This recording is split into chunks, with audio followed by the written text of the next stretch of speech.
height they've reached? The answer will always be no. Nobody expects anything. This whole situation, this whole game is pretty much about luck and cultivating an audience. It's a personal relationship that you have with the people behind the camera, and as much as somebody wants to say it's not a parasocial thing, there are aspects of unavoidable parasociality to all of this stuff. Now, there were it absolutely is. Some notable mentions is the pissed off video game nerd, which if you ever looked at as editing, it was very reminiscent of that early, mid 2000s, very early YouTube content creation. Some of his favorite, reviews of mine have always been when he talks about the Nintendo GameCube, or also known as the Nintendo Shit Cube, so to speak. And this is what I like to call the Nintendo Shit Cube. The Nintendo Shit Cube.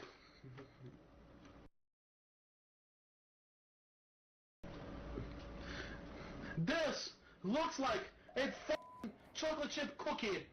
Now, from all I've researched, this man is still actually alive and seems to be thriving just fine. But beyond all of this, there are also other creators like The Game Dude, who was a gamer with a mean attitude. And if you looked at this guy's intros and you looked at his actual videos, very, very inspired by the AVGN. And when he stopped producing that review content, personal life kicked into his internet, life. Guy entered lolcow territory. It's a great June the King documentary that covers this guy. But it went from, again, making gaming content to eventually, getting into scuttlebutts with the Vancouver police. Come on, you little nugget. Come on. Piece of yeah, now what, huh? Well, get back here, you And of course, with him basically gone for a while, I very recently found out that apparently he is actually doing just fine. Family actually stepped in and prevented access from him touching the internet, which is probably the best case scenario for anybody in this situation. Like I said, this is the end of an era. You either age out of this content creation game gracefully, like some people, or you keep producing content, or you eventually crash out to the point where it gets to actual possible illegal territories, which is where we're getting into one of the next people in this story. Someone that I was a fan of, someone that I watched, someone that I even shouted out on my channel.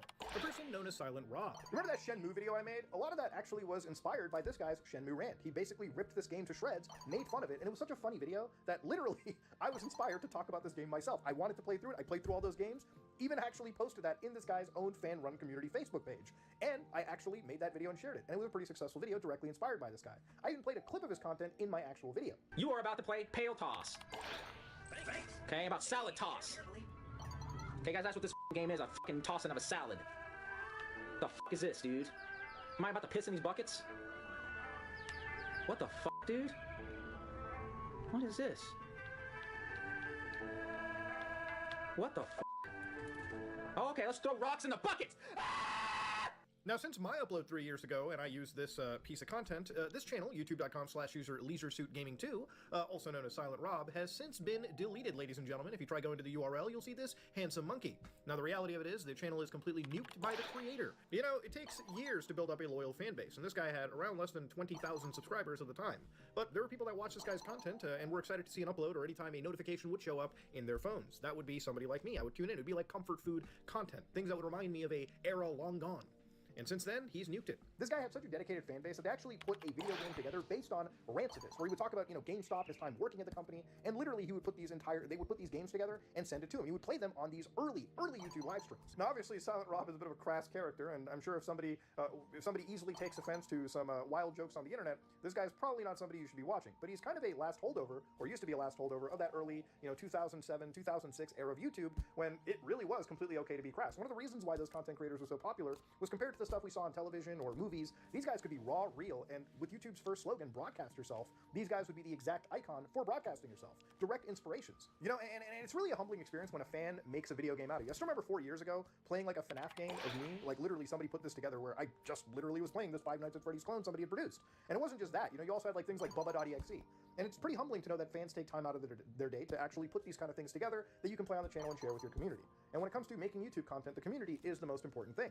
Silent Rob was so popular that even one character decided to write an actual book, apparently, about this person's life. Now, obviously, I can't find this book anywhere. I think this actually is real fucking lost media.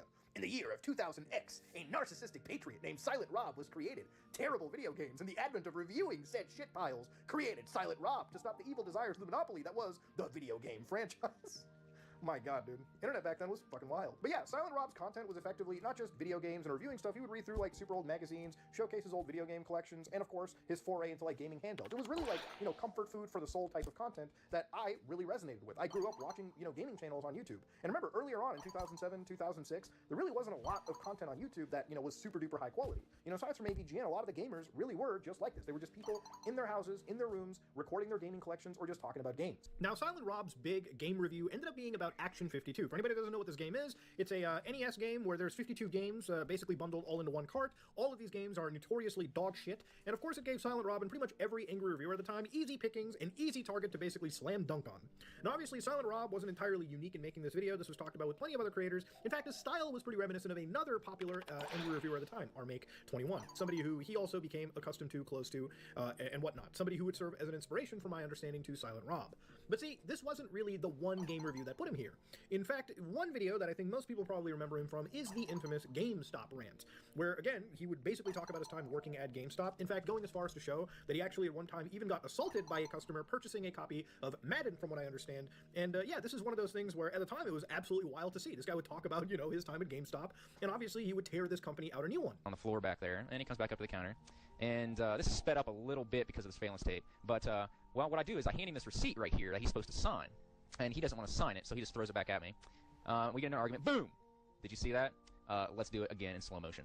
And here it is again in slow motion. Oh, I'm sorry, sir. We don't have your Madden because we sold it because GameStop's a piece of shit company. Oh! That was totally uncalled for. Why'd you do that for, you fuck? I don't know if you can tell right here, but I actually throw the $5 at him because he's cussing me out and treating me like shit. Right there, boom. I toss the $5 at him. Smacks me upside the head. Now, this comes down to GameStop's policies, people, okay? And of course, his rants only grew from there. You know, later on, around after 2012, 2013, and that era, he would talk about things like retro gaming communities and how overexpensive that market was becoming.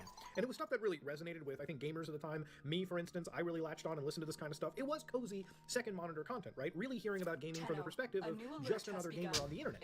And yeah, still to this day, as I watch it, after all of the actual outrage and wild shit you're about to see, I still sometimes have his content on the second monitor, even as I edit this video. It's actually crazy just how much of a small but fervent community this guy ended up building throughout all of this. Now, obviously, Silent Rob was never the most popular creator in the space, and money was, you know, something that he saw his contemporaries end up getting. People like the AVGN, people like Angry Joe, a lot of these people that ended up eclipsing him in fame and popularity on the internet, those people would be making, you know, serious amounts of money in comparison to Rob, who really wasn't able to monetize his stuff very successfully. He tried one aspect, however, one avenue of monetization, which absolutely pissed off his fans at the time, asking for $5 on a website. But when Rob did it, basically charging people $5 to get slightly better edited, if that, versions of his normal rants was a bit insulting. I mean, to be fair, what I'm doing on my channel isn't really all that much. Sometimes you see my face, sometimes you see gameplay, but realistically, I don't think my content is ever worth charging for. Rob, however, thought he was making such a massive magnum opus in all of his content that he suddenly felt, I would say, dare entitled to earning some money out of this. And it didn't go over that well. In fact, there was a severe backlash, and he ended up kind of, you know, pushing back on fans. What's up, everybody? This is Silent Rob. I just want to get on here real quick because, to be honest, I'm a little bit ticked off. I've been reading some comments on the videos I've just posted, and some of you people are acting like lunatics, okay? So let me go ahead and just break this down for you, and this is the last video I'm making about this website, okay? Basically, if you're too young to have a PayPal account, or you don't have any money, or you don't have $5, that's fine, okay? That's a whole different story. I'm still going to make YouTube videos. It's fine, okay? It's not that big of a deal. But the people that are on my page is grandstanding about $5 can f off right now. You can unsubscribe to my motherfucking channel and get the f off my page, okay? Because if you're gonna grandstand, try to make a big deal out of $5, then I don't want your subscription anyways. Because that subscription hasn't got me anywhere, and you obviously don't think any of my videos or my entertainment is worth $5 to you, then I don't want your subscription. Hell, I even read a comment where somebody said Wrong too attitude. much to charge for a gaming website, okay? If you don't think my shit is worth a penny, then f off. Isn't it crazy how the internet just keeps kind of repeating itself over and over and over again sometimes? But yeah, obviously, as you can imagine, this did not go over well with the fans. Now, Silent Rob would always take these massive month-long breaks, sometimes over a year.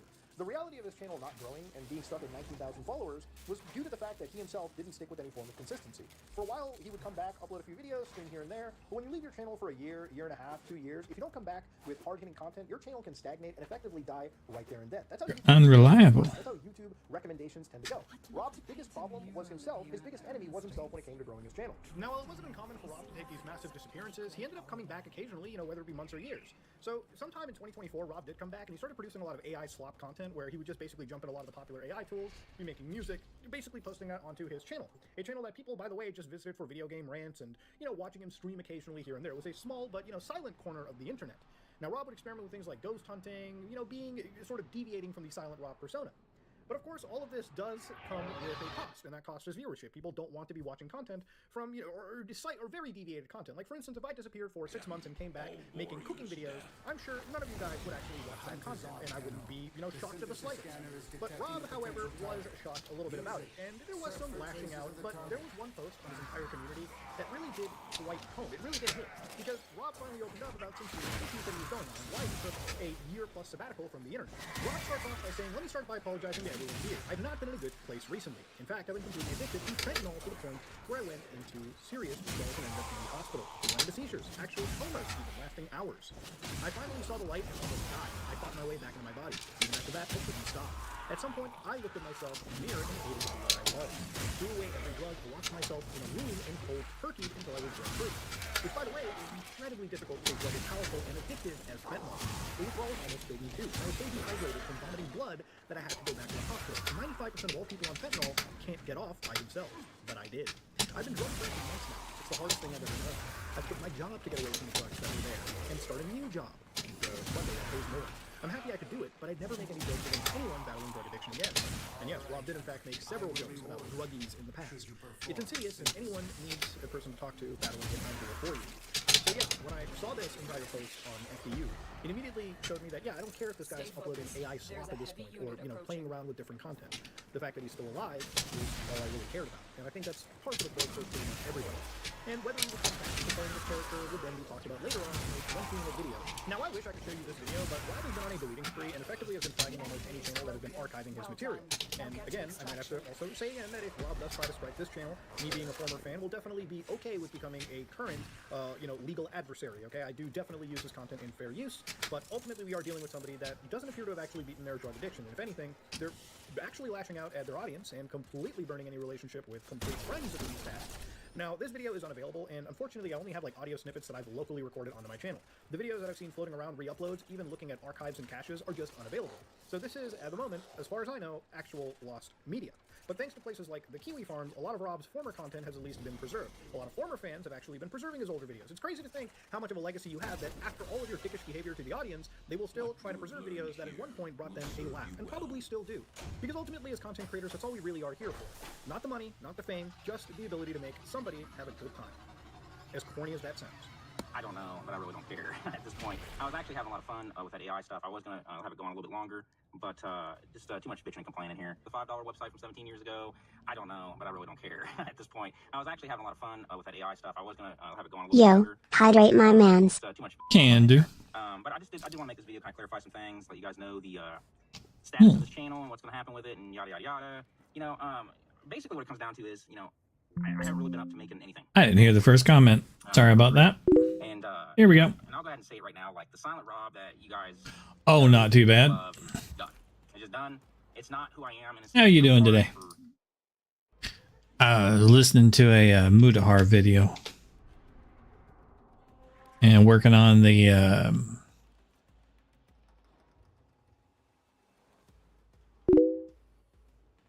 Steel Path stuff.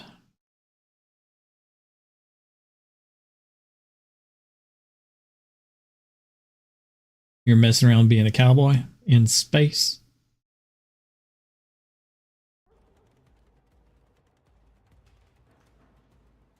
Mesa has a skin for cowboys. Oh, not a cowboy. Oh, were you playing Red Dead? Red Dead Redemption? That's what it is. Yeah.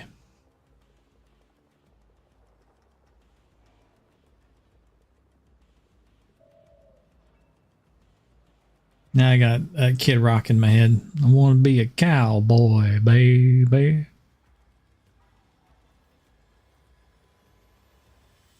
Sorry.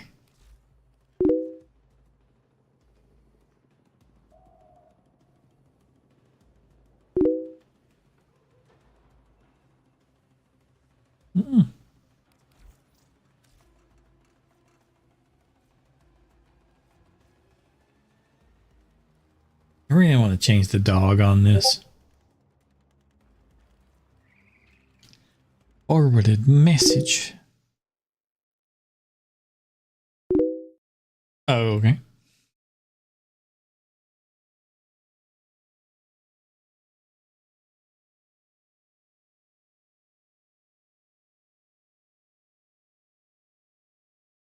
Him's got a wang dangling.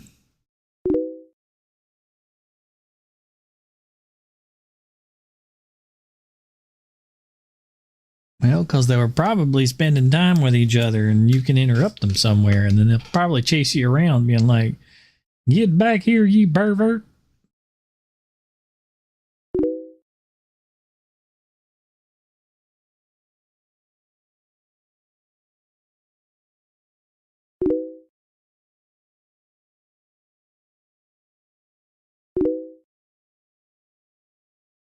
Yeah.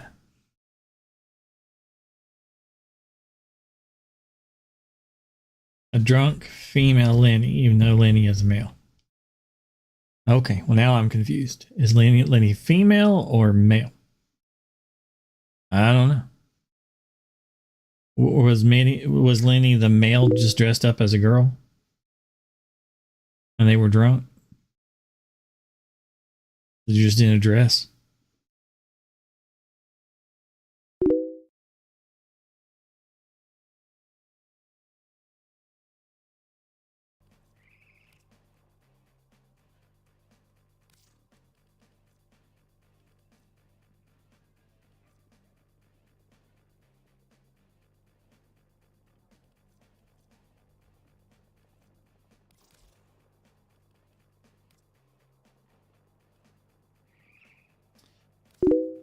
Really want to swap these because it always comes up the wrong weapon. You get like more forma on this.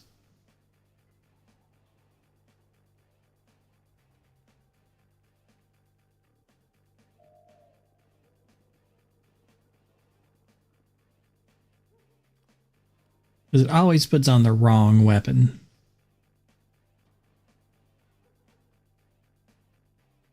I think it's based on the formas.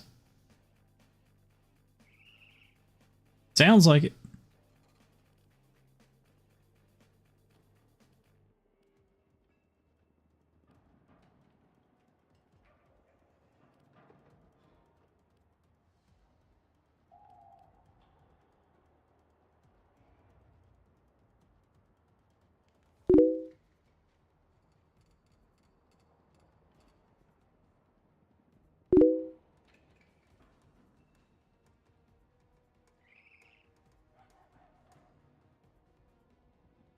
So you're saying the game is just blah, but the story is great?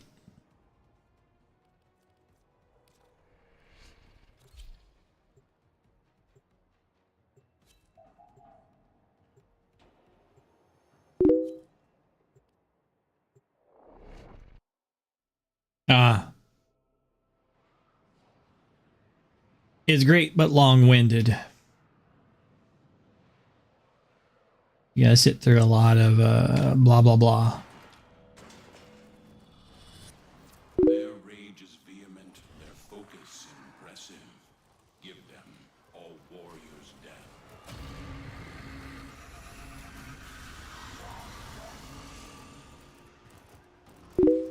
The murmur aims to choke you out.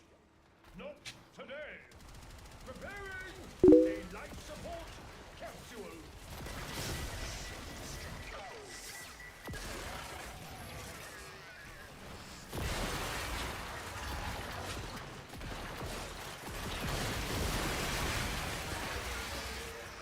I'm letting my dog do this mission.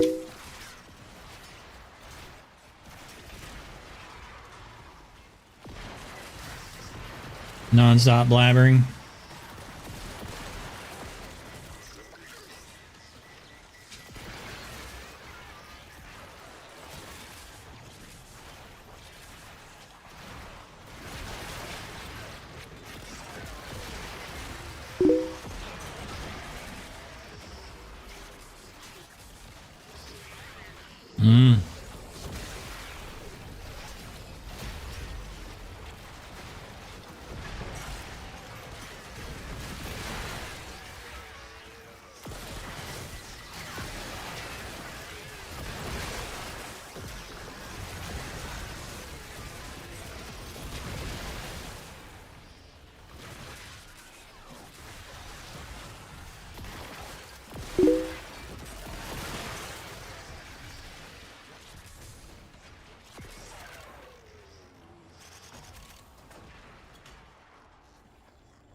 That's how most of the big corporation things are.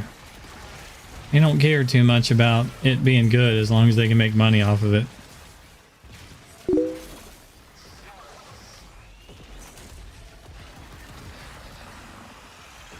Roadcraft? Never heard of it.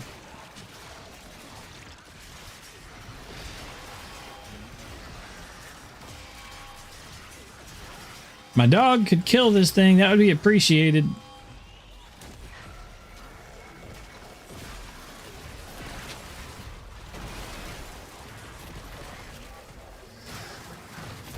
Thank you, Pupper. May 20th. Nice.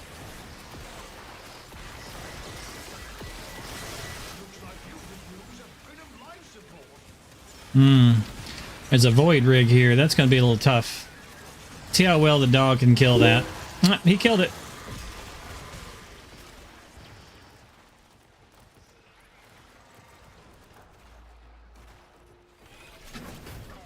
There's something back here for me to get, so I'm gonna go grab that real quick.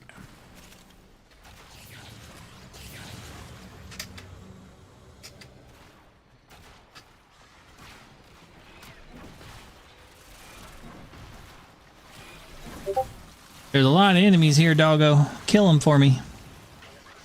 Roadcraft. Visit site.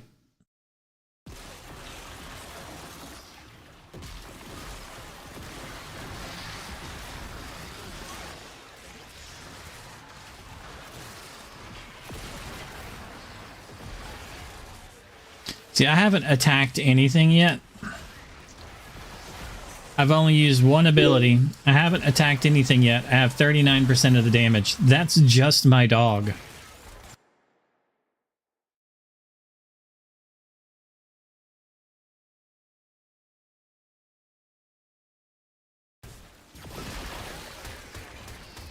Oh. Sorry, when I tabbed out, it shot my gun at the floor a couple times. So I will have a negative accuracy ratio now.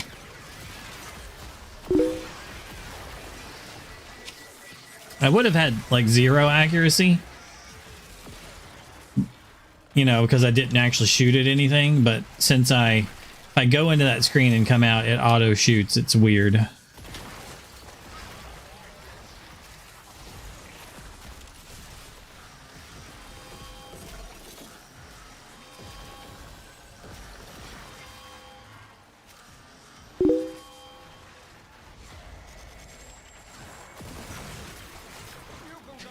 Oh, that's the end of the mission.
What's your favorite tractor?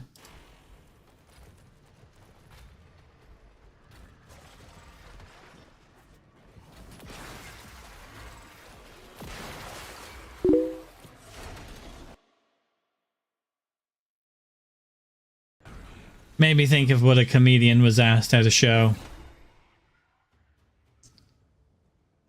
And the audience member asked him, "What's your favorite tractor?" He was just like, "This is why we can't have nice things."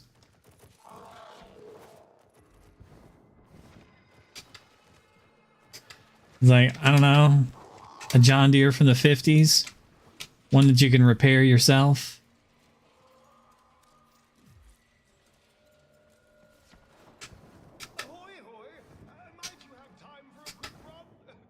It's a random question to ask a comedian on stage. What's your favorite tractor?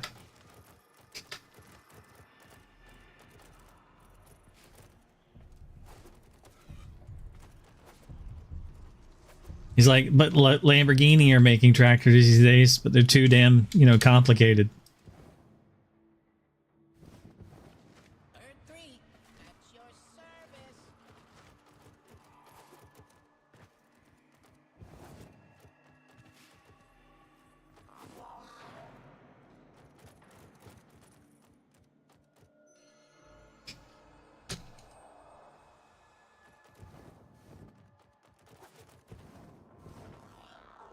But yeah, at the end of that mission, where I only shot because of accidentally doing it, leaving a menu, and I never actually attacked anything, my dog meleeed 24 things to death, and the rest of it killed with abilities, giving me the most kills at 167.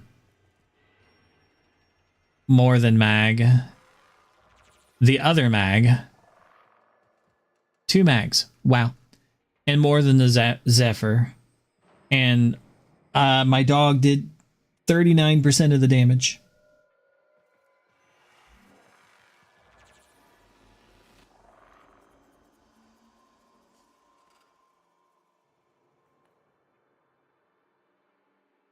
Yeah, that's what he said. He said they're too damn complicated.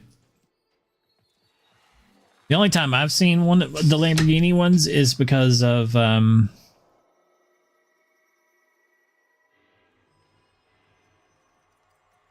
Carlson's Farm. I think that's the name of it.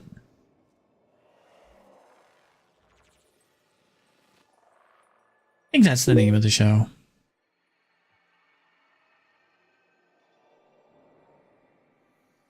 I don't think so.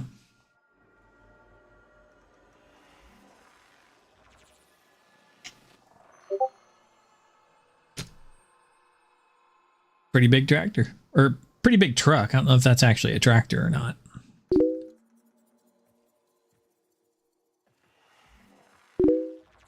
Yeah, it looks like a truck.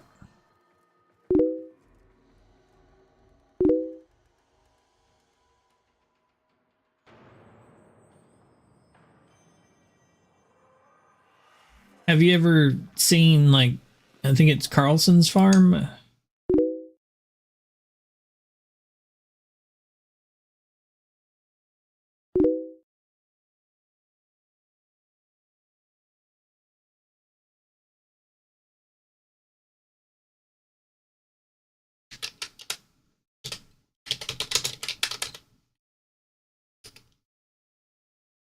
Clarkson's Farm. Excuse me, it's Clarkson's Farm.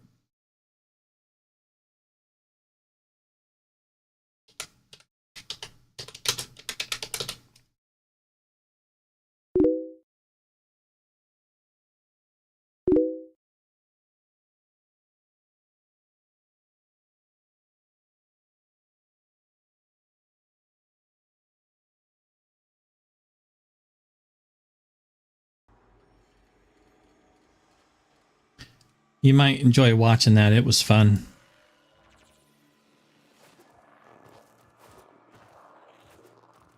If you've never seen it.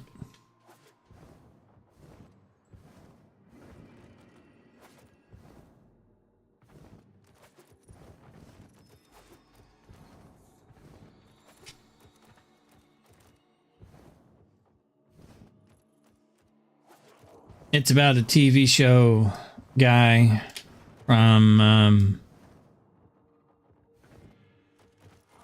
wish I could do better with names, I tell you. It's like one of them big sports car shows. Like classically, one's been around forever.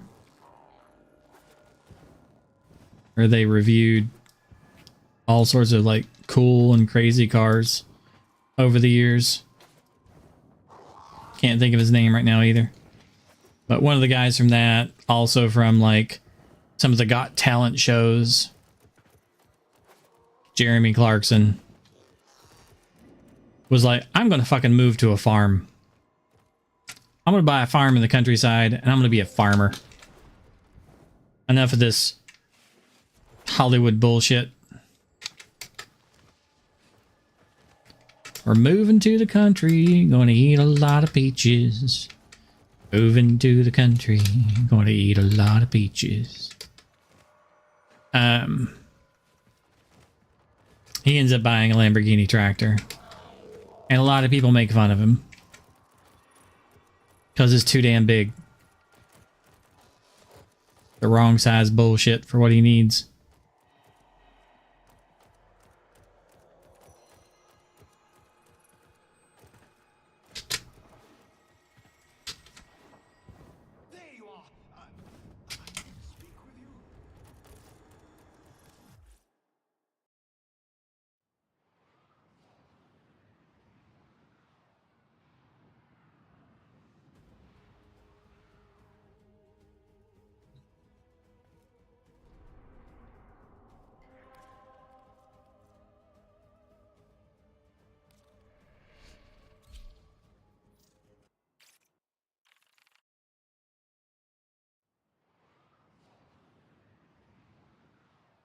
I'm gonna AFK this next one too.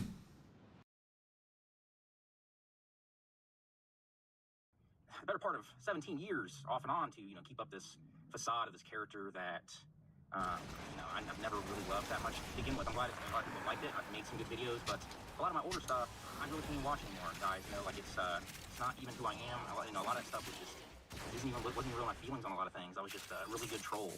I was really good at it. The Silent Rob character was essentially what I used on YouTube because I didn't think anybody would really want to hang out with just regular Rob. I'm just a dude, guys, I'm just a dude. You don't want to take it poorly, you want to snort like those lines. And I thought that was weird. It's like they're really strong. I was like, I think I've heard it said before or something. It's just, whatever. But I did what he said, and I did a little line of it. I call him Blues on the street. I'm sure you guys know about it. Don't ever get.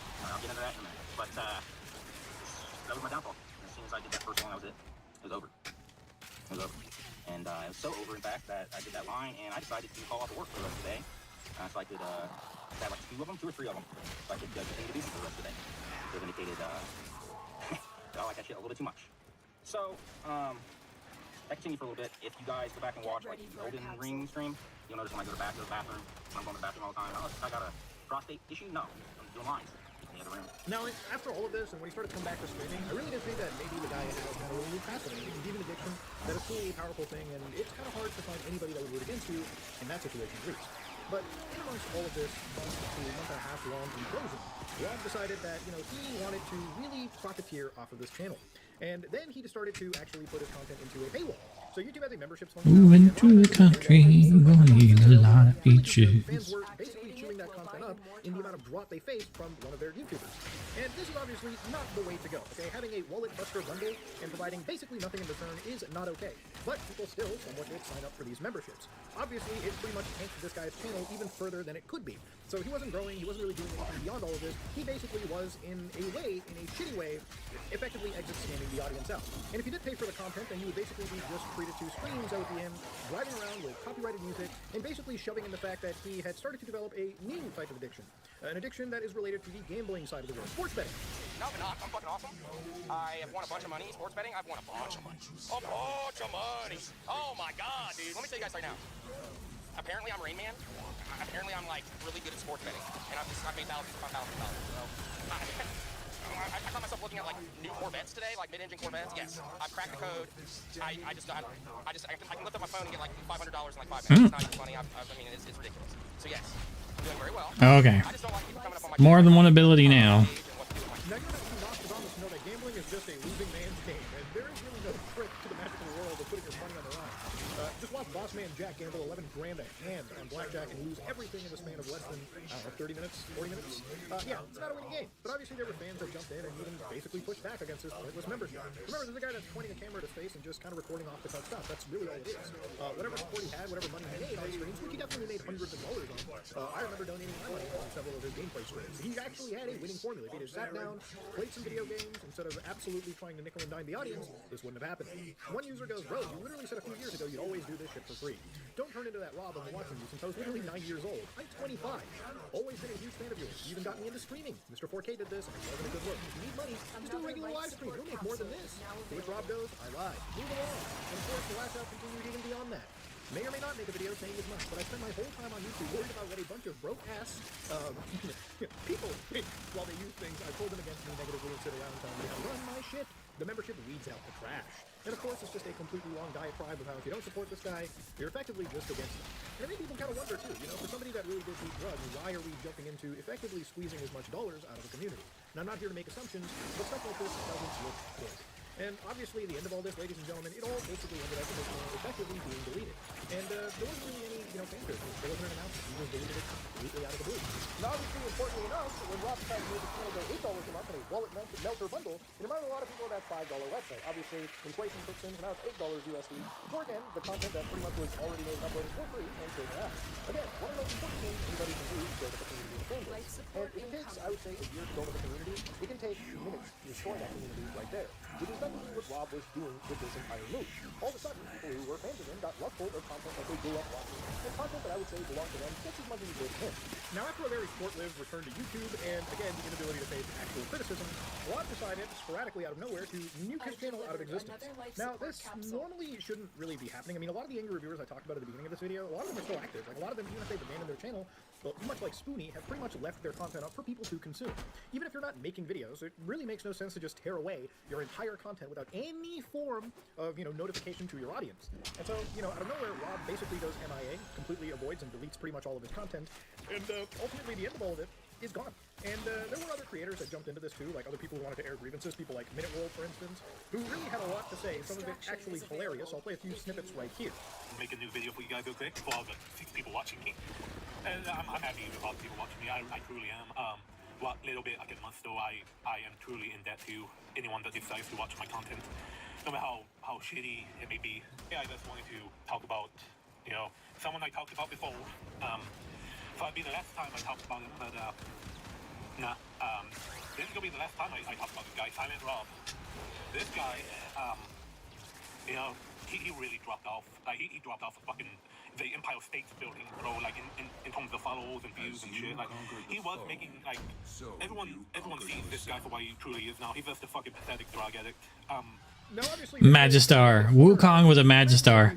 My dog still got 21% of the damage. I believe 2 years, Minute World had donated upwards of $10,000 and beyond in various live streams, drips and drabs of donations over to Rob.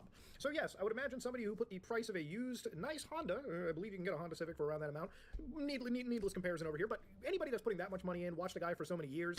I only got like, and obviously Minute World has no way to verify some of these bank statements, by the way. That ain't bad. Rob streams, throwing down the old credit card. So again, it wasn't really super duper shocking, and I was a little bit flabbergasted when I saw this amount from one of Ace Alieri's videos, a former friend of Rob. Who Rob has recently targeted. Again, we'll get to how unhinged this goes in just a minute. But yeah, Minute World obviously had other things to say about Rob's recent content, things regarding some of the various Ghost series that he was making, where he just filmed his house really crappily, didn't even clean anything, and expected that this content was apparently worth paying a monthly subscription for. Film or something that he did in his house, and he filmed his house in black and white. It was like a horror video or something, and he should not have done that. Dude, your house is a fucking mess, first of all. Dude, vacuum your fucking shit. What the fuck? That's a great. Now, Rob is not somebody that is, averse to any form of conflict with other people, and former friends of Rob, people like Ace Alieri and JKTIM, who goes on YouTube as the account King Nobody, who actually ended up giving Rob thousands of dollars, at least JKTIM did over the course of, I guess, a few years. Money that they even suspected would have went towards Rob's drug addiction, were actually not spared from his wrath either. And this is where the story takes a significantly dark turn. But before we get into it, we obviously have to go with Rob's explanation of why the channel was deleted. So in this long post, Rob actually pretty much explains why the channel was deleted, lashes out on his fans one final time, and actually explains how he committed one of the most final things a human being can commit, and thankfully Rob actually fails to do better. Now, on this one final post, Rob had said, for the better part of 18 years, I put my nose to the grindstone, paid my dues, and made thousands of videos. Considered by many to be some of the funniest content out there for a while, my channel got completely buried in the algorithm, which a lot of this had to do with him being sporadically lazy in producing content. As I was making what ultimately became my last video tonight against the notoriously racist insert transgender slur here. We constantly had huge issues with on FPU that people begged me to get rid of for over a year, and then autistic, fucking insert word for neurodivergent here, who led me to the point of wanting to fuck my fuck my butt 6 months ago, but now hates me, who openly sounds like he has a chocolate-covered dick for a child. Alright. Now, obviously, towards the tail end of this, diatribe, we ended up getting people really horrific shit. I tell people what I've been dealing with, which is part of it, and they throw it in my face and use it against me as a negative, because I'm not playing ROMs for the 5 millionth time. Now, for anybody that doesn't understand, this is kind of the shit for ROM. You just sit there playing video games on a screen, rather than, again, just going online to effectively, siphon as much pennies as he could out of people without ever actually putting in the effort, or just playing video games, just being himself, just, conveniently producing content for a community of people that, again, really give this guy money. I've been contemplating for a while, and those thoughts started creeping into my head yearly, monthly, and weekly. And now it might be today. So yeah, eventually it all ended up with, his wife ended up actually coming out and revealing that, yes, there was some attempt, there was actually fans that called in checks on him, and he is fine. Which again, is probably the best ending to the story, or at least I thought at the time. Now Silent Rob, who doesn't have a channel anymore and nothing to lose, decides to, at this point, go on a serious ending in Warframe. And it all started with creating a sock puppet account, or allegedly creating a sock puppet account, I should say, but, his ex-friend Ace Alieri's special needs daughter. So I was about to settle in for the night, and suddenly saw 2 new comments on my latest 2 YouTube videos by, Ace's daughter gets train ran over her with AI. I clicked on it to see what the heck this was about. Turns out it's another one of those August 15th, 2017 accounts that Rob is used to using as sock puppet. Guess you went and renamed one of them then, Rob? Classy move there, buddy. You went and destroyed your own channel so that you could advertise AI-generated videos you presumably made of my disabled daughter getting run over by a train. Yeah, I kind of wish the story would actually have ended on a somewhat positive note. Maybe the good ending would be, hey, this guy realizes, a mistake, somewhat reverses his decisions, re-uploads his former content again, and makes the, 19,000 or so people that followed him for the good times actually have their, comfort content back and enjoy life. And this guy could continue to stream to, his small but absolutely loving audience, and just play video games. But, yeah, this is where it absolutely crosses lines that should never have been crossed. I said this video is an end of the world. I think Rob's actual decision-making and lack of actually really accelerated this era to its end, where, again, either end very gracefully, maybe adjust a little bit, but you're still in the game, or you leave very gracefully, and, you just leave the good times as they were. There's no shame in it. What Rob decides to get into is some potentially criminal behavior. And obviously, after all this, I say a lead channel because, I know 100% confirmation on a lot of these things. But Rob then later reaches a channel, again, about Asa, and, he names it Asa's, neurodivergent daughter. And he actually uploads videos of him from a site viewer. But one video absolutely had chilled me to my core as I was making this video. One where he absolutely invites actual danger into his house, into his life, and potentially into other people.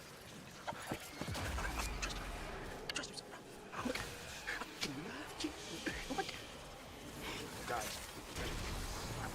you know what? You guys don't really know true horror until you take this. You can't get these crossbow beats. I'm loud. Not good. So, yeah, I didn't think that I thought this was a knob. I thought there were rules. But it's pretty much doing it now, I guess. So, alright, I'm back. Or am I going to come back? I just don't really care. Come back. But, you guys have seen the true menace man has fun. And I think this is actually the first time I've ever had fun on here. So, super. You guys haven't seen anything yet. Now, aside from the fact that we've got basically the next Joker audition tape already leaked ahead of time, let me remind the audience that there is an expectation that this guy is pretty armed and dangerous. And it's not just firearms you have to worry about. Rob is a resident of the state of Ohio, which, for anybody that doesn't know anything about United States culture, is effectively Florida with just shitty weather. Now, it's pretty worrisome. It was effectively Florida with shitty weather. For whatever real reason, right? Obviously, this guy is not all the way there.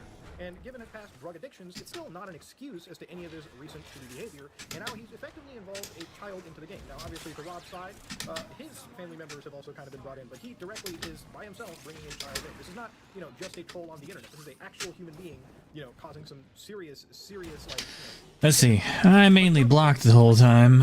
24% of the damage. So, people are wondering if he's just constantly on the move, if he's homeless, if he's back on the fentanyl.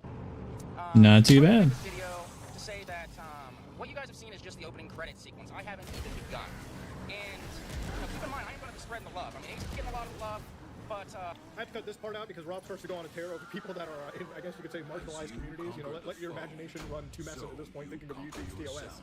But what he says next is downright diabolically scary. Now, mind you, he's doing this while he's driving a car in the icy winters. Not exactly the safest thing to be doing, but at this point, I don't think Rob has cared much about the other safety of other people, let alone his own. And again, what he says here is wild.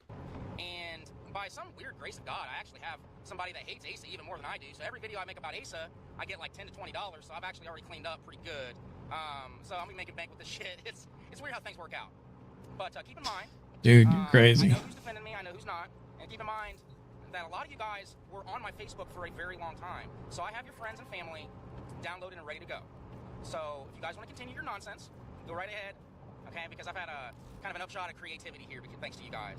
So keep it up, and it'll be your family getting destroyed next. So yeah, if you have family attached or anywhere close to this person, if he knows your family, apparently they are next. And that, ladies and gentlemen, is again even wilder. But then he goes beyond all of this and starts giving out his actual address as well, like full on in the video, inviting anybody to come to his house and, you know, possibly get into an actual altercation with him. Which, by the way, from my understanding of legal laws, and no matter where you live castle state-wise, it doesn't actually play well in any of this situation. Because genuinely speaking, I think most states, if anything, if you invite trouble to your house and then you commit the castle, you know, doctrine, I don't think it'll actually even fly. And I don't even think the state of Ohio might be entirely castle doctrine. Again, this is not a legal channel. This is just quick analysis based on prior experiences with similar situations like this.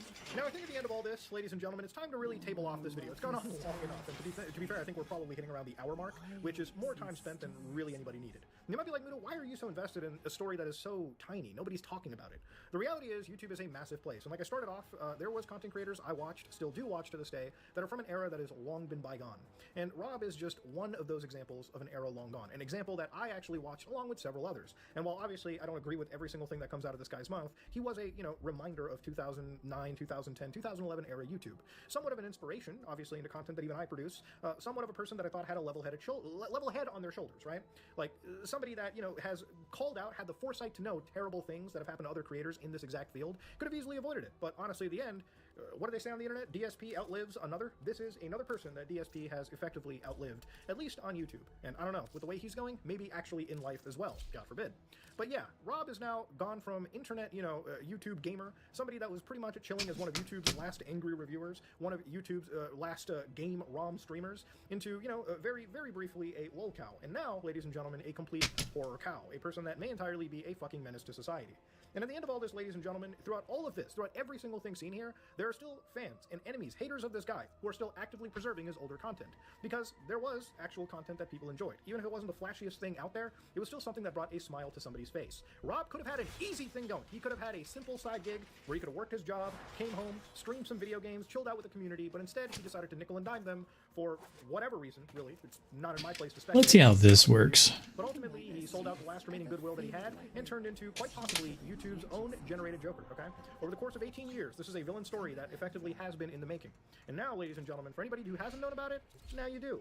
So if you somehow got shocked watching this video, if you like this video, please like, comment, and subscribe. Dislike if you dislike it. If I seem a little bit on edge, yeah, covering a guy like this can be a little bit spooky. But this is me, Mudahar, and I am out.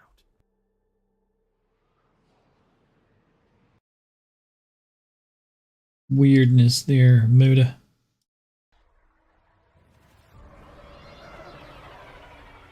Welcome to Roadcraft, a groundbreaking simulation of heavy machinery. Immerse yourself in vast, disaster-stricken environments, powered by a new advanced technology.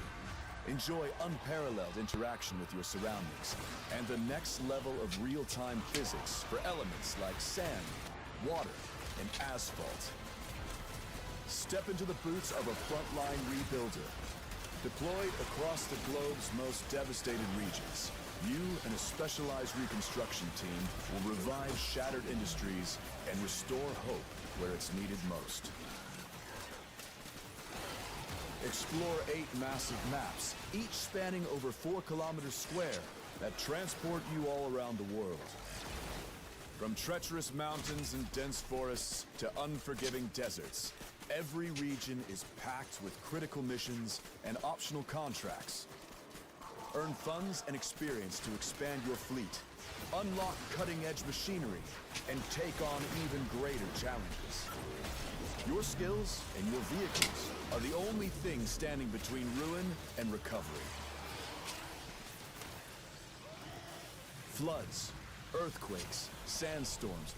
Every disaster brings unimaginable tests of skill and ingenuity.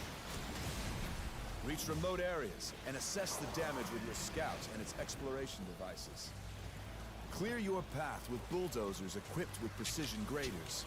Remove debris manually or in automatic mode, paving the way forward. Trains can remove damaged infrastructure and replace it with freshly crafted components. Got a ruptured pipeline? Collect scattered resources, recycle them, and craft brand new parts at your facilities. Take charge as the Chief of Operations, where you'll manage your own convoys, coordinate their tasks, and automate processes to maximize their efficiency. Use precision waypointing to streamline logistics between factories and ensure the seamless flow of essential resources like timber, steel, and concrete. Make sure no obstacle stands in the way of your plans. When roads fail, craft your own. Gather your road-building fleet. Lay sand or asphalt to forge new paths, turning impassable terrain into reliable routes. Construct vital crossings using harvested timber or reinforced concrete to reconnect isolated areas. As you progress, unlock advanced machinery for increasingly intricate jobs. Electrify blackout zones with your cable layer. Refill your trucks on site with a mobile quarry and tackle challenges your way. Every vehicle brings a new solution to the table. Rebuilding doesn't have to be a solo mission. Roadcraft offers up to 4-player co-op, letting you divide tasks, take on side quests, or join forces to accomplish major goals. Experiment, collaborate, and make use of the game's physics engine to explore every creative solution, even the boldest ones. In the face of chaos, your leadership brings hope. The world won't rebuild itself, so join us on the site to set things right. Gyre. Well, that would make sense. Take control and reshape the aftermath. One task at a time. Rescue. Order Roadcraft now on PS4, Xbox Series, and PC. I don't think so.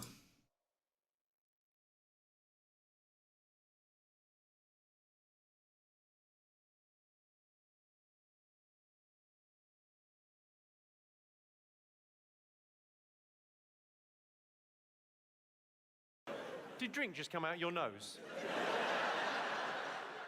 I feel my work here is done.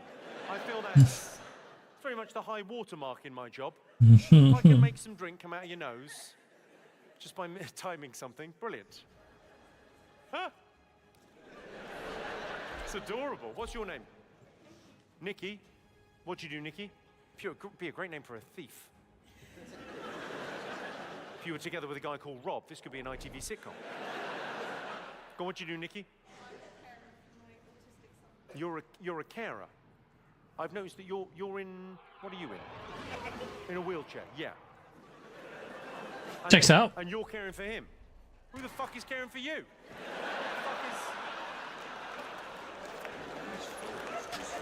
This is it's a fucking circle jerker carers. This is, we need someone else. And you're what? And your son is there. What? Who? That's your husband. What's right? He cares for your husband cares for you, and you care for your son. I tell you what. Why don't your husband care for your son? You put your fucking feet up. You don't need to be involved in this. Fucking you. Corpus walkers. Put all the work that you put into caring for your son into looking after yourself, and let him fucking take care of the boy. I should be in charge. I'd make a terrible carer. I struggle to give a fuck. What's your son got? What's he got? Okay. I haven't got any gags about that. He's all kinds of special. Good. Joyful. Look, I mean, yeah. Great. Fuck, I'm gonna be extra fucking funny. I imagine you need a laugh. What about the husband? So you full-time care? Fucking full of good people, isn't it? Ooh, I tell you what I would have done. Left her. I'm just throwing it out there as an idea, sir. Sounds like there's a lot of work going on in that house. Have you considered fucking off? A lot of guys do.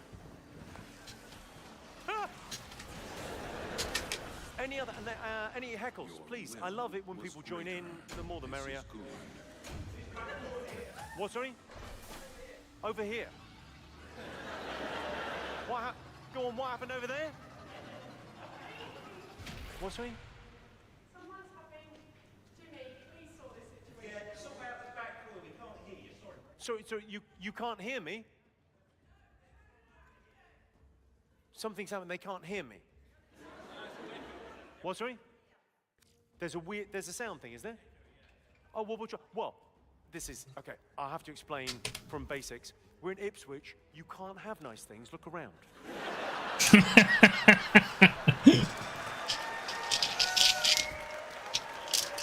Yeah. You want a sound system that works? Oh, you're thinking of Buckinghamshire. But this place is, I mean, this isn't, there's no fire exit there. That's a fucking bricked up wall. Oh, we can't hear properly. You'll be lucky to get out alive. Christ. We'll do what we can. I'm not sure. Listen, it is what it is. I don't know. I'll try and speak with even better diction. Any other heckles? You can, I don't mind. Can I what, sorry? Can I enunciate better? Can I enunciate better? The irony of a man not being able to pronounce the words. That's like a perfect little joke, that. Enunciate. Can you enunciate better? I don't know how to pronounce it.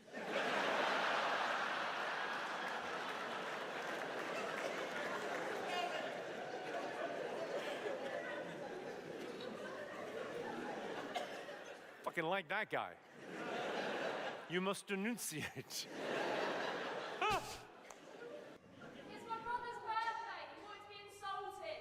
He wanted to be insulted? His words. Well, yeah, I mean, I'm just thinking about where we are in the world. This county and the fact he's out on a Saturday night with his sister.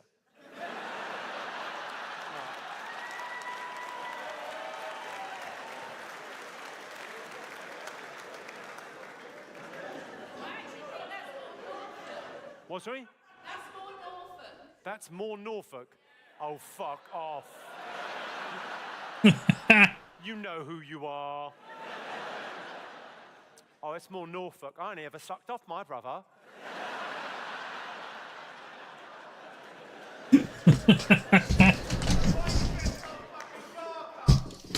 Why are you dressed like a fucking barcode? I realise there'll be some confusion. I'm wearing a pinstripe suit, and you're not in court right now, so you can't work out what's going on. Am I in trouble? I don't have to go away again, do I? You're okay. Any other? I look like a bleached Oompa Loompa. It's not anything, is it?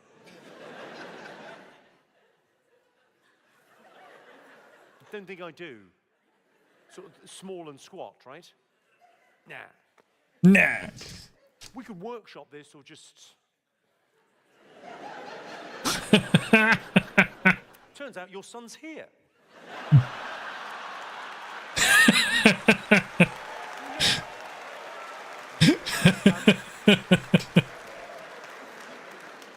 Sorry, I feel I've been terribly rude. Well, I have been terribly rude. What's your name? What's your name? Ellie. What do you do, Ellie? A recruiter? And who? What are we joining? ISIS? What are we doing? What are we recruiting? What's sorry? Recruiting people for the NHS. Where? National Health Service. Just out and about. Nurse! How the fuck does that work? You get scientists into the labs. What? What? So the scientists out there, roaming in the fields. Fucking get in the lab. Get in that lab. Stop fucking about. We need a cure for something. And what about you, the other half? What's your name, my friend? Michael, what do you do, Michael? Surveyor. Oh, there's loads of those, not enough of those. Is that it? Yeah, pretty much, great. No further questions. What, sorry? How many Michael Jackson rooms have you got? How many Michael Jackson what? Jokes? Rooms? Boobs. Moves? Have I got Michael Jackson moves? I can do a Michael Jackson impression. Would you like to see it? No, I haven't done this in fucking age. You want to? Really? Okay, all right. I just need a young volunteer. Bring in the kids.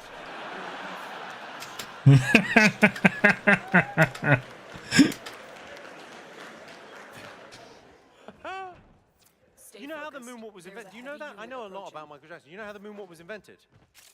It wasn't invented as a dance move. It was a way of sneaking out of kids' bedrooms. You see it now very differently. I just fucked that kid. It's exactly how you would get out of there, right? Any other? Jimmy, they say laughter is the best medicine. Well, I was in hospital this week and pressured my doctors into discharging me so I could come tonight. So hurry up and make me better, you bastard. Who got out of hospital? Where are you? The enemy will start destroying data. At the back. What did you have? You got Crohn's? Oh, fuck's sake. What a pain in the ass. Oh man, I feel for you because there's no cure for that, right? No. Shit. Oh. Fucking constantly, yeah. Oh god, well thanks for coming out. And so what were you hospitalized? I mean, just for the inflammation? What, sorry? You needed morphine for the pain. That must be I mean, it's bad enough having Crohn's, bad enough needing morphine, but in Ipswich. In Ipswich. Well, let's face it, there's a lot of drug seekers out there. You know who you fucking are. There'll be people in this room right now going, Crohn's, is it?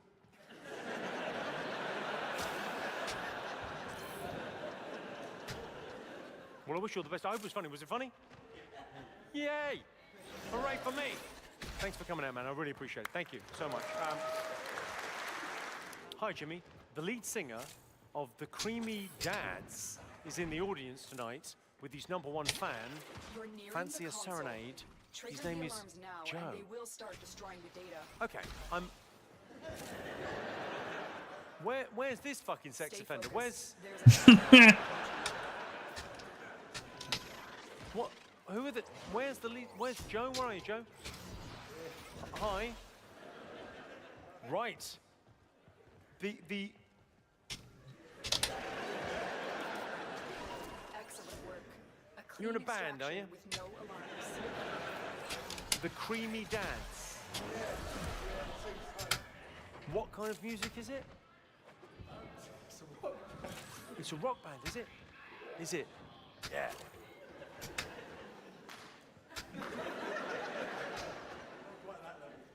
Right, I mean it's a cover band. Well, there's nothing the matter with a cover band. The Royal Philharmonic are a cover band. What, sorry? Was it funny in your head? And who's your #1 fan? You? You poor thing. Is there not someone you can talk to about the Creamy Dads?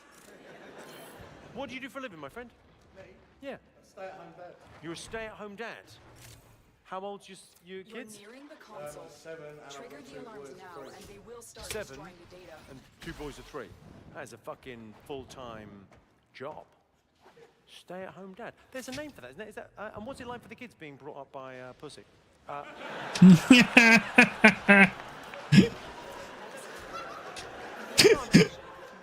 must be a different experience for them being... They seem to be going all right. Fuck, I love that you just went, yeah, all right. Fucking, you're in the back room. Yeah, good on you. Thanks for coming out, man. The creamy dads. I really recommend you don't Google that. Under any circumstance. I wonder what the creamy dads sound like. Oh, for fuck's sake. You'd be like my nana in cream pies. Fuck me. Hello, I'm Jimmy Carr, and I've got a new tour. It's called Jimmy Carr Laughs Funny. Now, I think jokes are like magnets. They attract some people. Some people like my comedy, and a million of you came to see me on my last tour. Thanks very much, by the way. But like magnets, jokes attract and they repel. Some people are repelled by my sense of humor. If that's you... Don't go and see him in concert. That would be silly.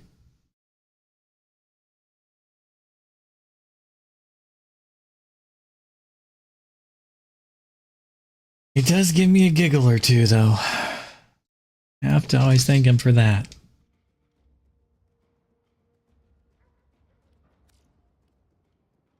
Hey, I was able to dodge the damage on that one, because I know I dropped my invisibility because of a slide. Tenno, there's a time-limited mission alert available. Check navigation.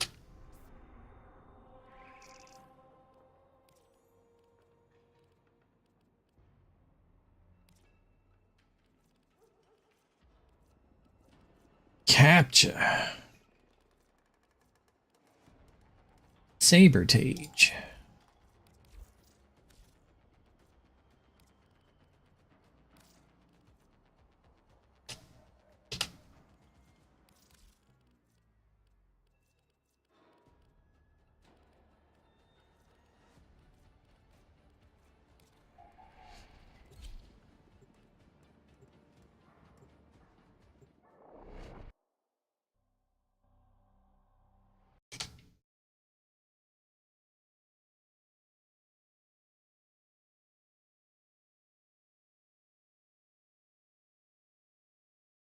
All right, it's Monday. Hi, everybody.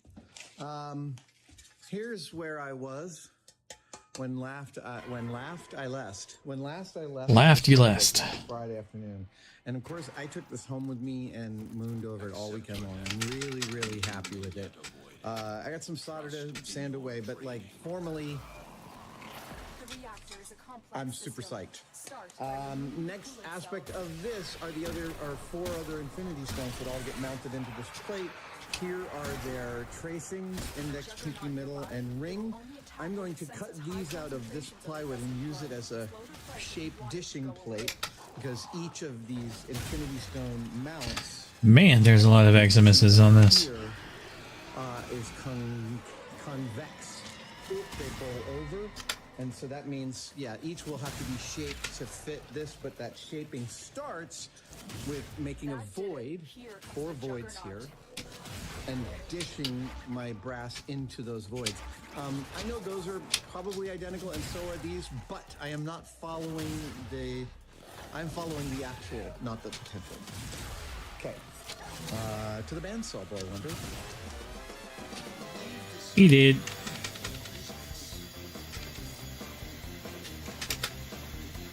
They're just gonna die to my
Around the corner.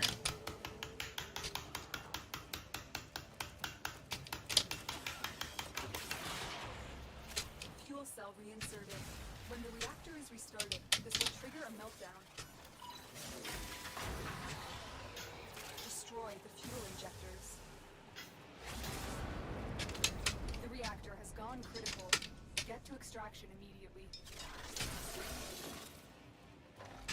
Beware, Tenno. This ship is experiencing reduced gravity and magnetic anomalies.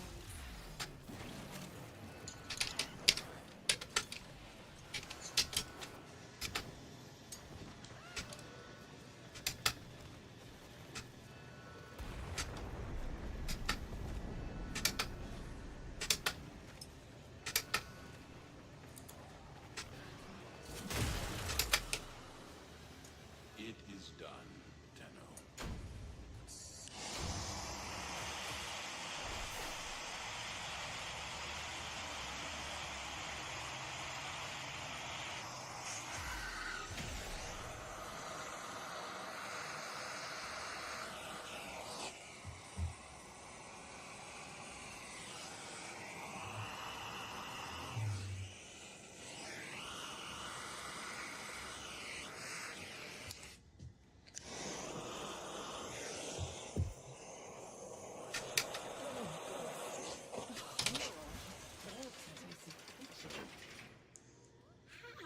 That was months ago.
Each enemy is more powerful than before.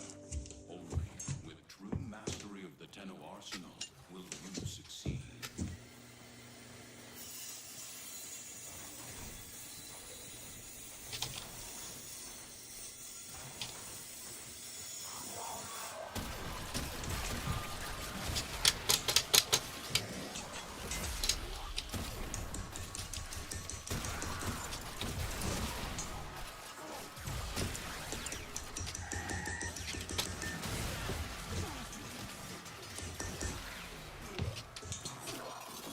There it is. That's it. All right.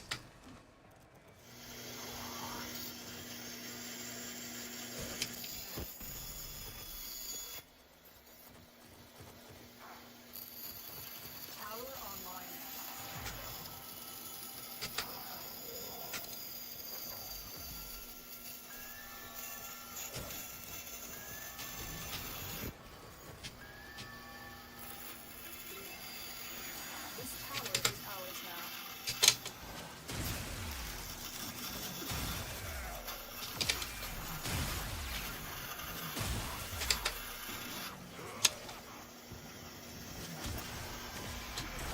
Man, all these daylights. The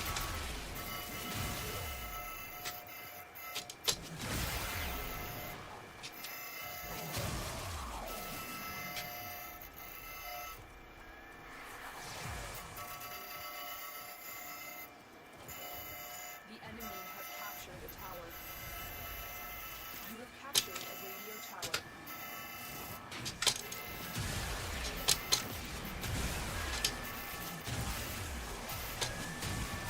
Tower lost.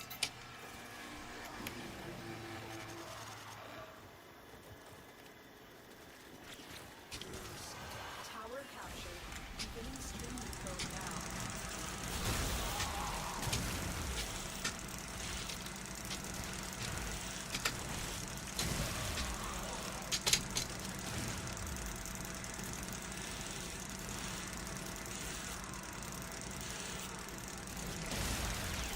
You have lost control of the tower. Tower captured. Beginning streaming code now.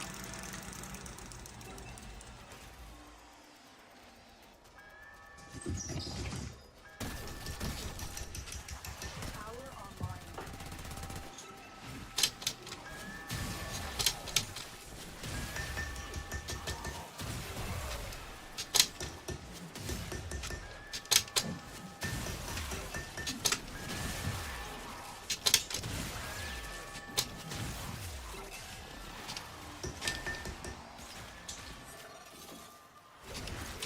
The enemy has taken a tower.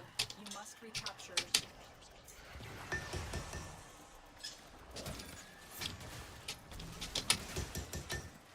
You have captured a radio tower. The enemy have taken That's a tower. also close. You must recapture it.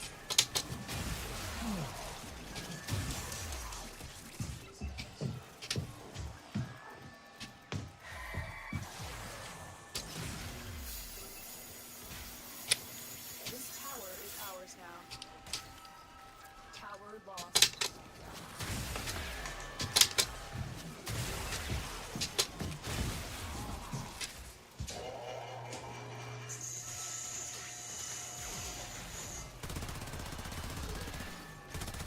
Oh, look at you, shoved over side to side. I get it.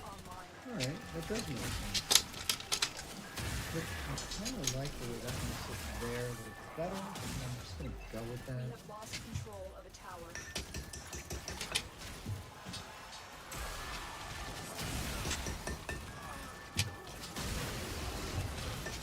Tower captured. Beginning stream decode now.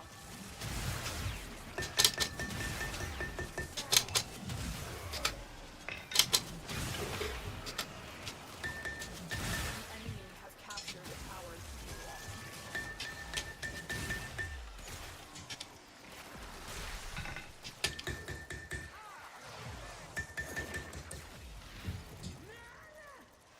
You have captured a radio tower.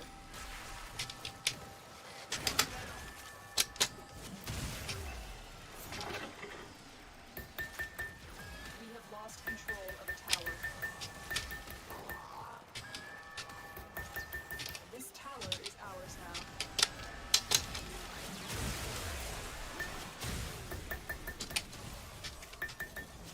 This is one of those projects that goes slow, but I'm having so much fun with it, I'm kind of ignoring a lot of other things. I now have the 4 stone settings done for the knuckles. The only infinity stone left for its seating is the template, which is like the most complicated frickin' part. But, like, these are all conforming and they fit. They still get a middle ring, and that middle ring helps hold them into the hand, but I'm not, and I have to drill some holes, I have to cut some holes here all the way through the base part here. And I'm not gonna do that until I do the bordering. What is this bordering, you wonder? The bordering is 10 gauge half round, which means it's exactly what it sounds like. It is wire that is half round. I didn't know such a thing existed. I've added 6, 8, 10, 12, 14, 16, 18, 22, 24, and 26 gauge half round. That is the type of completionist I am. I'm like, oh, there's half round. I need a lot of that. But it's just almost 5 o'clock, and the kids are coming over for dinner, so I'm gonna wash my hands Shadow. and get out of here. The other thing that happened off camera during this build is I added some hammer holding to my anvil, and it's a really nice new reality. It's all Jade Light Eximuses. This is fun. Stuff, and, you know, I'm starting to really I'm soloing the mission. got for this. Oh, right! What is coming down the pipe? The wrist of this gauntlet. Hold on, I'll show you. There we are. It's like every enemy is just a Jade Light Eximus. A pattern in it that looks like a sunrise. And it is hammered into the surface using a process called chasing or repoussé. Here is the actual pattern. Here is the sheet that it will get hammered into, and chasing is really fascinating. We might not cover it in this video, but it involves basically casting up a plate full of pitch, sealing the metal to that with heat so that they are bonded, and then when you hammer metal on top of pitch, the pitch doesn't shatter. Sure, of course. Always. Contained. It moves in a non-Newtonian way, which means it moves a little bit and allows the metal to stretch. And it is the way we have been forming metal for a long, long, long time. Pitch and sap were the first of the glues. Damn it. They actually took this. Neanderthal sap extraction oven that is, I think, like 40,000 years old, maybe even more. Every new archaeological discovery pushes human ingenuity back by thousands of years, it seems. Damn it. The more we go, the more we're able to... I went up when I shouldn't have. Anyway, sorry, I'm off tangent here. This gauntlet is hard work. Every detail requires attention, and every last bump on this thing is a custom soldered, You're getting ahead of me. formed. I gotta take all of them. So it's going to take me months. I'm not even going to add much of the border around the bottom of this, because this whole plate gets half round all the way around it. Hello?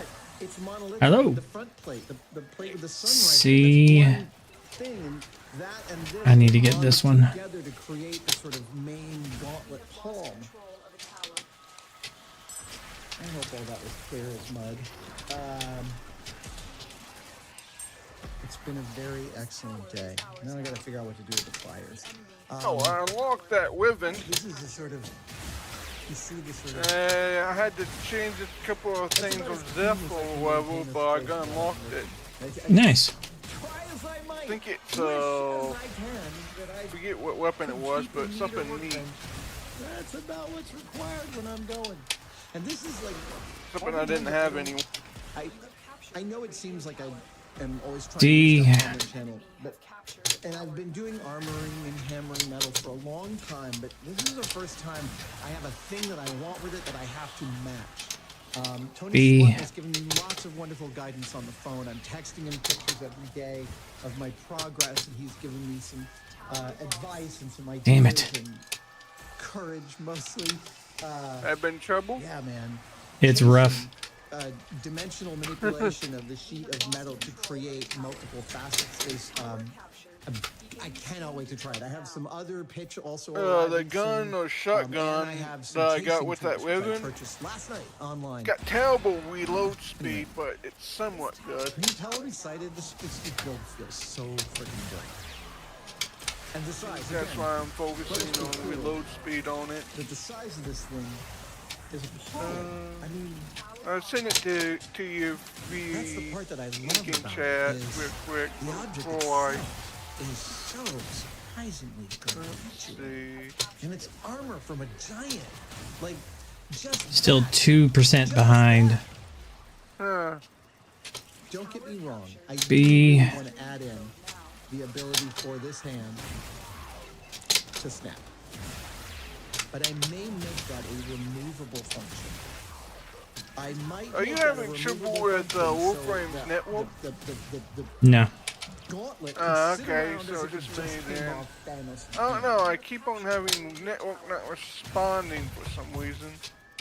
I'm connected. See. I felt like there was more to go over. Maybe it's just a weddle. You guys have a lovely night. I'm going to go and have some dinner with the kids, and I will see you guys. This is be it. Thank Damn you it. so much for watching. I wanted to remind you about some classic merch we still have available at Hey, do you need help? Specifically, You can't join this one. Oh, okay, okay. Everything I do, I've got them in different categories and different colors. And if you want to know what's inside them, we also sell patches that label them, like for cables or pencils, or if you just want to represent the Savage logo.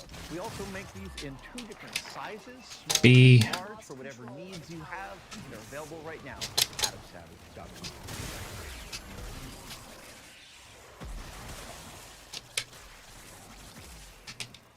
Tower lost. Tower captured. Begin stream decode now.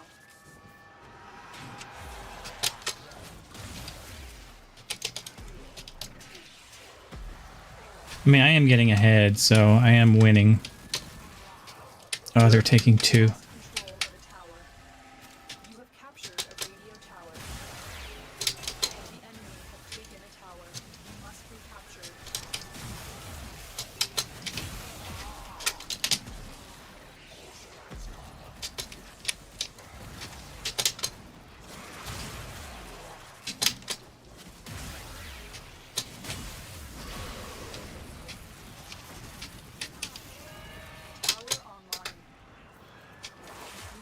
Got it.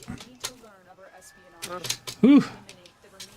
Just admit the Within mod that I unlocked. Archiplasma, that's a good one.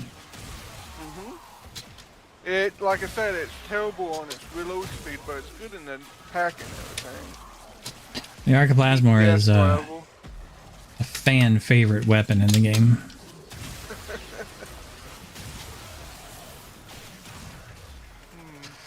Whew. That was a mission. That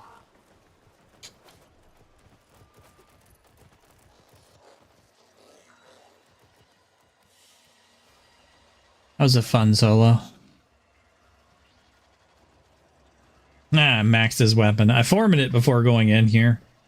And I just maxed it. Phew.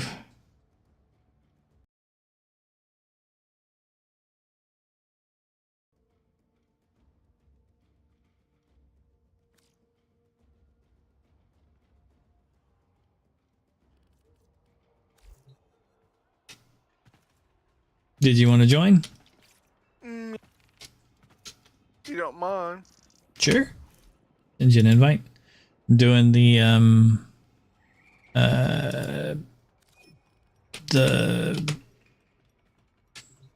these things. I wasn't even on public. Random can do. Let's see. You were chosen random. Hold on, I actually have to go down to the thingamabobber to hit the button.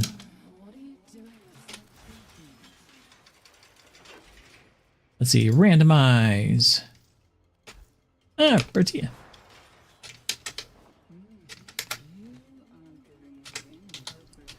Okay. And then the next one is a capture.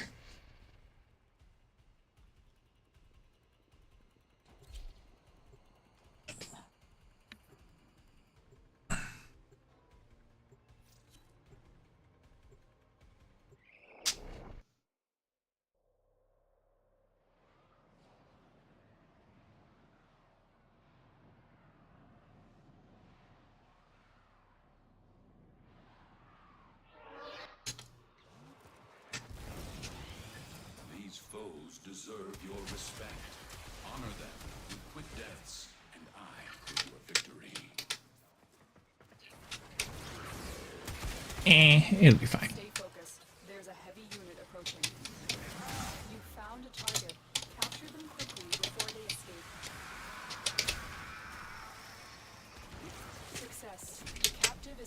our hands. Congratulations, Tenno. I'm detecting a large security force heading your way. It's Well, that guy went down.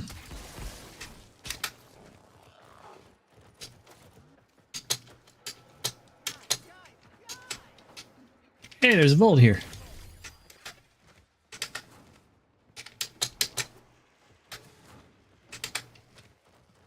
Whoop, not that way.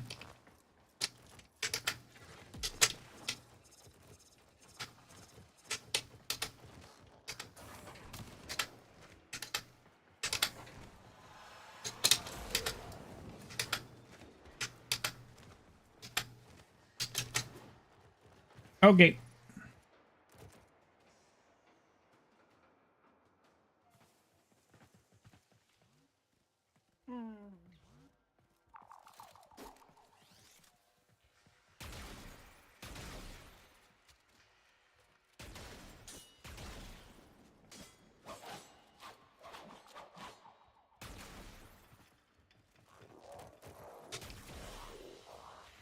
A valuable lesson. I still did 60% of the damage. I got 4 total kills. I have no idea what weapons I had on or what I was using. We went too fast.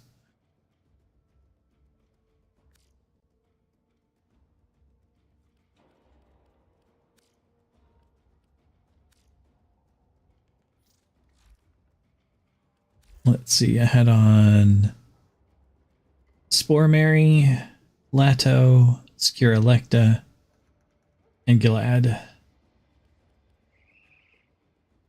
Alright.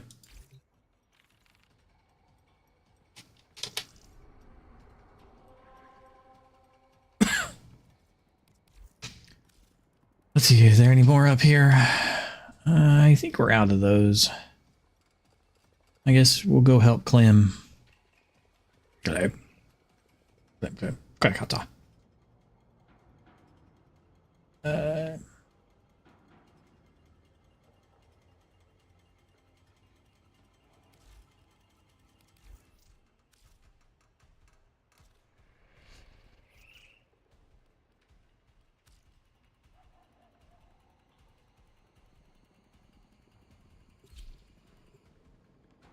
I'm for starting that one.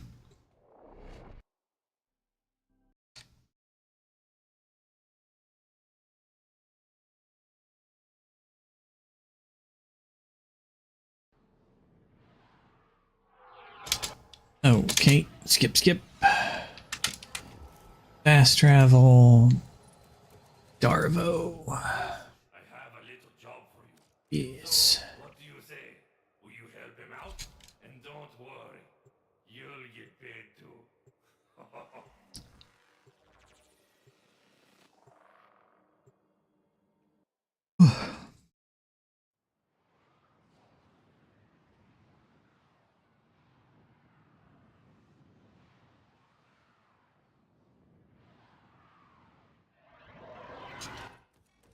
This is it, the merchandise acquisition mission. You and Clem, cause a ruckus. Cause a ruckus. Here's the officer. Let them know you're here. Come. They cut off life support. You going to let them intimidate you like that?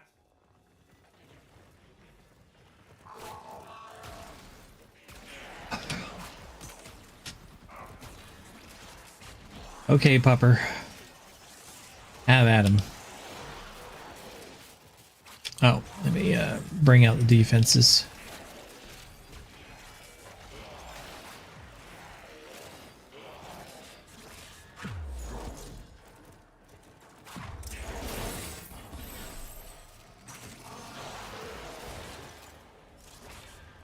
Do-do-do.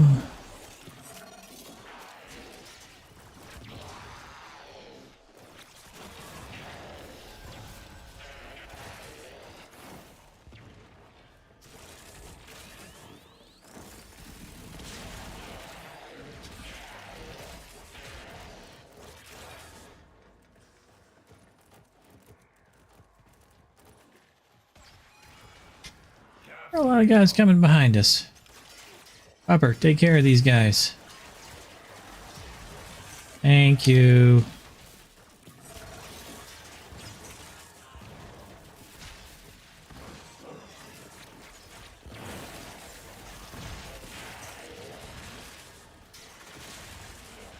Seems like a decent spot to stand.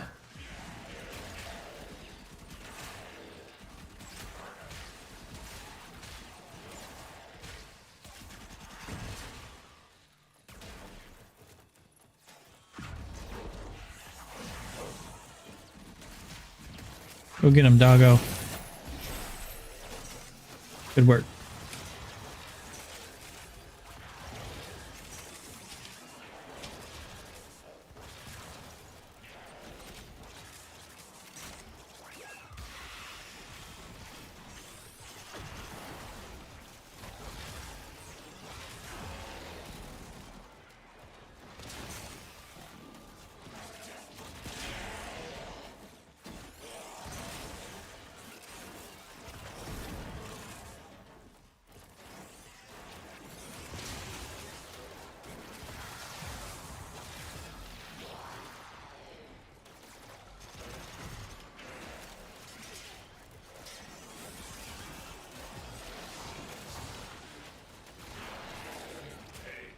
Dropping another capsule.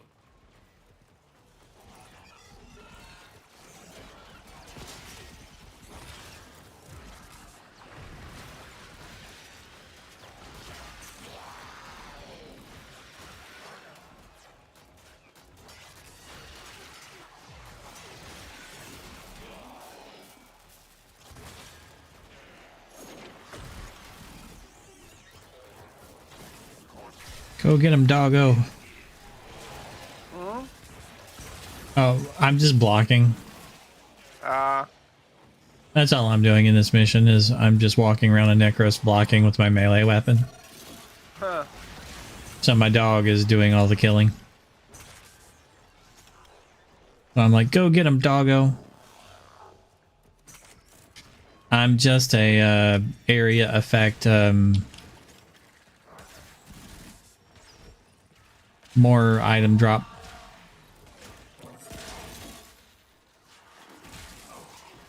AoE desecrate. I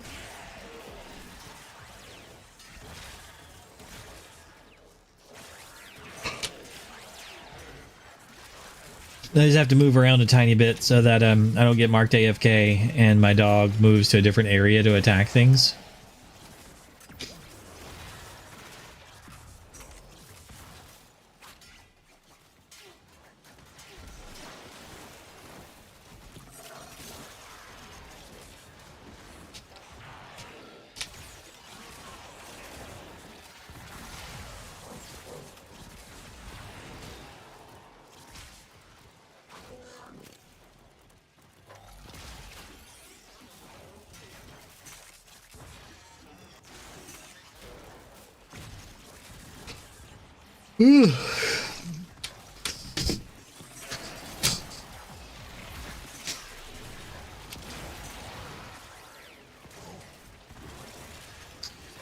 The weird and wacky ways you can play Warframe. Void disturbance. Tenno forces need backup within Granum's void. Gateway collapse imminent.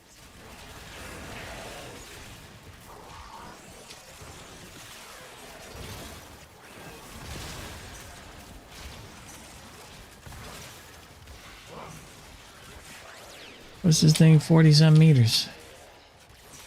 Oh, it's a boss guy. That's kind of fun. Hey, doggo, come here and kill this.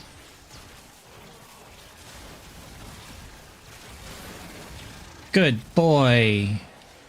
He killed it.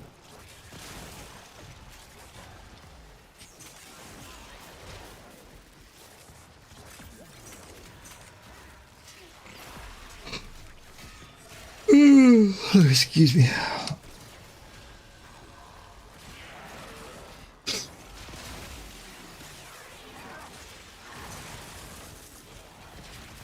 Good work, doggo.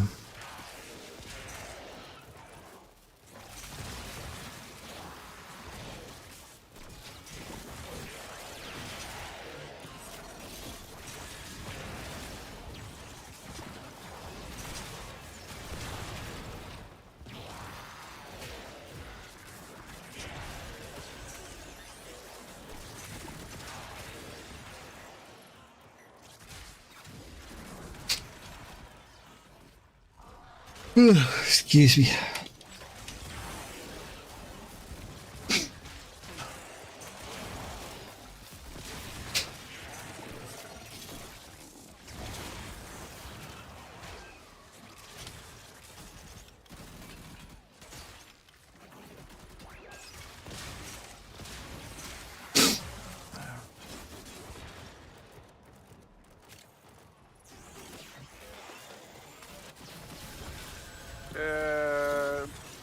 If I disconnect, it's probably because I kind of lost electricity. Okay. Like a storm going on. Yeah, somewhat. Well, I live anyway. I don't know anywhere else. Well, take care. I don't know. It seems like the electricity's gonna go off. It's been windy. I don't know why. Oh well. Well, if it happens, it happens. Yep. In case of flooding, seek high ground.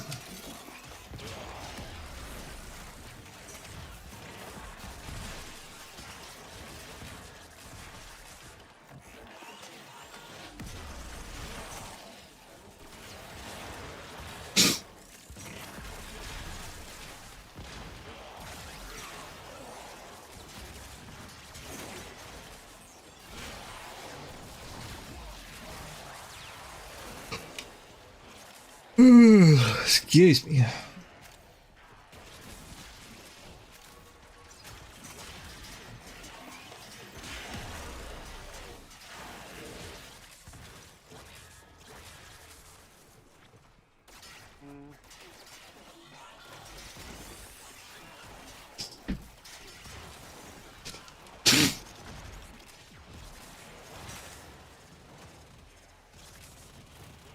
I've met people that can't stand the way that I play, like, some video games. I'm like, I just try weird things.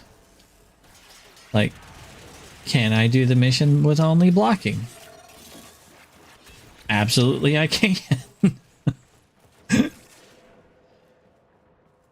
Like, but going into the mission with that kind of attitude is wrong. I'm like, yeah, I can understand that, but it's fun too.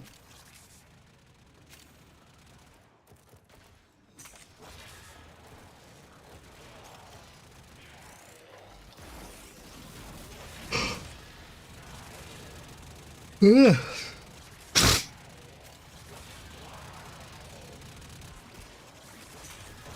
work so far, by the way. I'm coming down this hallway and there's nothing for my dog to kill.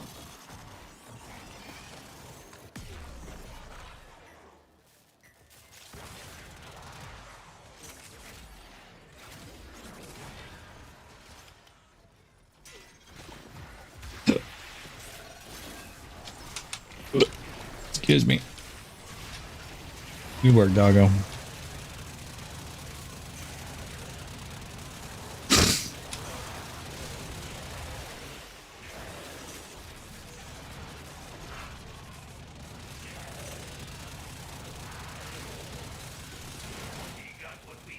Time to head out.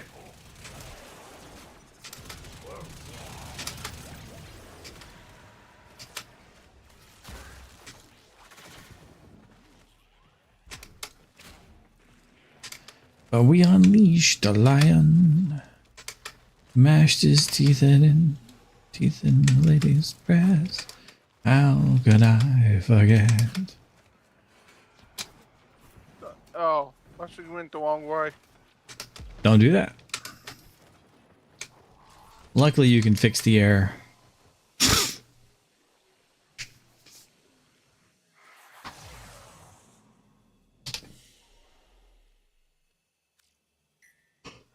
Hey, yeah, 50-50. You did half the damage, my dog did half the damage. Good work. My dog killed more things, though. He had 449 kills. And I ended up tanking 98% of the damage while blocking. Yeah, I tanked really well. I just blocked. It's like, fight me, you bastards! Fight me! And they're like, aim at the guy with his melee weapon. Duh. I can block your bullets. But yeah, the dog killed 449. You killed 280. So you're doing roughly double the amount of damage I guess the dog was doing, since you'd had half the kills of him. And had equivalent damage. So good job. And the dog does good damage. The dog murders like crap. So yeah, good work. You're doing some good damage there.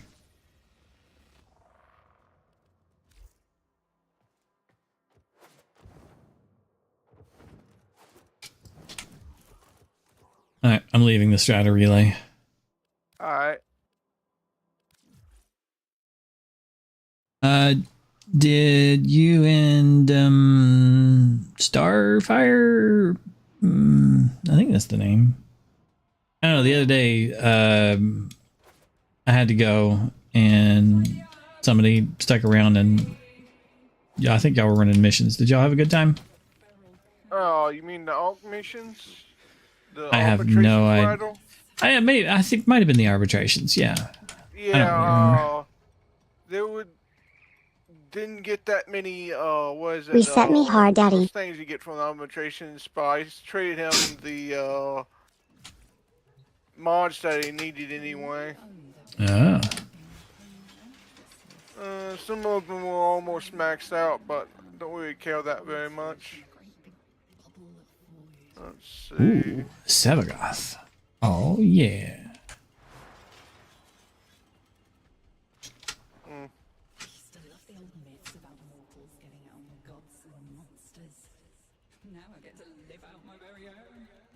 There's another one up. Nice.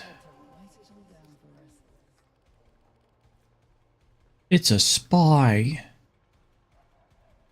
Well, I gotta go with Sevagoth. Oh, hold on a second. Friends only. There we go. Alright. I'll do my best. I am off meta on this one. Oh, is there a spy or something? It's a spy. I'm going to Sevagoth. Alright. I'm on a random mission. Ash. Sure. Take whatever you want. I should be able to bust through them quickly, even on just on any frame, by speeding through the mission.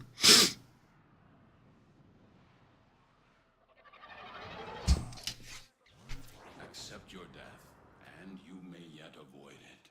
Trust Let's see. What do I have ulti wise? Fire blast. Ooh, I'm on the hot build.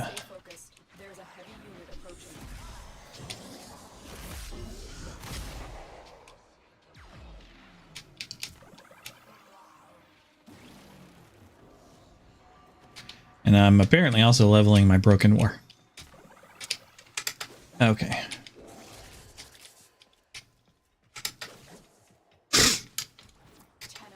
Be on the lookout for increased security measures.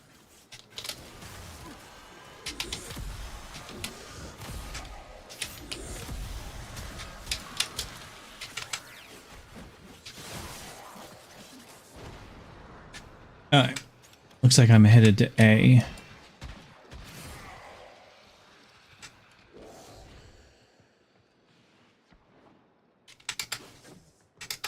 You can go ahead and deal with the enemy. I'm gonna kill things. Or the vaults. Sure. You're nearing the console. Trigger the alarms now, and they will start destroying the data.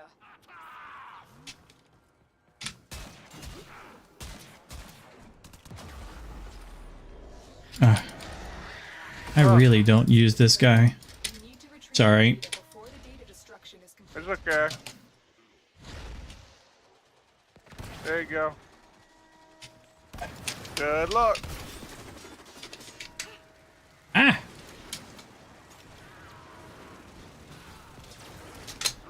Okay.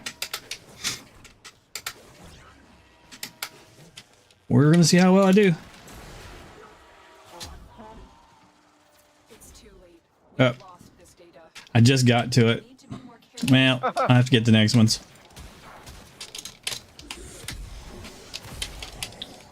Let's turn that on so I'll actually be healing.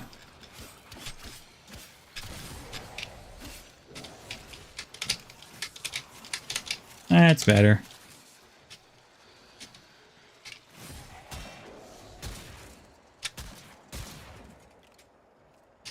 That a bad guy? That's corpse.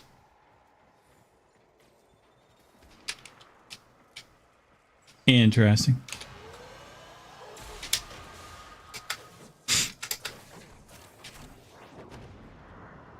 I'm detecting a large security force heading your way. It's the Grenier.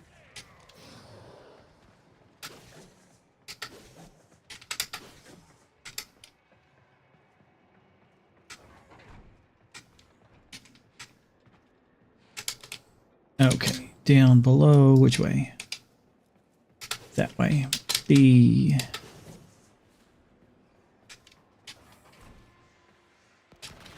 Okay. The target console is nearby. If you trigger the alarms now, the enemy will start destroying data. Stay focused. Me deal with There's the a heavy alarms. unit approaching. There you go.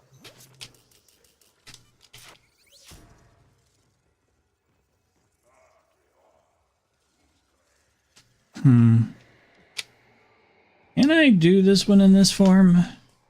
I think I'm immune to the, No, you're not. Okay, well then I will turn off the lasers. You can try, but I wouldn't recommend it.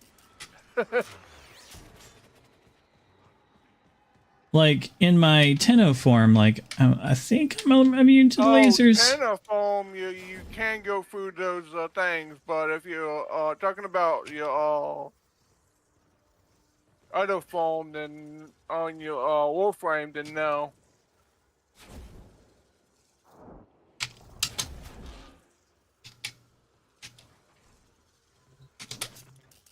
Should be A clean extraction. There we go.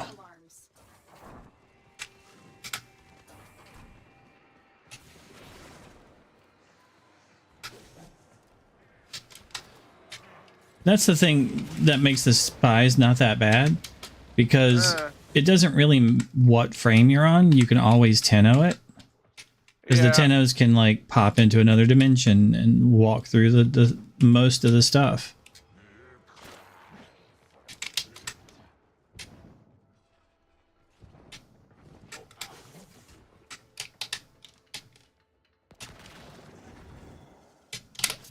The target console is nearby.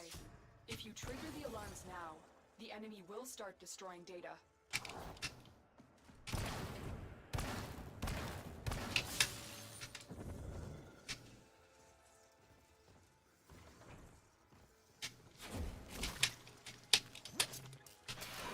Data extracted.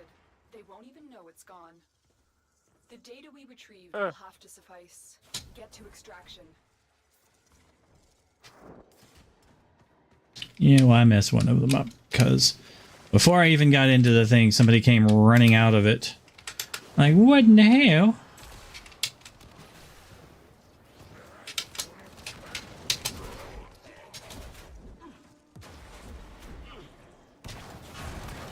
Clearly I remember picking on the boy. Seemed like such a harmless little fuck. Ooh, but we unleashed a lion.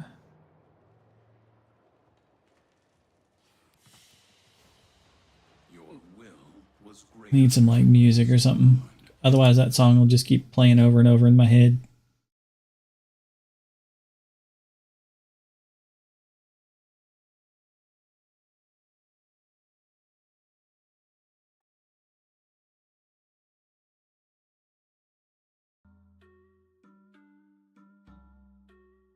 There we go. Not too bad. Hey, the Broken War made it to level 29. All in all, cool. Taking is it the war any good? The war?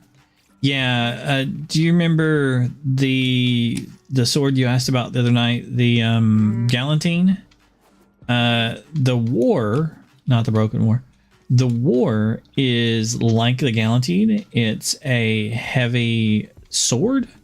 And the Galantine is the highest slash damage heavy sword, while the heavy war is the highest impact. Yeah, I think it's impact heavy sword. Yeah,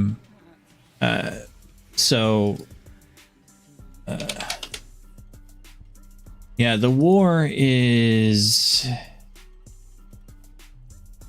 bad. Yeah, it's impact. So it's good versus the right targets, which is like the Grenier. Its second highest damage is slash, which is okay, but so it's good. The Galantine has high slash damage. So for physical damage weapons, they're both good for different reasons. Then there is trying to remember the name of the other one that is like high puncture. Heavy sword. That's the dark split sword. Yeah, it could be a heavy sword too, but that's not the one. Is the weapon that I have for the within, I forget what it's called. Give me a moment. It's the Destreza. Destreza. Yeah, Destreza Prime. Is that the highest on punctual? Well, again, the weapon type matters a lot.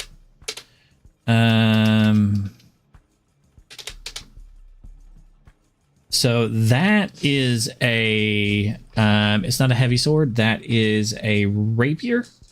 It's a fencing weapon, so it uses a different stance and has a different like heavy attack. So it all depends on like what you're looking for in the heavy attack.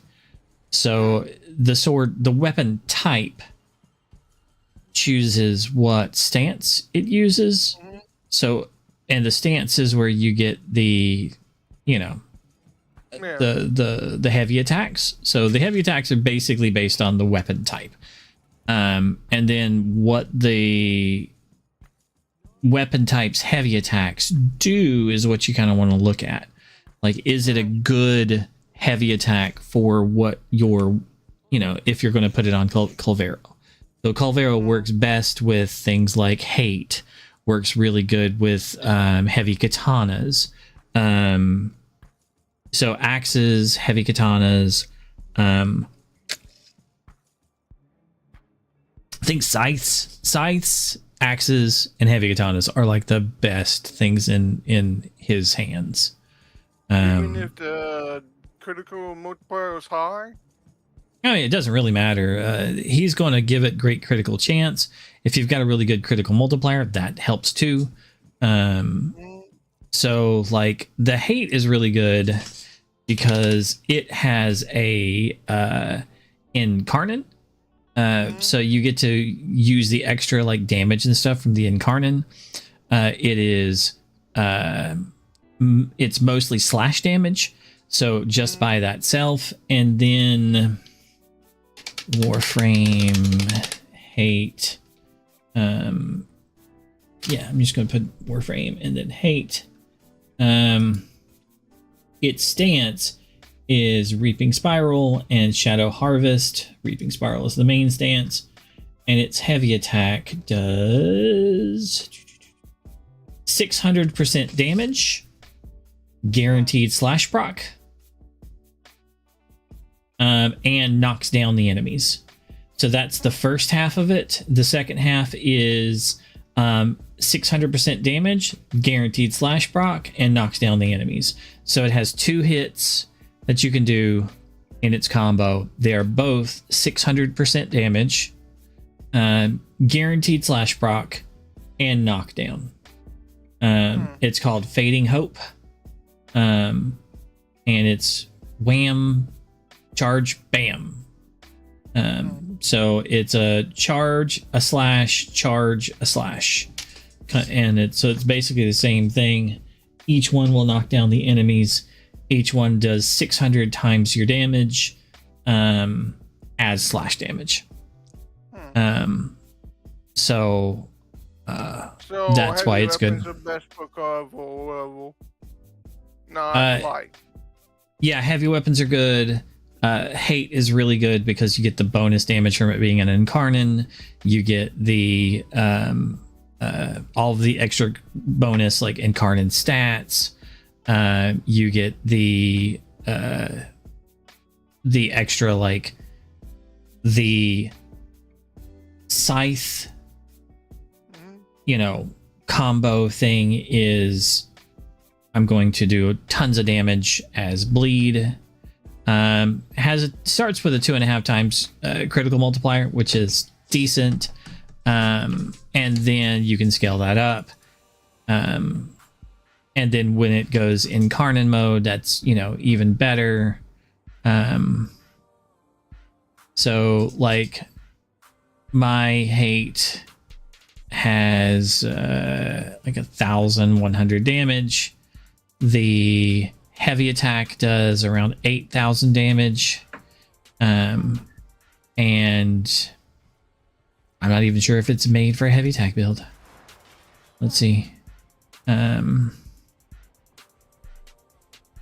Not really. It's kind of an old one. It does have a specialty mod for it, like Burning Hate. When hate damages enemies inflicted with heat status, they become vulnerable to 120% more status damage. So that's kind of nice. I don't need that one on, so that one would get replaced with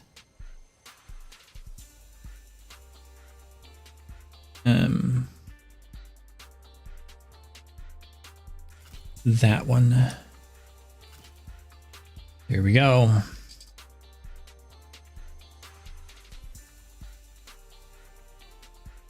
Like by default, it has over 100% crit multiplier. 100% crit chance with the default build that I have on it.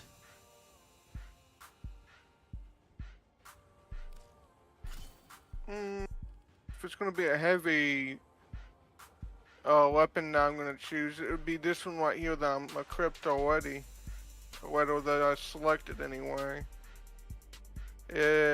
Get what it's called though, how to say it. Kuva Shielding. Shielding. Can't really say that. Well, it's a good functional heavy weapon. But it don't got any slash, which sucks. Oh well. The damage that matters, doesn't it? The damage what? The damage of the heavy weapon. It helps.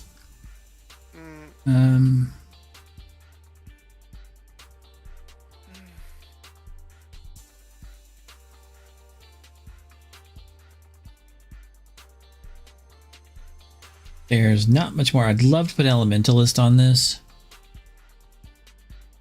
but I don't see much more room for it.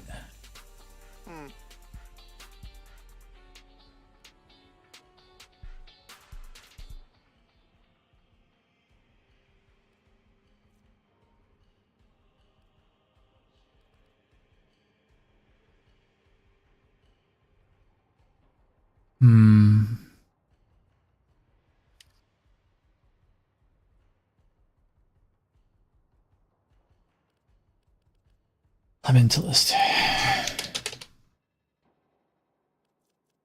Like 90% more damage.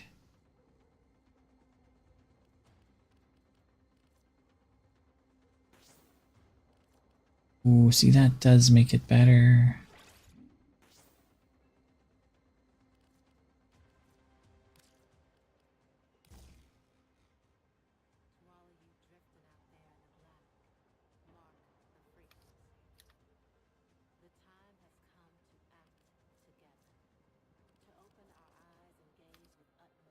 That takes off all of the heat. I don't really like that. Unless they already have heat on them.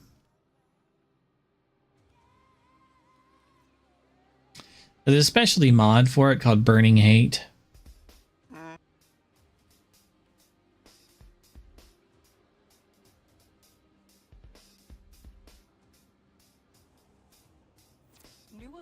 I mean, I guess for Colvero, I don't really need Blood Rush. No, you don't. You have the forced ability that gives you more critical chance for that. Don't we need Blood Rush at all? I mean, you will get more damage out of Blood Rush. Because you'll get the exclamation marks. You'll get more of them. So what I could do... Does it matter how much critical chance you get? Does it increase the damage any? Yeah, the higher your critical chance, the more damage you do. Each exclamation mark adds modus damage. So the more you have of the, okay, I guess I add back the Blood Rush I had. Think about that. I thought, that's how I would build this.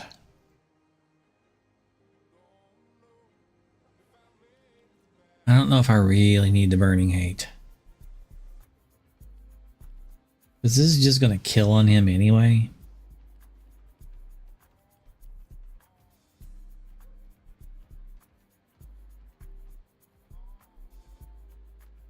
I'd have to test it. Let me duplicate this onto B.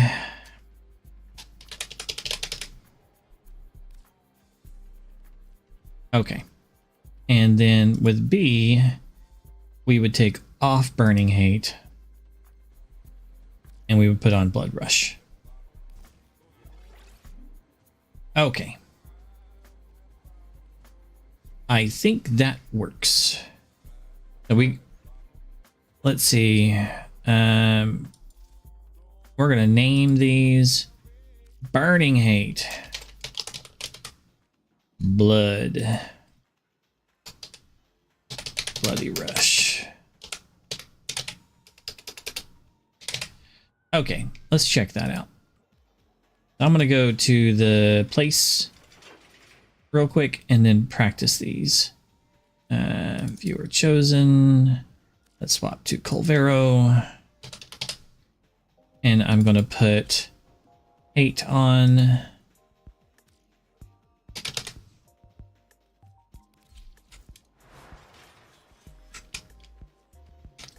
Let's go. You are a true hunter. Where would the sanctuary be without you?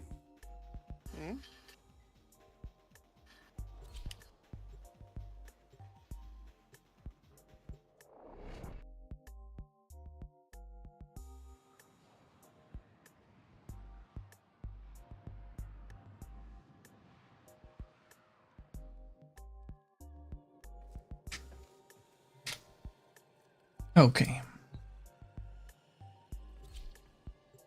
I'm curious as if it works too. Well, it's going to work. I need to put my shotgun on. Nope, I've already got the shotgun on. Okay, bunch of bad guys.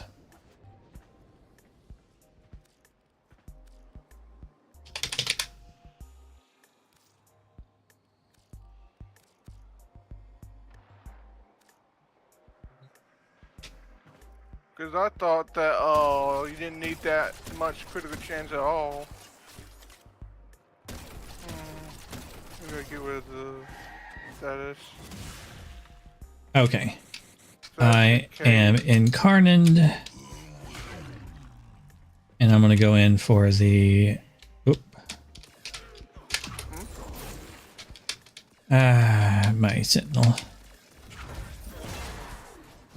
Okay, so with the form that I'm on right now, it was a one-shot kill on all of them. I need to take the Sentinel off though. Nautilus was also doing damage. Okay, so on the main build, which one is this? This is Burning Hate. Okay, so this is Burning Hate. Let me try that again. Simulate. So this is not the way I think it should be. This is without the no blood rush.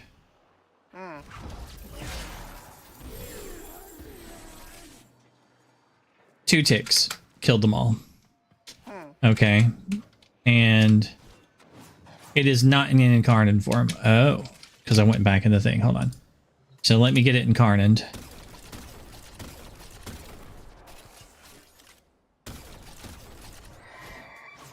Okay, now it's incarnate.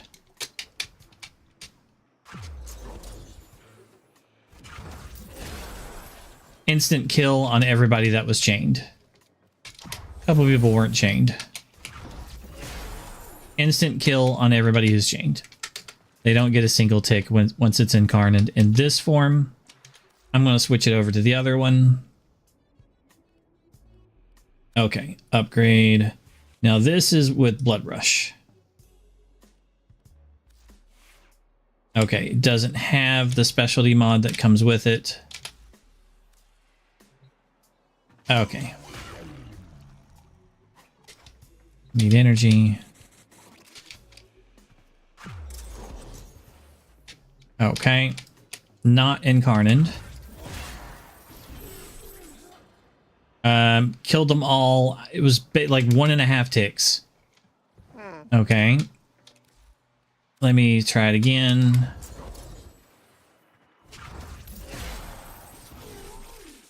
Two ticks. Missed some people over here on the left.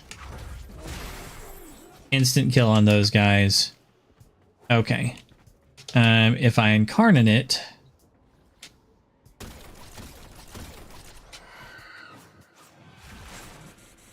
Okay.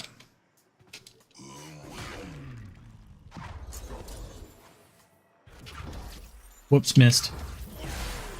Instant kill. On everybody that was hit. Whoops. It's hitting for 12 million as a slash damage with double exclamation marks.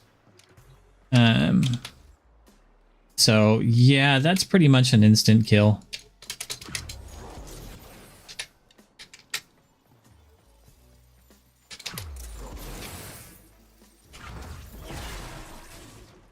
Yeah, the damage that's going to the rest of them is 18 million damage as a slash proc. So like once you incarnate the hate, works really well. And is an instant kill. Let's try something a little bit tougher.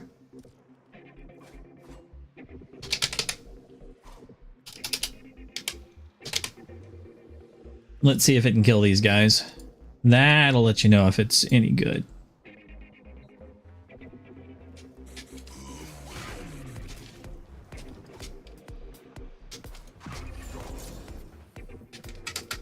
I'm gonna see if I can chain him from the side.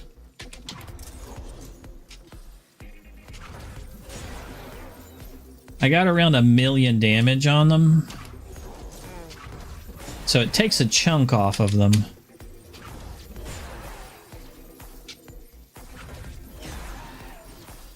And this should kill them.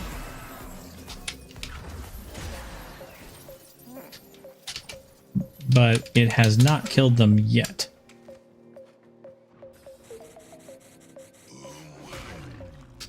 So that's... Oh, and it's not really doing damage to the ones that I'm not directly hitting.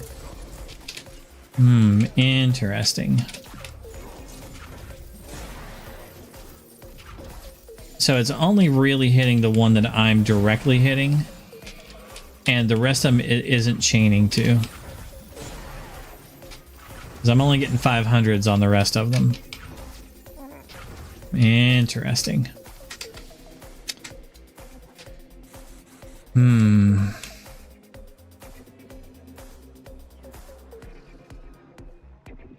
These guys are toughies. I see that. This is how I test how good something really is. Like, the previous guys, they're okay. But, like, these dudes, if it can kill them, you know it's really strong.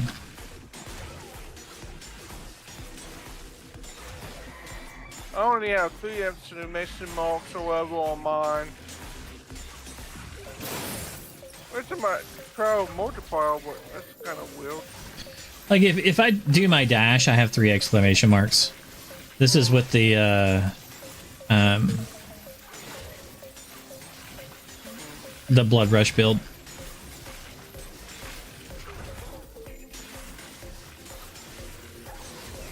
And you'll notice your damage goes up on them when you have the 3 exclamation marks.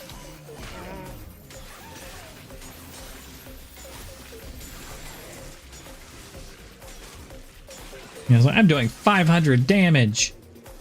Like how, that's just how little damage you do to those. But if you want to see something like silly, this is why I call her silly. You see how little damage we're doing to those guys. Yeah. I have to like change frames, so it'll be a minute. Give me a moment. Yeah.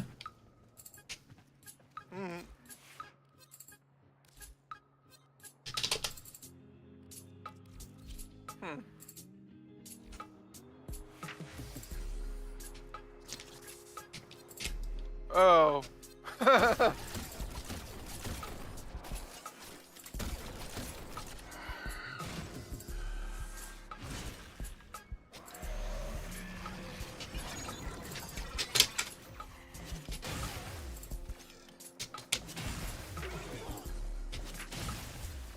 I don't think I'm on the right build. I'm not on the right build. Oops, hold on. I didn't go for the bonk build. I went for the regular one. There we go. Okay, now I'm on the bonk build. Hold on a second. Get out of my face, big guy. Okay. Wow. Okay, now this is a one shot. Oh, wow.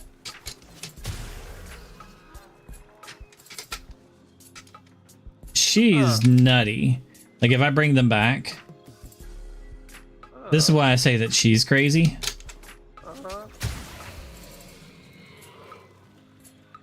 Because those were fresh. They had no damage on them.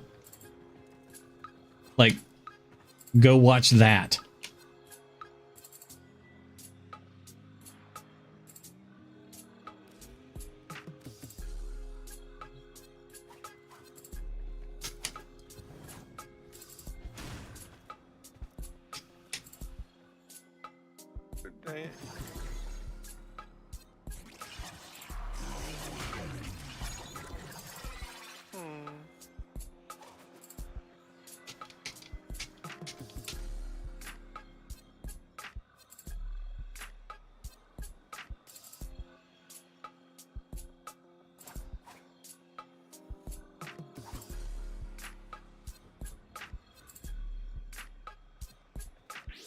So can you see the enemies down there?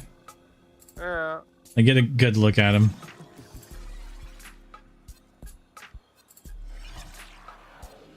Let me know when you have a good position to see them. I see him. Okay. I have 6 seconds left on my abilities. He killed every last one of them. Yep. What the heck? One hit, all dead. This is the reason why I'm like, she's silly.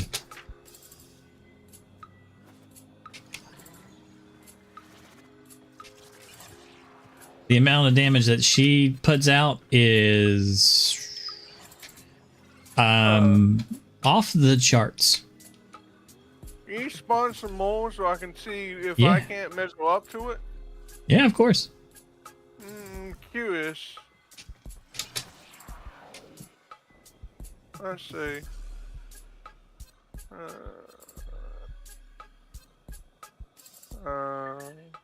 Her number 3 ability has a light and a dark version. You want to be using the light version so you get the damage multiplier. Then you put another damage multiplier on it like Nourish. And then her one ability also has a damage multiplier. So you can stack 3 damage multipliers on top of her. Oop, sorry, I moved some of the guys. No idea how you did that. Maybe it's just my weapon or something. Or the damage I have in my power strength or whatever. It's just a heavy attack.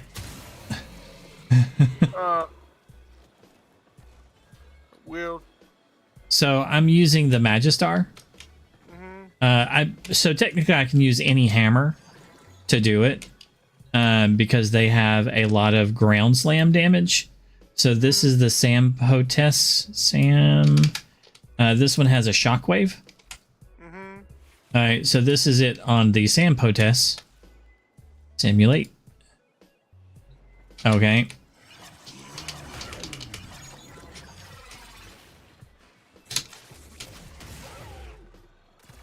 Alright. And there we go. They moved towards me, so I didn't hit them all with the first slam. And if they're below me, I don't hit them because this has a shockwave that goes in front of it. There we go. So I don't know if you can see the shockwave travel, but it does like a cone in front of me of explosions. So it doesn't go down or uphill though. That's the downside to it. So it stops hitting them.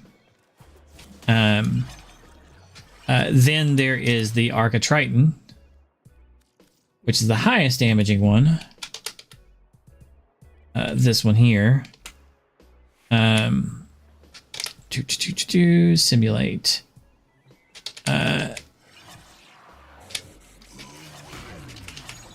Okay. This is the Corpus Hammer.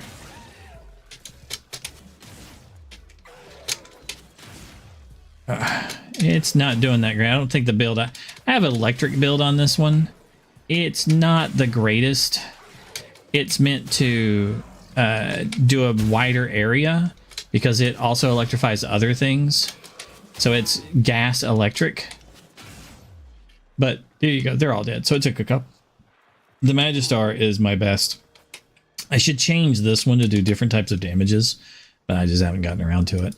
It's designed currently to fight with the gas magnetic to fight the tech rot. So it's specifically designed to fight the tech rot and not to fight anything else.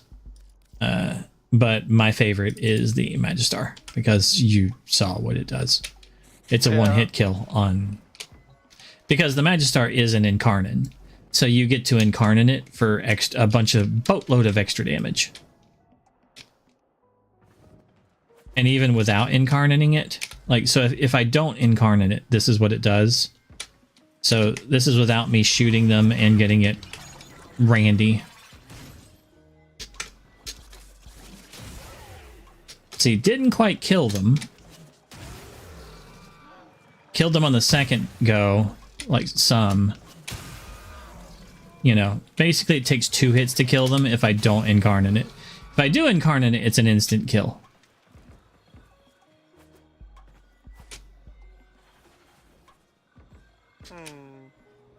So I just shoot him a few times with a shotgun, and then I incarnate it, and it stays incarnate for like, you know, 3 or 4 minutes. So, a couple minutes. And then all I have to do is, like, you know, melee once or twice, or I can basically just immediately reincarnate it because of the way it's designed. That's not bad. Just heavy attack quickly after it screams. And that's the design of it. But the hate works really well for Culvero. You already saw the heavy katana that works really well for Culvero. I think Culvero can kill those guys in like 2 or 3 hits with the heavy katana. Same way that he was able to with a few hits with the hate.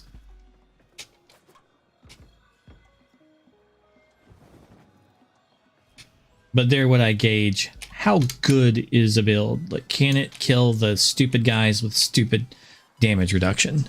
If it can kill stupid guys with stupid damage reduction, then you're like, wow, that's a pretty good build. And there's those, and then there's the clear. This is the other guy that I test.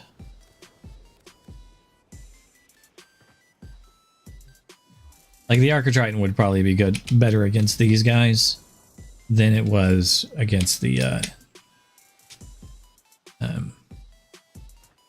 you want to like try those. They have like 99.9% damage reduction on their shield and 99% damage reduction on their health. So they're hard to kill, but not impossible. Sorry, my Sentinel doing his thing, pulling people to me. Now he's lasering them.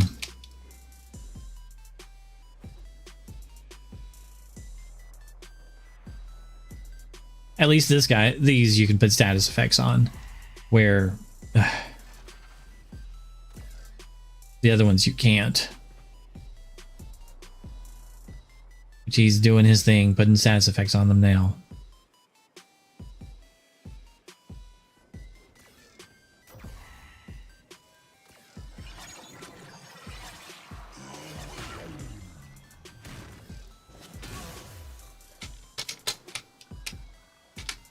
Stop pulling them. Sorry. That's why I'm up here. So you can have a chance to murder some of them. Oh, do you mind me showing you something? Sure. I have to exit this though. Alright, no problem. We'll leave here. I invite you as soon as I get into the area. Alright.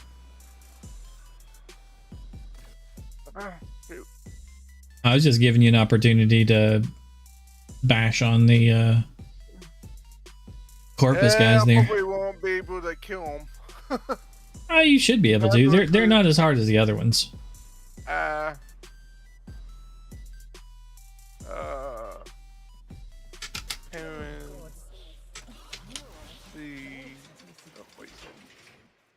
Parents. Give me a moment. There he is. Living like this, do you ever feel like we're teetering on the edge of I don't know if this actually works during the quest, but if I can find it again.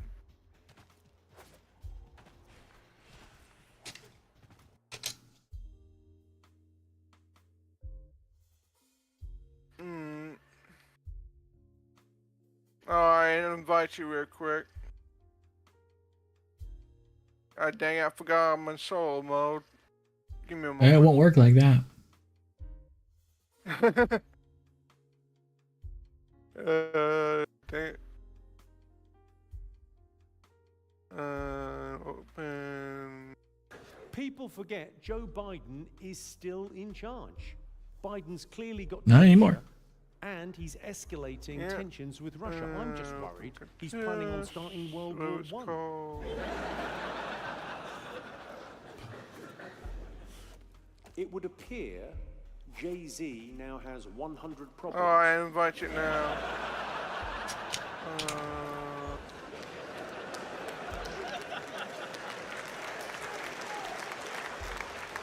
Make sure you bring Titania, though. Oh, too late. I already joined. What's up? I don't well. P. Diddy parties Well. made me sick. You could jump Seriously, out the and catering was fall, awful. but you here? Alright, try to follow me. Well, okay. I think you went up here. Go on, what was it? Do I want to be All your right. sugar daddy? I think I do. I think I do. Well, I don't quite know what they So other than going outside the map, what are we looking for? That's basically what I wanted to show you. It's Oh. not that very impressive, but if you can do this in the Catavo for whatever it is, you can do it during the mission. the hall mission in it. I'm not sure if you can do it though. But if you can do it during the hall mission or whatever, the quest or whatever, you can go out of the map and do some weird stuff if you can get out during the quest. I haven't tried it during the quest yet because I don't know if it'll work or not. Mate, it sounds like the meter's running. Though, I'm pretty sure it'll work. I mean, I'm very funny, but it's like... Because if it works here, you can do it in other, like the real mission or whatever. I don't know what it looks like after you exit out of the map though, in the real mission or whatever. I haven't really tested it on that. Maybe I will after a while. That's all I wanted to show you. Sorry it wasn't that very impressive. That's cool. What do you do, Con? You work for the council. As a column? What do you do for said council? An office job. Oh yeah. Oh yeah, with a physique like that, you want to be indoors. Who are you here with, Con? Your wife? Poor fucking woman. So what you want to do? Please, feel free. I'm gonna stop by the Laverian real quick. What, sorry? It's your friend's birthday? Okay.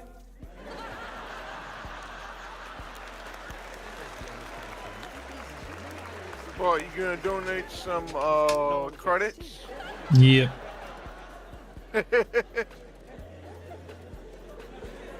Yes.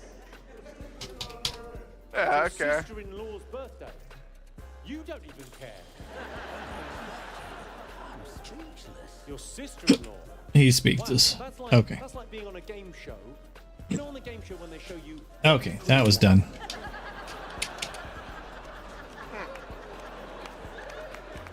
That's a sister-in-law, isn't it? Ah, I should have waited. I should have picked a different box.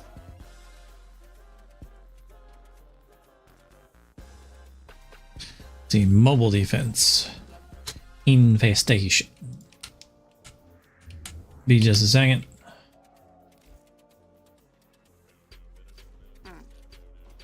Sending you an invite.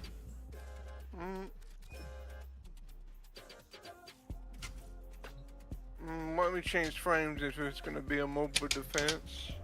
Not a bad idea. Let's see, where's... Alright.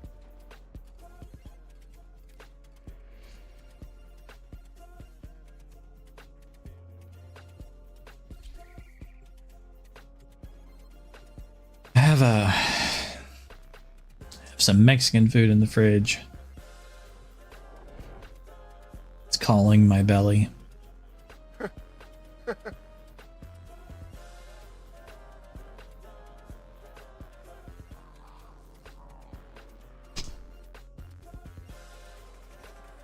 Accept your death, and you will yet avoid it. Trust in your training. Stay focused. There's a heavy unit approaching. Location reached. Drop me in and defend our position. I'm in, Tenno. This will take a moment. Multiple biosignatures detected. We've got infested incoming. That was a juggernaut. They were lured out by the death of infested. Lay low and it should go away or amp up the fight to draw it out. I am no longer detecting signs of a juggernaut. Move on. You are safe.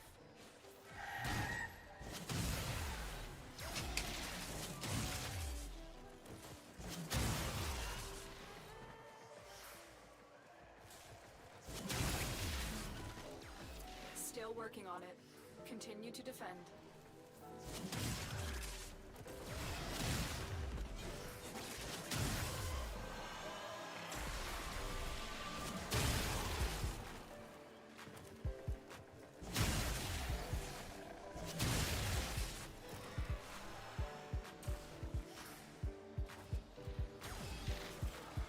question. Does Wisp's passive count as being invisible? Anytime your feet aren't touching the ground, you're invisible. That's her passive. You can't be turned invisible otherwise. Okay. So she's the immune to... augment mod that increases strength walks when she's whenever you invisible jump. then? Yep. Alright, just checking, because I was thinking about adding that augment to this Warframe, but Yeah, it works. wasn't sure if it works. Yep. All you have to do is jump. You turn invisible, and you get the boost. And then for 3 seconds after you land, I think you still have it, because it lasts for a short amount of time after you land. It works for Wisp. Oh, that's good. Yeah. It is. It's a very good.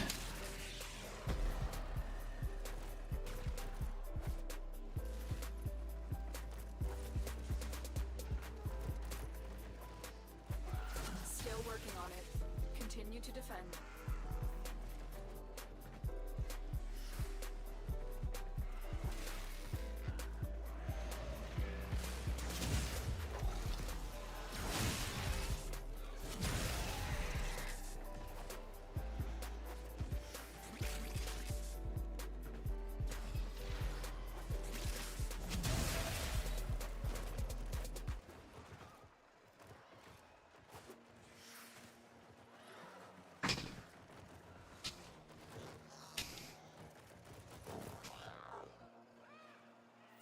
We are finished here. Move on. Move on, people.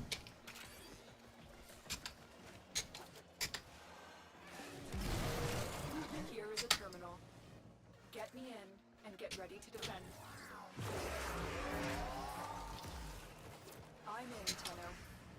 This will take a moment.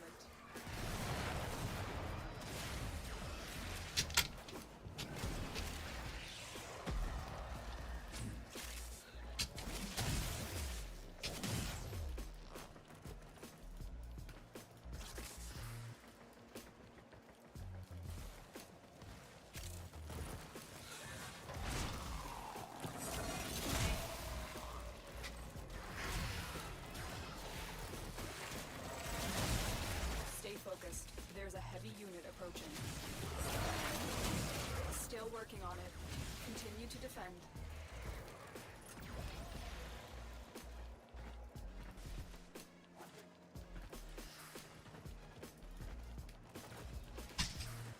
What's up, doggo? Did you need to go outside? What you doing in here? Give me a minute. Mission's almost over. We just gotta kill an interloper.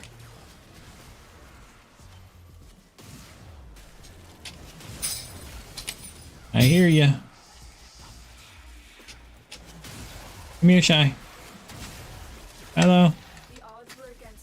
Shiloh, come here. As soon as I get to the exit, I gotta walk the dog. Shy. Good girl.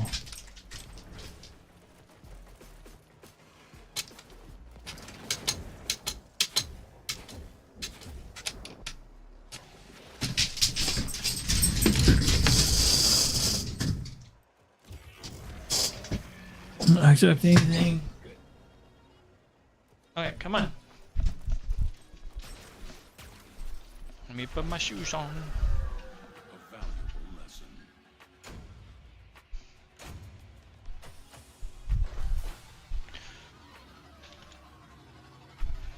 You better go out and pee. Come on. Come on. I know it's raining. Oftentimes she'll be like, oh, it's peeing. I don't want to do this. I changed my mind. I'll hold it. And then she's surprised herself and peed the bed. Now she's on incontinence medication. So now I'm forcing her outside when she comes and gets me. And then she sees it's raining and is like, nah, I'll just hold it. No, you won't. You absolutely will not. You're gonna take a piss because you think you need to.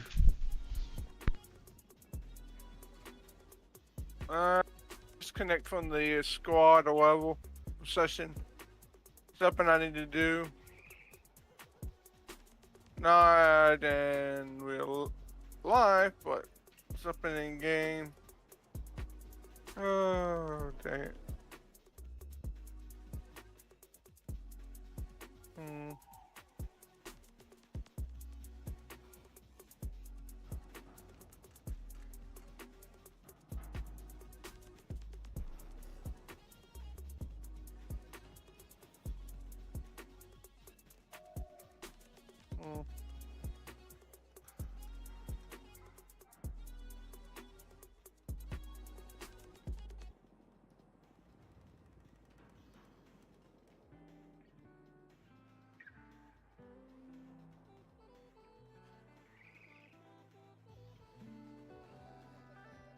Well, after I walked the dog, I took a piss because I stepped away from a video game and my body was like, hey, hey, hey, I exist. Take care of me. I'm like, damn it, bladder. I was like, now that we got your attention.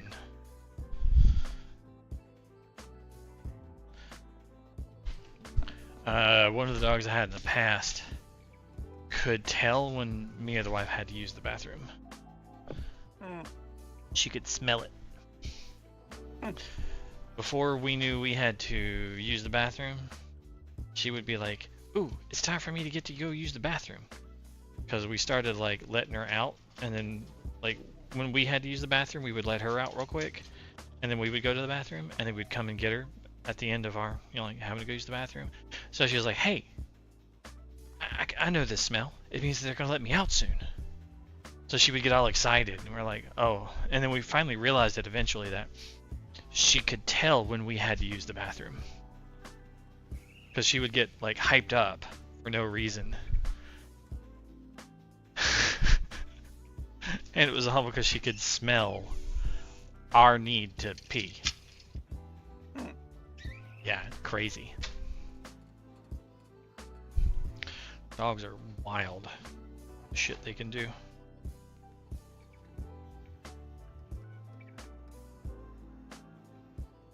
They can smell people about to have a seizure and shit. Dogs are kind of cool.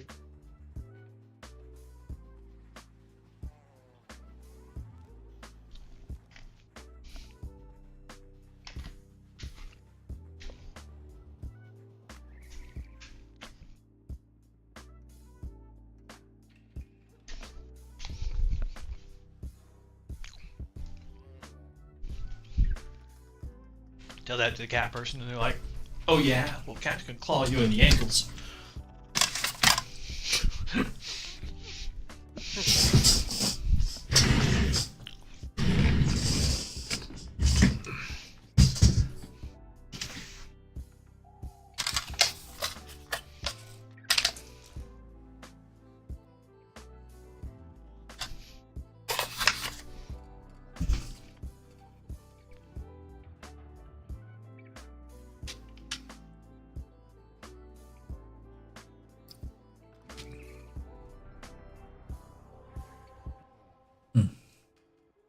Yeah, I knew this was kind of spicy. Getting whole pepper seeds.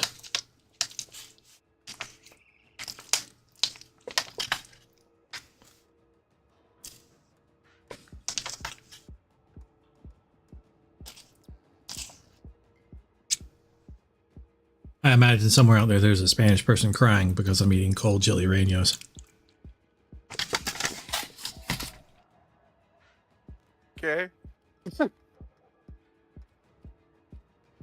Do you know what chili rellenos is? Ooh, spicy.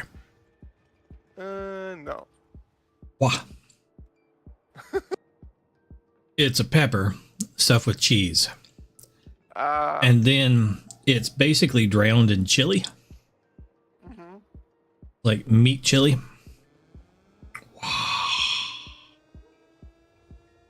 The peppers this place uses are spicy. They strong motherfuckers. Normally it's like a green pepper. Well, like a lot of places use are poblanos. These are significantly stronger than that. Ooh, it's gonna hurt coming out the other side.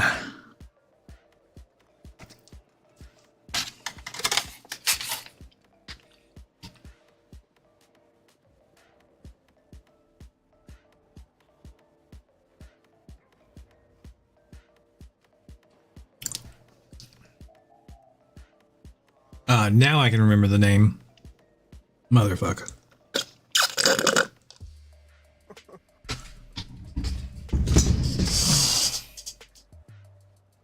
Getting direct pepper seeds out. When I ordered this, I couldn't remember the name of my drink, so I didn't order any. Now I can remember it's called horchata. Wow. My face is on fire.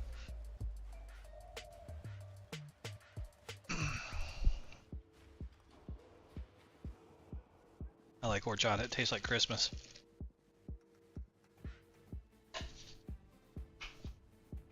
Some damn good drink. It's like Spanish rice milk. Spiced. It's sweet. It smells and tastes like Christmas. Like cinnamon and nutmeg and shit.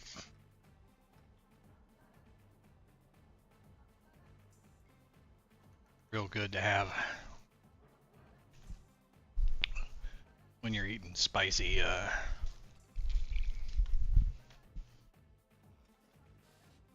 shit. When you're eating this spicy shit. Nice having a cold beverage to wait for wish on. Well, it does, well, What you testing? yeah, I went to test and check the... Doesn't last that long. After you land, it goes away. What goes away? The arcane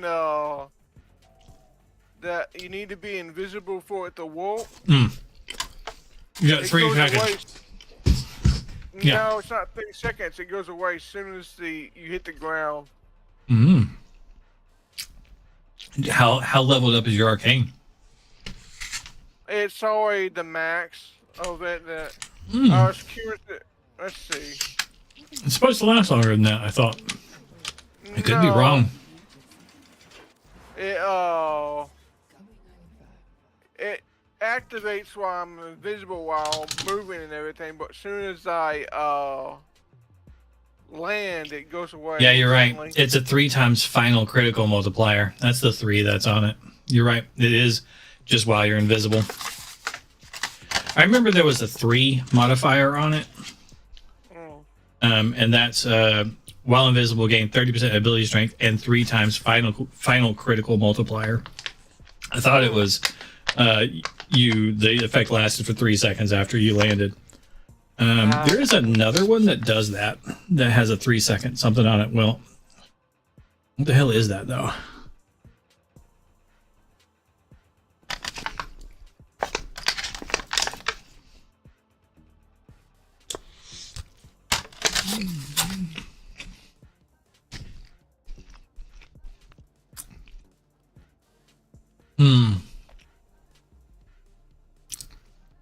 Might be an ability or something.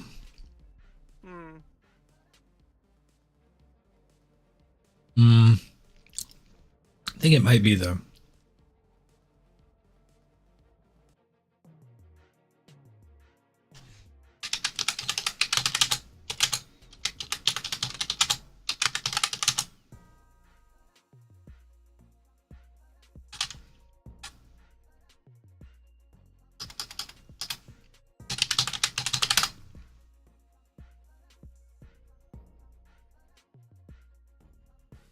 I think it's aerial bond. I think that's what that has the 3 seconds after landing. Yeah, it's a mod. So you might want to look into a bond mod for your pet. If you're going to run, so this is, okay, so if you're going to be playing her and you're going to be jumping to turn invisible, you want to look at aerial bond. Airborne kills decrease companion recovery timer by 3 seconds and 9 seconds for headshot kills. But your companion creates a field of cold that increases up to 35% and a 10-meter radius while the Warframe is airborne, lasting for 3 seconds after returning to the ground. Okay? So it's a 20-meter field of cold, and it increases up to 35% cold while you're airborne. So if you're jumping all the time, you would want to put an aerial bond on your pet, your companion, because it'll make this massive area of cold, slowing enemies down, putting cold procs on them, and that's the one that lasts for 3 seconds after landing. That's the 3 that I got miscombobulated with the 3 times crit on the arcane. It was the 3 seconds from aerial bond. Because I'm like, I know there's something that does the whole after landing, it lasts for 3 seconds. I was like, where did I get that from? And then I found it. It's on aerial bond. Found it!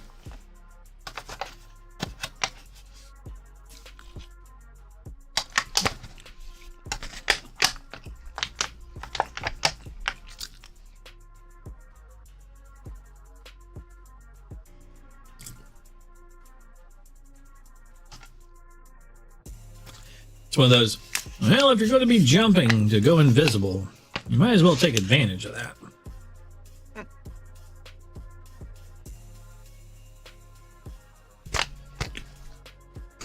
And might I introduce you to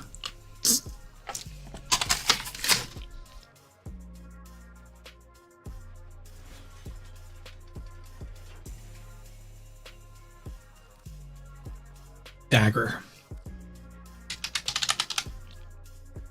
the Inodim. Okay, this is a stupid weapon on Wisp. Okay, the Inodim.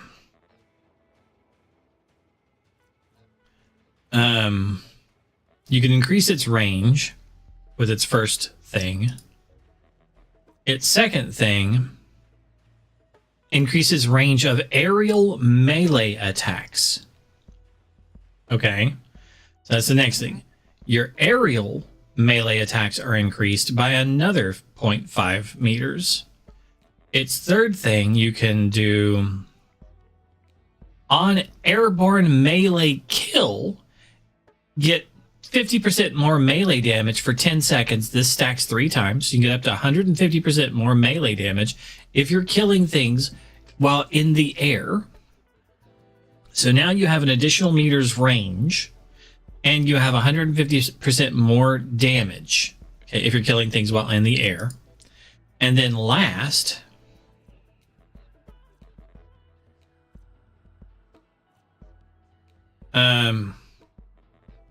probably collecting ammo grants melee combo counter. Okay? So, what this does is on you, or on Wisp, you add a couple mods to your pet. There's a mod for your pet that reduces the gravity. Okay? So you can jump higher and it reduces the gravity. So you slow fall for longer. And then you right click and you melee attack. And you'll basically kill everything with this because it's an incarnate, right? So you're going to incarnate it, get a bunch of extra damage and all sorts of perks on it and blah, blah, blah, blah, blah. Right?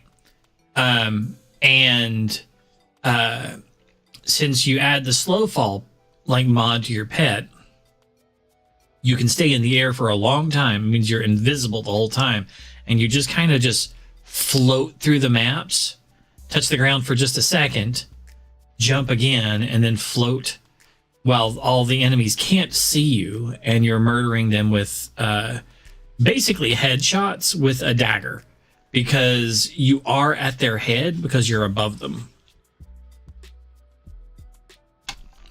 They're melee headshots.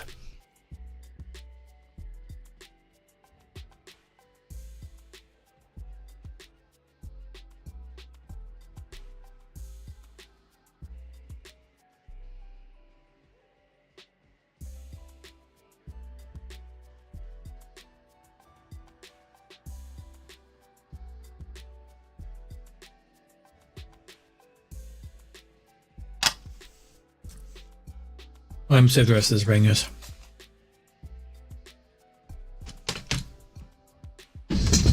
Wow.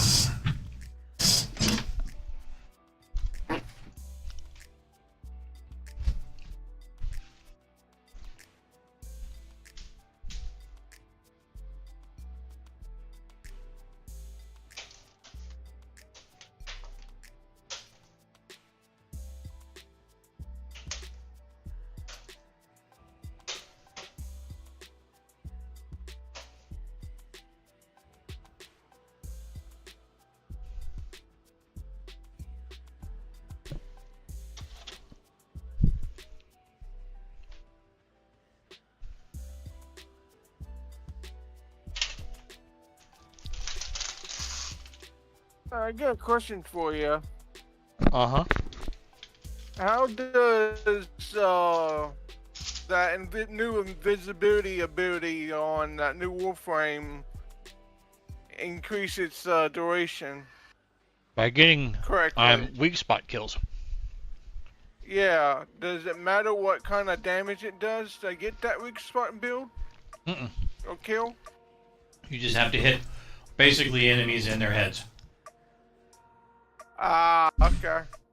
Their weak spots, wherever their weak spots are. Huh. Now, their weak spots, their heads can be in the middle of their bodies if they're robots. Or if they're infested. Their heads are in weird spots. Or if they're like the murmur, they're on their shoulders half the time. So you have to literally hit them in their weak spots to get the time extension. I think you have to get weak spot kills. Know what weak spots are where they're at? Well, there are abilities from certain sentinels which will highlight their weak spots, which will show you where they are. You can also research the enemies to find out. You know, you can also use like Side 09 for a while, and he has his like little sniper beam thing, which is like will highlight their weak spots. And then you just kind of get used to like, oh, that's where I know where the weak spot of that enemy is. So for the most part, it's just like research. Okay. You have to like, if you have the Sentinel ability, it will like look at them and show you where their weak spots are. Huh. And then you can shoot them in those weak spots. But I don't ever run it.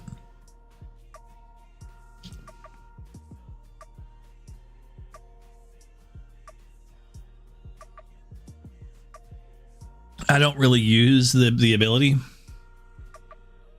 because I don't like aiming and having to hit the weak spots. So I created a build early on for Silent Girl, which she can add weak spots to enemies, give them artificial weak spots. and then I gave her weapons that track weak spots. They go to heads. Like they automatically bounce to headshots. And this turns her invisible and silent, which works pretty well.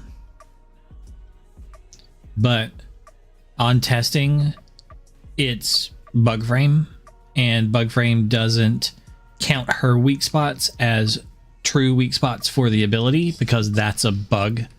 They didn't expect people to do this. To add, like, I can cover an entire enemy in weak spots, so anywhere I shoot them is a weak spot.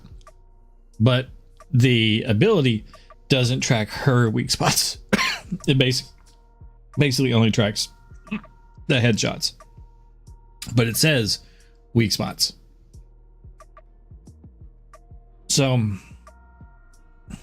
it should be like fixed to also work with her weak spots, which makes her build really, really good and allows a new way to play her and gives her a buff in the game and allows more play on Silence Girl. Hey Dan, welcome back. Did you wake up? Sorry, you haven't had much sleep. That is plenty. Yesterday I slept until 2 p.m. and then I took a nap from 7 p.m. to 9:30 p.m.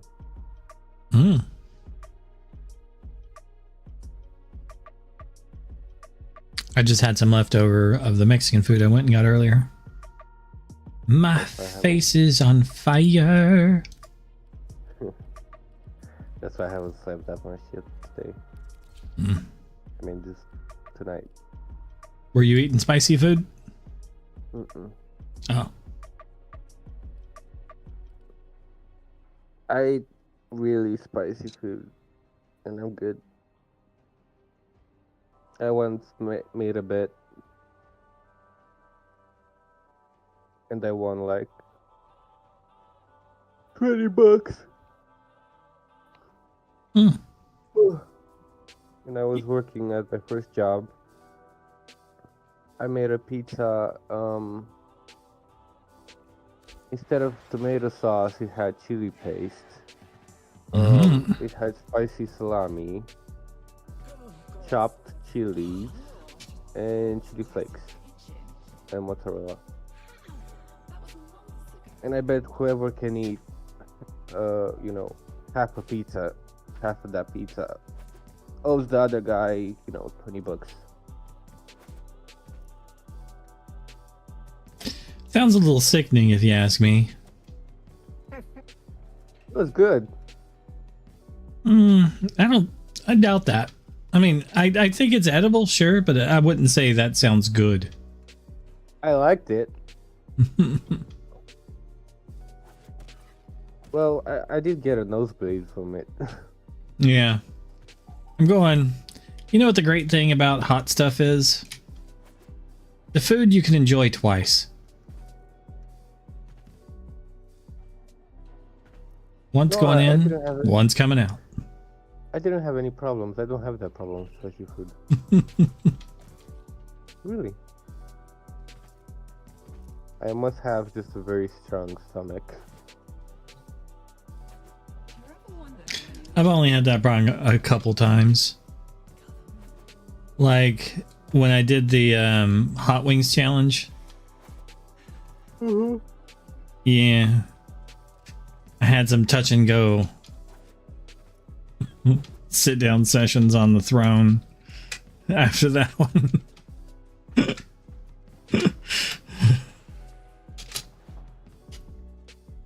That's like one of the few times that I've ever had like the secondary hot experience.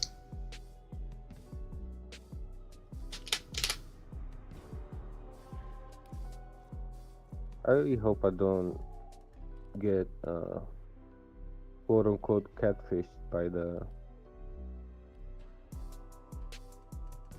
guy that I'm supposed to go with today.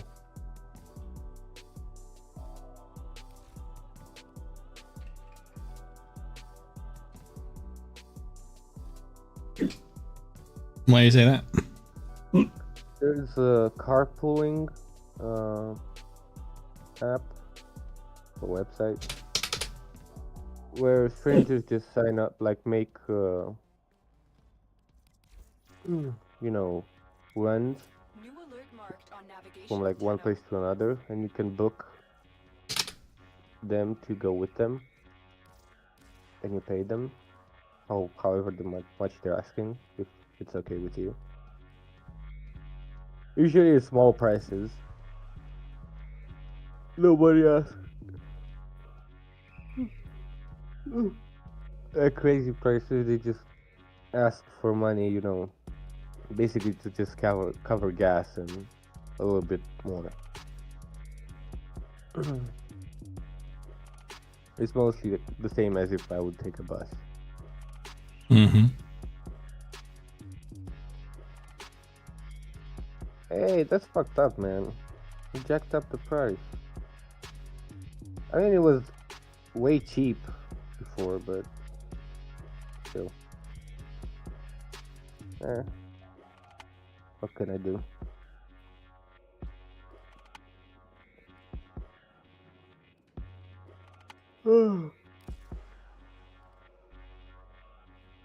I just hope he's not gonna talk to me.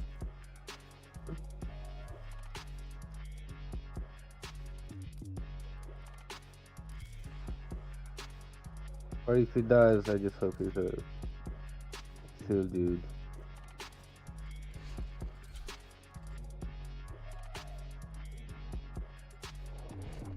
Unfortunately, he's the only one that goes and arrives at the time that I need. Because my friend is at work, and I don't know what his girlfriend is doing, if she's home or not. And I need to arrive before he, I mean not before, after he gets off of work.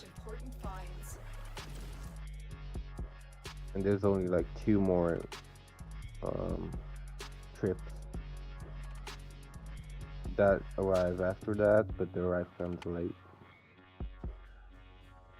Like 4 hours or 5 hours, 6 hours before he gets off of work.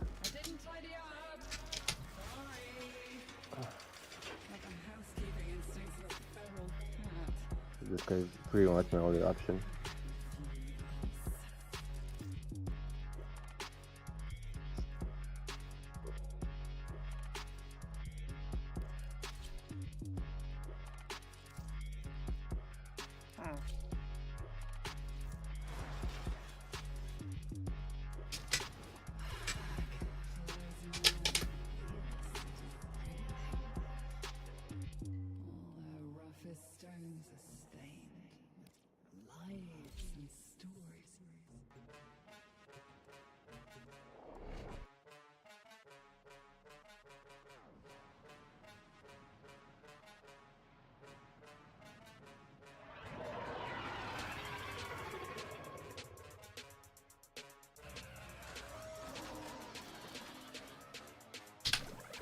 Accept your death, and you may yet avoid it.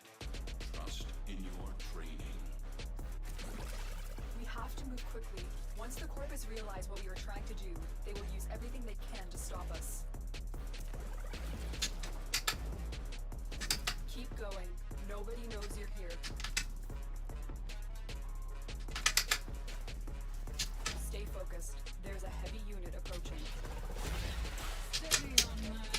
One at a time.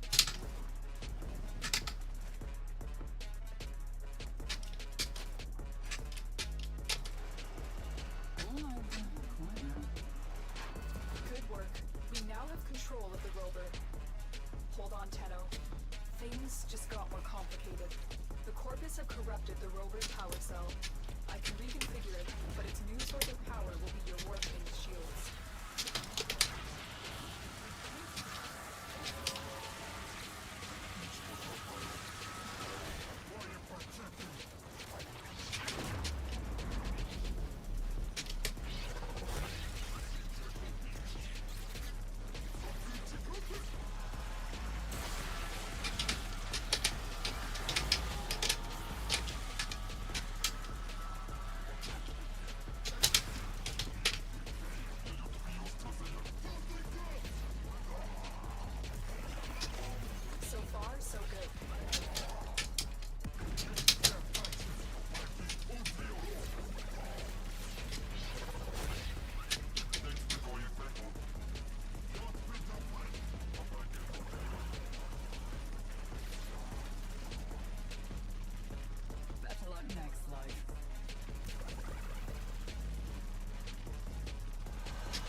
extraction point.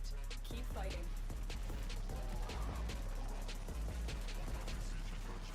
Stay focused.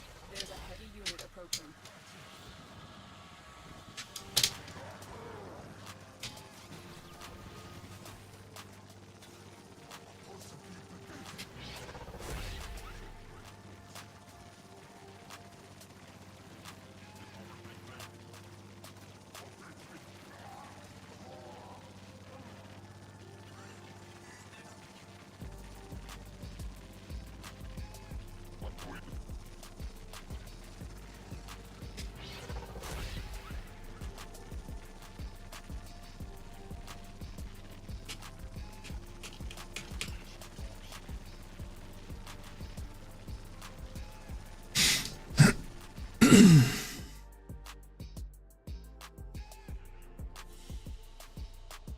They fought well. Good dance all.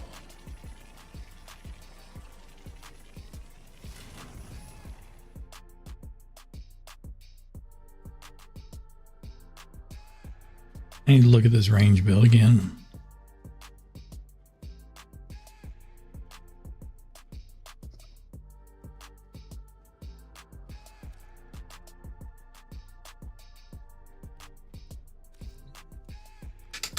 You have a very attractive night signature.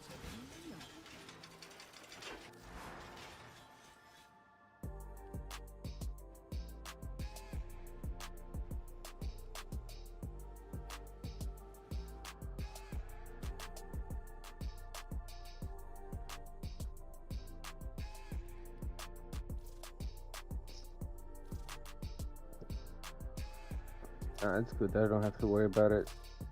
I just talked to my friend and he says his fiance is at home, so I could just take a taxi if I arrived earlier. Nice.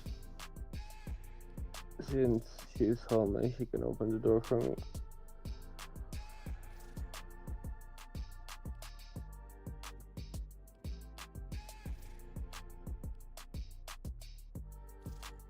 I'm also going because I want to see them because I miss them, but I'm also going because I kind of want to be of moral support to him because he's kind of in the shits mentally.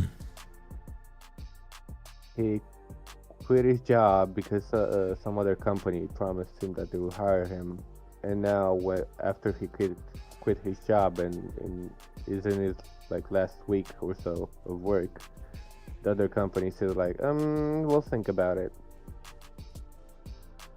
No, you didn't believe us when we said we were going to hire you, did you? Yeah. Oh, embarrassing.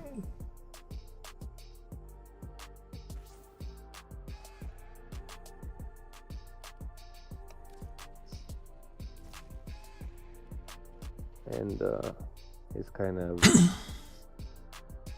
stressed out because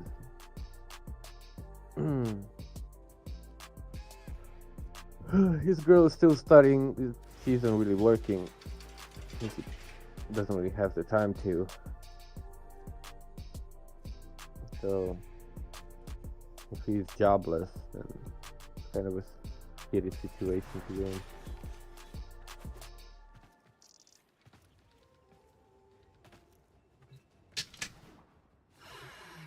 Close my eyes and feel a city breathing.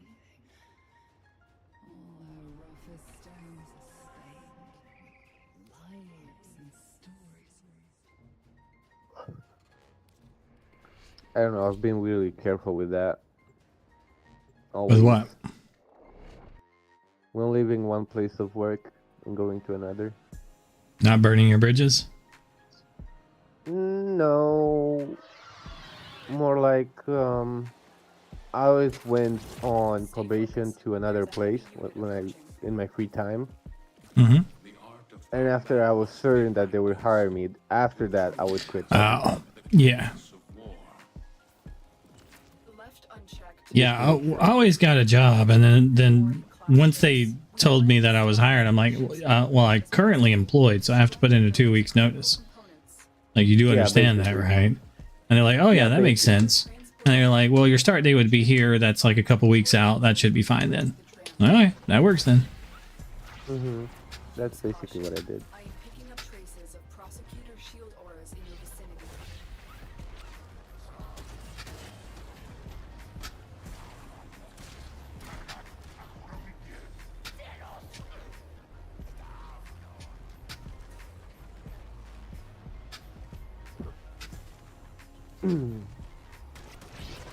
Sometimes even my like working days at the old job and the days starting at the new job would intertwine themselves. Like I would start working in my weekdays.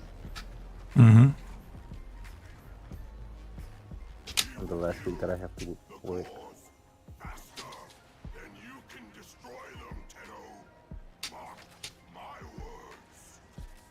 With the schedule that I had before, 'cause that's the schedule most kitchens run by, like working 2 days and then 2 days off. I could have easily had 2 jobs. Excellent. We now have control of the tram. Its drive But it systems would have be been too overridden and will exhausting. now draw power from your shields. And it wasn't worth the money.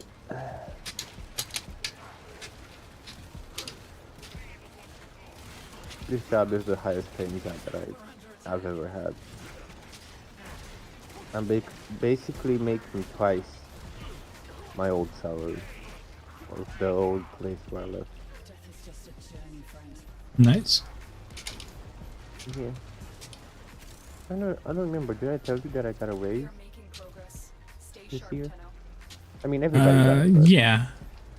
everybody got a raise, but still, it was a bigger one than usual.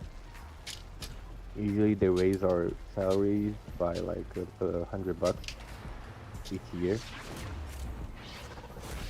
to like promote, loyalty within the company. But this year they majored it by like 200.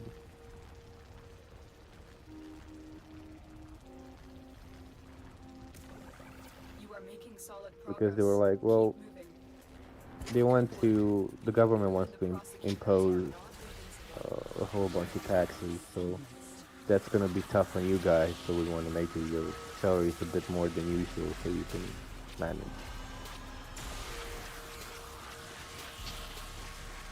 I have to say the owners of this restaurant and the others that they have are really nice people.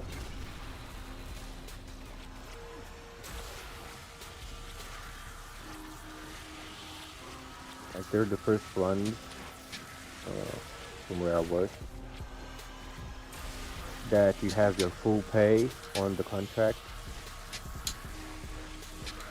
They don't give you minimum wage and then give you the rest in hand. They don't pay taxes on it. Everything is on your contract. And second to that, they always, if it's like a weekend or just to make sure that it gets there on time, they send you the money like a day or two earlier. Just to make sure it makes it on time.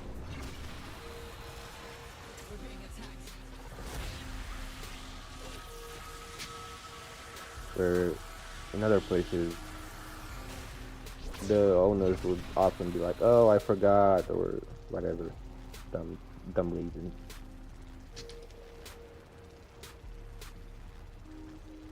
Oopsie.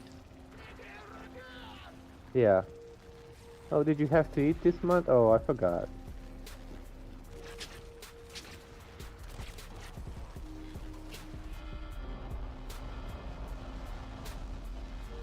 So now I make something around $1,400. Hmm.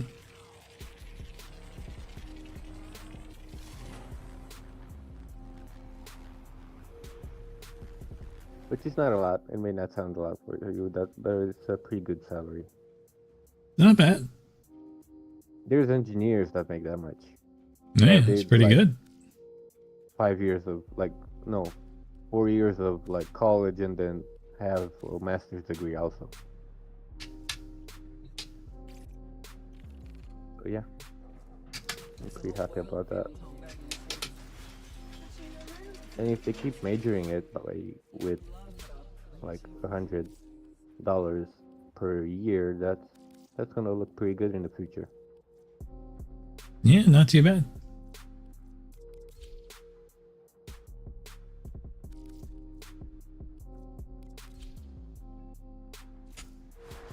Yay, the Akaten is first.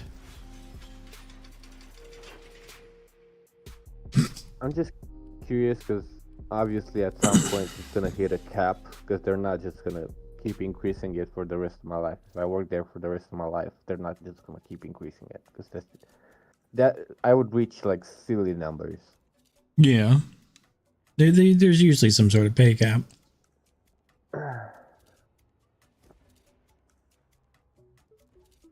To stop that. Or they'll want you to change positions into something that's more appropriate for that pay. So there's highest level of incompetence. Has to work like 8 more years until he can retire. Yeah. So that's only 8 more like promotions. Think about it, right? Yeah, and then and then you could be making the amount, whether like, you know, this regular person is making too much for that job. You know, we might want to promote him to this higher paying position and only just pay him slightly more than what he's making now, instead of paying him what that position is worth, right? To where if you went to head chef, like on your own at a new location, like where you haven't worked there before, you could make like twice as much as you currently made, right? On the other hand, if you stay at that location, they'll be like, well, he's already making like 1,300 a month, right? Or 1,400 a month. Let's pay him 1,420. Give him a $20 promotion, right? And he's not going to have to do his old job. He'll be the head chef, the different job, right? He basically knows how to do it. We've kind of been training him to do it because the head chef has been leaving. And so he'll have a little bit less work to do, a little bit, because he's going to be bossing everybody around, right? So you get less work. They keep somebody that can do everything, right? Because you know how everything works.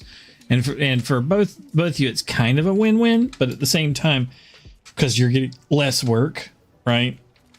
But at the same time, you're also kind of being screwed, because now for the next 10 years, they can slowly give you raises to get you up to the place where the old chef used to get paid, right? At like $2,500 a month, right? Where if you went to start a new job at somewhere as the head chef, you could come on for $2,000 a month and get the raises up to that 2.5 instead of the 1.5, where they're like, yeah, let's give them a little bit of a promotion. So that's usually how businesses want to do it, because they want to be as cheap as possible to make as much profit as possible. So they'll try to find an undercut, safe place to give you a little bit of promotion that they were probably going to do anyway. And offer you less work in a higher position. And there is this theory, the greatest level of incompetence, where people get promoted into something similar, but not exactly the same thing. Like, oh, you've done really good at this. Well, let's have you supervise those people. And you're really good at that because you know everything about that job, right? So you know how to supervise the people and tell if they're working or not, kind of thing. So then they're like, well, you've been a really good supervisor, so we want to make you a manager, right? And you do okay as a manager, but it's different when you're supervising the supervisors, because you've only done your supervisory role and you haven't done all the back-end business and ordering and like other tasks. So you do okay about it. And since you did okay and you didn't fail, they're like, we're going to promote you again to district manager. And that's a completely, entirely different job, right? That has nothing to do with running like that one restaurant. Now you're trying to run like all of them and set up new restaurants and make contracts with, you know, construction companies, and you're trying to like do like city planning, and you're having to like go to council meetings with like and pay off politicians. You don't know how to do that. You were just a manager of one restaurant a minute ago, right? And now you're failing. You're not like paying off the right people. You're having to deal with mob people, right, who want like protection and all sorts of other stuff. And now you're completely out of your wheelhouse, and you've been promoted to your highest level, and now you're incompetent. That's the I saw that somewhere. That's the easiest way to fire somebody. Give them more responsibility that they can handle. Yep. Until they can't handle it anymore. And now they're like, well, you know, you're failing at your job. Everything we tell you that you need to be doing, you can't do it all. I'm sorry, we're going to have to let you go. We have to replace you. Or you can step down to a lower paying position as a manager. And a lot of people are like, it looks bad if I go from district manager back down to manager. Like I step down. It looks bad on my thing. So it's better for me to just like leave and go somewhere else, you know.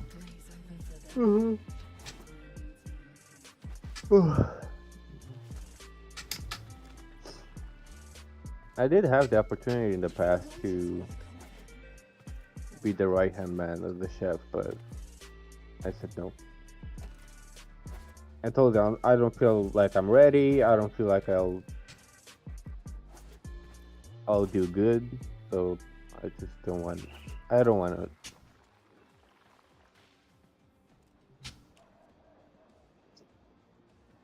Because the thing is, well, we still have work to do. Cause there's stuff that the person that is in place of the head chef has to do, and there's plenty of it. There's very, very, very much responsibility on your shoulders.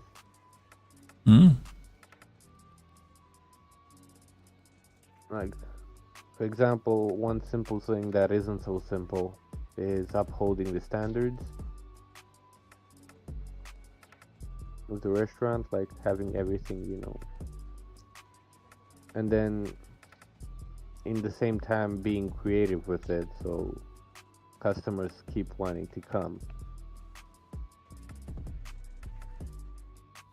So that's kind of a hard thing to do.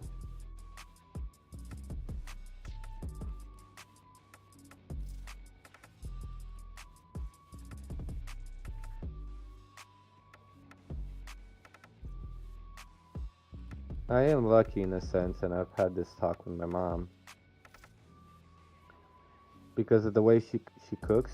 She doesn't really cook with very much salt, so that hasn't fucked over my taste buds, like in the way that I cook. So the food that I make is generally good for everybody. Does that make sense? Yeah.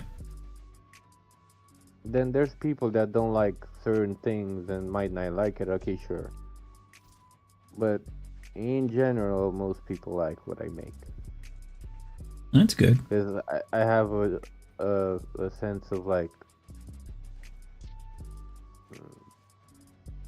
making stuff where it's generally good. Like it just happened that way. It's not that I know that that's the general taste of it that most people would like. It's just the way that it happened.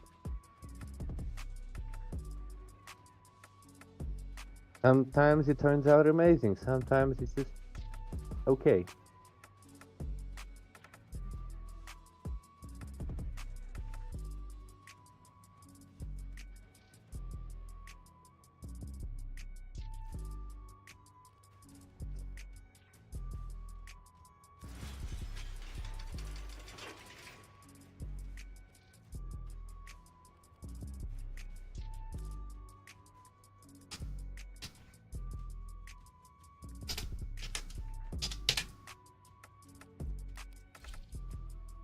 Also, did I tell you that I've been talking to a girl recently? You mentioned the girl earlier today, but you didn't necessarily say that you've been talking to one recently. Mm. So how's that been going?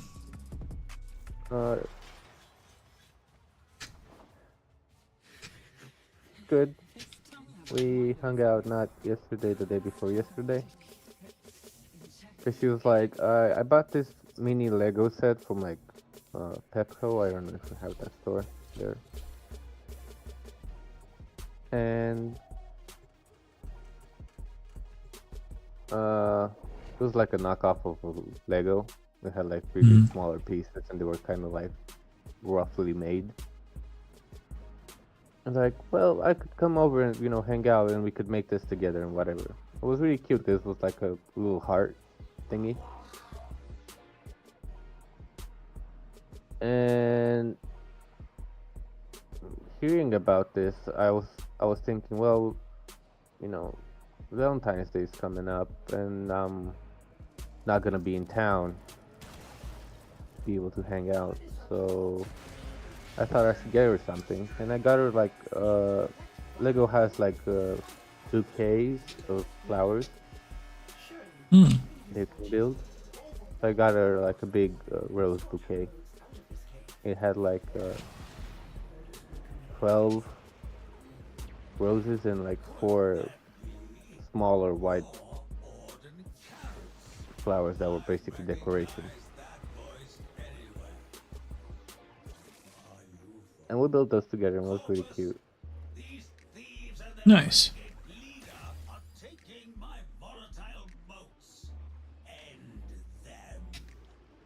I'm thinking she really appreciated the gift because she kept saying that it's a really nice gesture.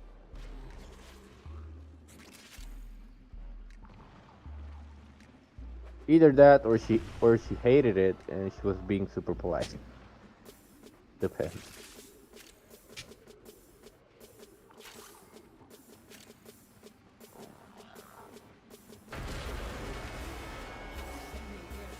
My thoughts went elsewhere.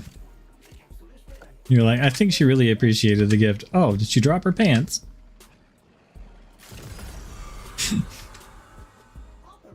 Come on, man.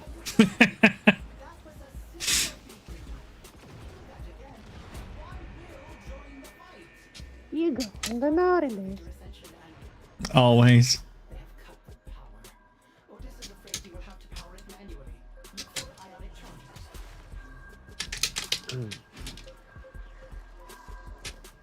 That reminds me, this channel. I think you might have heard of it. What's it called? There's a channel that only features D&D games.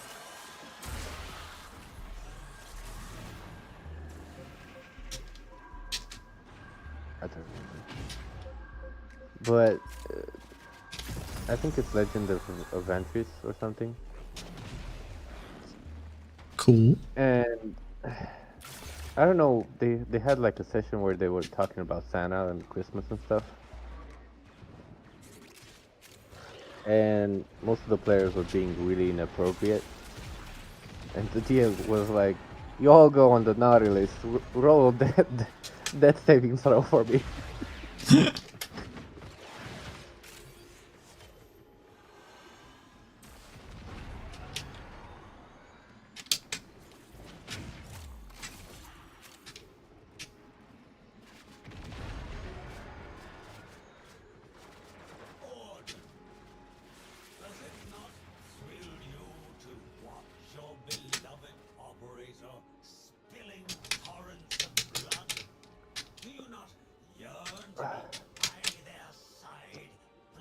I have to go to take a shower.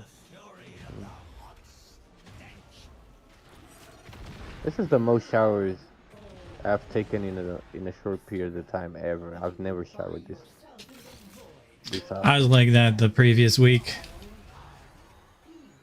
So the wife got me a spray. It seems to be helping. I'm showering like 2 or 3 times a day. Why? What happened? So I had walking pneumonia, right? Did I tell you about that? Probably still do, honestly. Yeah, you told me something about it. Okay. So the doctor gave me some antibiotics for it, and the antibiotics like killed all the biome on me, right? And Oh, what yeah, and moved you in said made me smell bad. Like yeah, one you morning told I me you walked were into the smelly. room. I was showering every day, like a couple times a day sometimes. So I walked into the room, like we have a curtain on the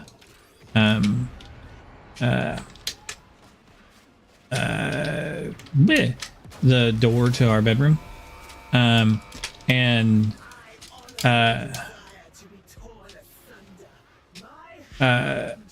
like I just opened the door and the wife was and she was like, "Ooh, I could smell you as soon as you like move the curtain aside."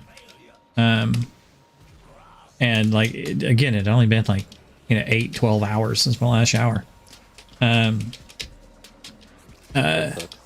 it's just getting my biome to normalize again and not be like stupid crazy. So I came up with the idea for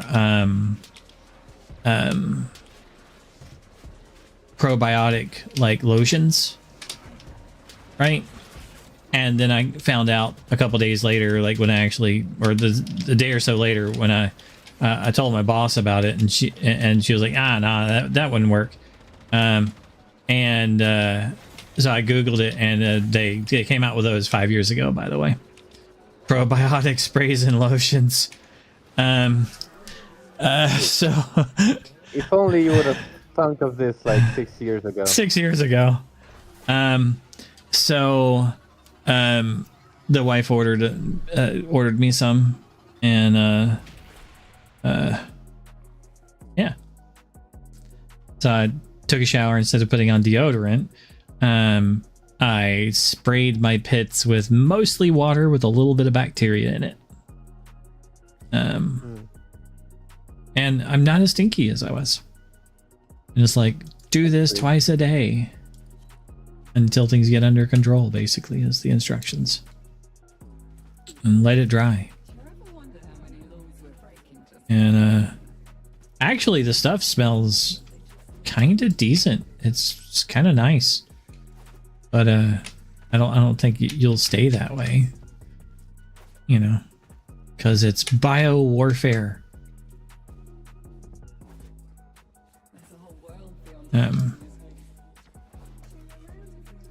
So yeah.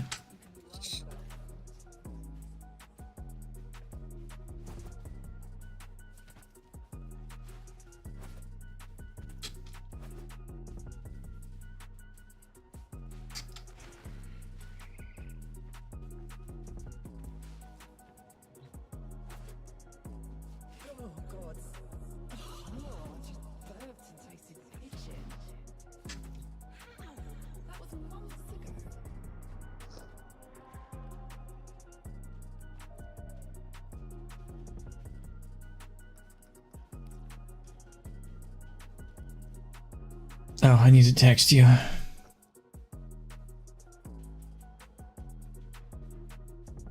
That'll work.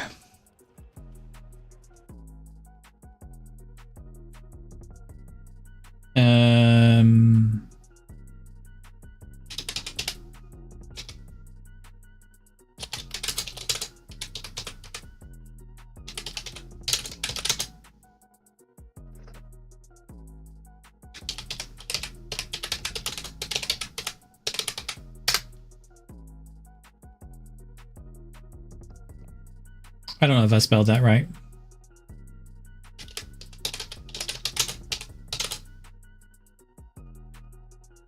Yeah, Apothecary Diaries. I've started watching. I'm on the current episode. You're up to date with Apothecary Diary? Yeah. Wow. I told you about it. That's a good. Probably That's a doing quick good. catch up. I didn't register. No, I didn't start to watch it like I watched it like a week ago. Ah, how are you enjoying it? It was very nice. You said she was cute. I remember hearing that it's. No, I said that the anime itself is cute. But yeah, she's cute too. Yeah, the anime itself is cute. But I've always really liked the little mysteries, the little arcs in it, and then like the makeup, like the coal on her face and all, so that she didn't look pretty. Like the little things that she did, I'm like, that's pretty decent.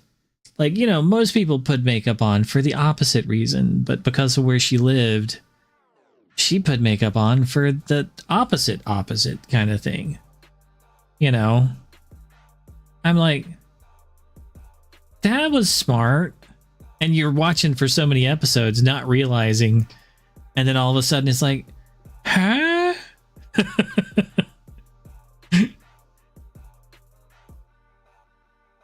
Like, and with the second season, they like Rainey noticed that they have to put the warning up that this is not real. This is not history. This didn't really happen.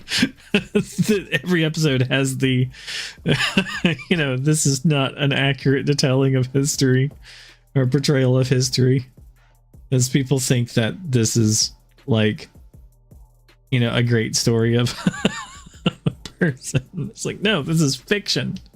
This is just a good writing and a good story. I really like the way they tell the story of the eunuch. Uh-huh. That kind of has fallen for the girl. But at the same time, he's like, God damn it, I cannot do anything. Yeah, but he does have his balls, though. He's not a eunuch. She just doesn't believe it. Like, she doesn't realize that he's actually the crown prince. Like, he could have been the emperor, but he's like, I don't really want to. And the current emperor is like, fine, I'll fucking do it.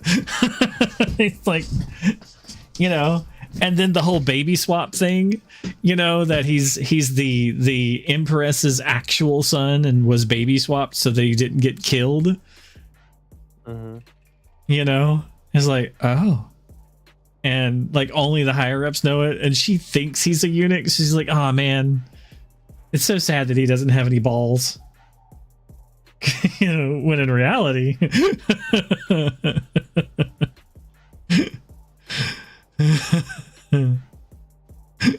there's so many like assumptions and miscommunications and funny shit going on. I also find it really funny that they named the cat Mao. Yeah. Because it's the sound the cats make. And she's like, fuck you. That's my name.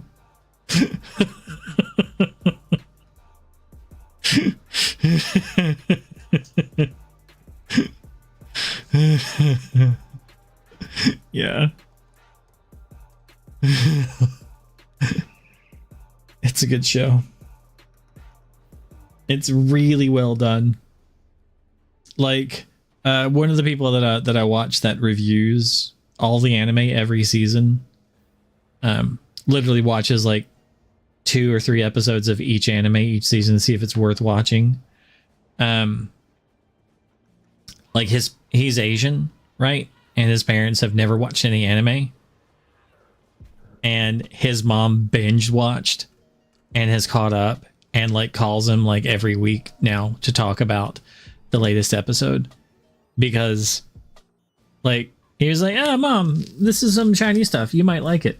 And because she watches like the Asian Days of Our Lives, and like some of it is like very much like in the same genre of like castle life back in the day, right? And that's what this is kind of like living in the Golden City and all of that, and living at the big castle, and his mom like binged watched it on all night. He's like, you might like this, check out an episode. I think you could like it. It's kind of like your soap operas. And she called him the next day and was like, I've seen it all. Where's the rest of it? How do I find more? And it's like, what do you mean? She's like, I'm on season 2, episode something, and I can't find any more of it. It's like, you watched everything? Yeah, I stayed up all night last night. It was so good. I didn't know your little cartoons could be like this.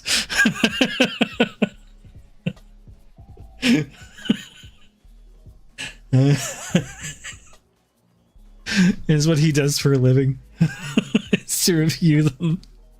I didn't know your little cartoons could be so good.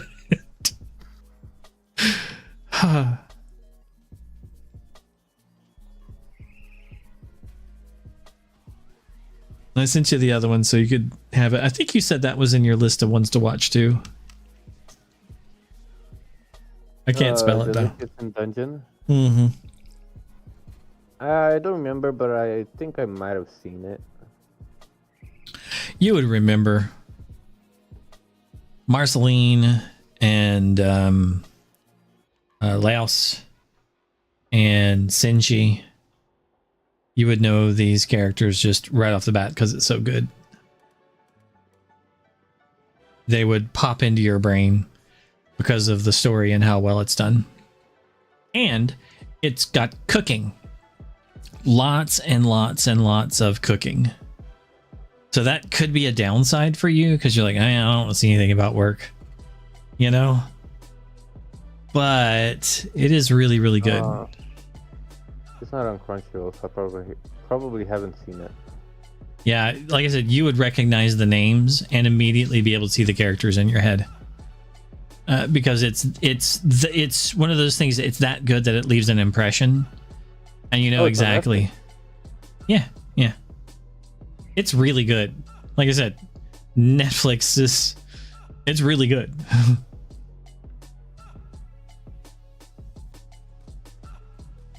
Have you ever heard anything else? Anything about what is it called? Forget.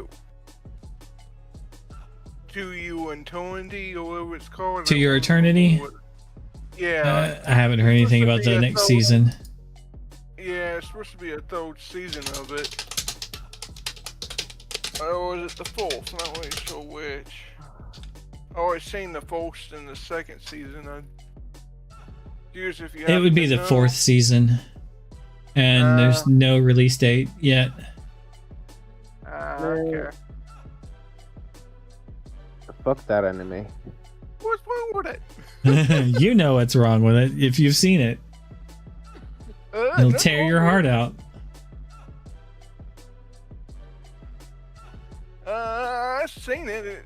It's got a nice ending. That show sent me into like a spiral for like 2 weeks. Oh. I was like, what's the point of making friendships if we all die in the end? It has me thinking about that for like 2 weeks. Oh, you're talking about the deaths that... Oh, okay, I get your point. But still... How the fuck could you forget that? That should have come up in your mind like instantly. Yeah. Don't you have a soul or anything? Okay. The correction of that, yes, I do got soul. The correction is, would I laugh at it? Because, you ever seen Blood Plus? No. Not Blood Plus, but it's a vampire movie. Or TV show or anime. I forget what it's called. No, not Blood Plus, Blood C. No. You never seen it? No, off the top of my head doesn't sound familiar. Yeah, I show you I show you in Discord real quick. You ever seen the bunnies? Eh? Yes, see. Just give me a moment to find it. The thing is, the show was like, let's show the audience how the characters that the main character makes friends with each die on their own, and then in somewhere towards the ending, let's kill them, quote unquote, because they remove those forms from him and have Mhm. each one of them killed in like a succession of like 5 seconds. Send in Discord or whatever the link to the video. Accept your death. Let's see. Trust in your training. Here you go. Buddies. I'll go take a shower and make myself some coffee. I'll be back in like 20 minutes. You are approaching the holding area. Careful. If the wardens detect you, they will surely initiate the execution sequence. Find the captive as soon as you can. We don't have much time.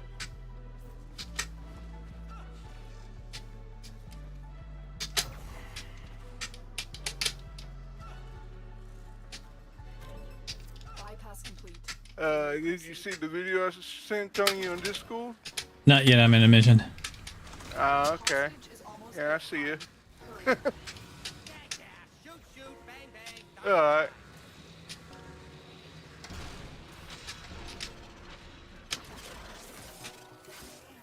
Looks like heavy activity ahead.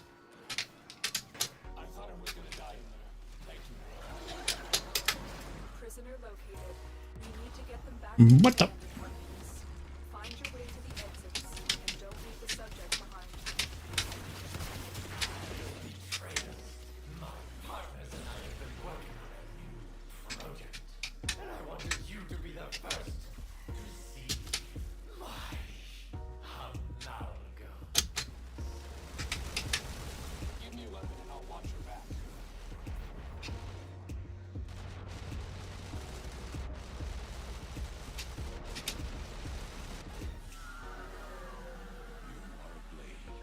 I don't know how I went down there. Strike to win. The lesson ends.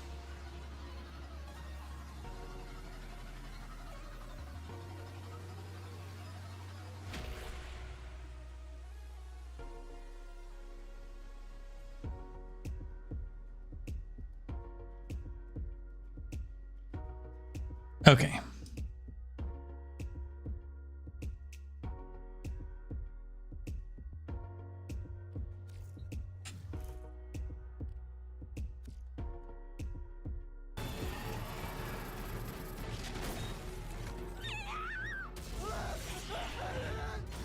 No, I haven't seen this.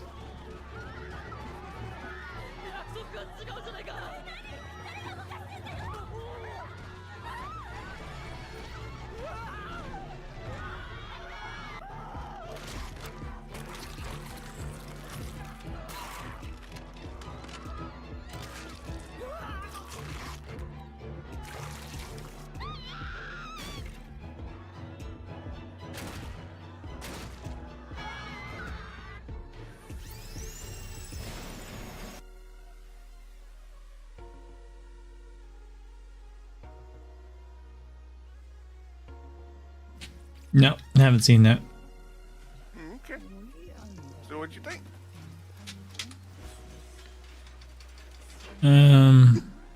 Violent? Okay.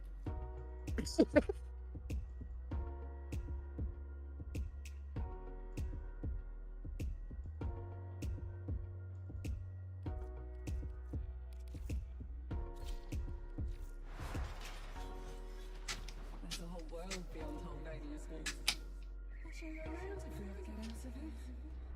Good story, but the ending is really, really bad. That's There are sad. two parts of it. The first part is that, and the second part, I can't remember what the second part is. It's a movie, actually. Ends up in the same problem as this first movie, or TV show, I don't. Oh well.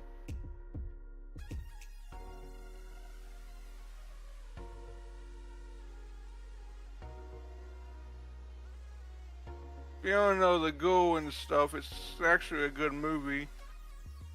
Or TV show, I don't.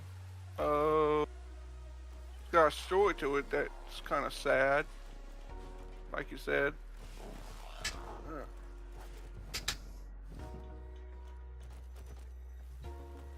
Stardust, you made it. Star days are all about the things that keep this You ever heard of Kitty Grade? love Stardust. Not off the top of my head. All its forms. The love of a planet. It's an anime. It's got a good story too. It's got good background in the characters too. Give love away Mm. and it multiplies. I'll give you a link to the site that I used to watch it with. Sure. Means to change that. 2 Ostrons are freed during the day. Just make sure you have an ad blocker. That site, if you don't got an ad blocker on your browser, it's a pain in the neck. Yeah, I've used it. Star Day celebrates life and love and the value of those closest to us. Heaven may have nicer weather, but you can't beat hell for the company. Here's to you, Stardust. It's based off of some of the anime that's actually based on some of the anime music that I like. Forget what it's called though.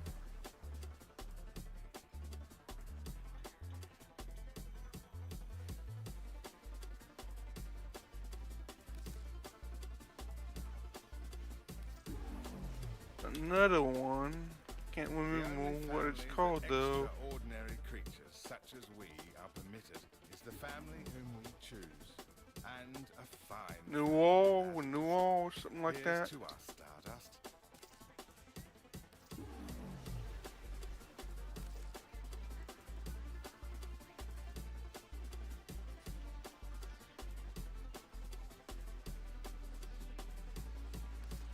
I have loved, and I have lost.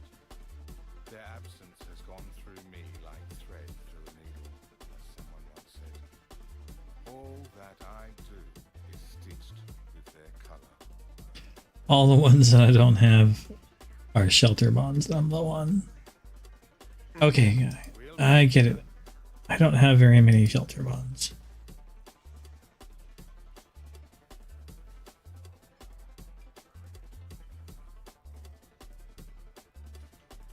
Everyone makes mistakes. Shouldn't be a crime. Some see life as adversity or adventure. One of the good ones, that one.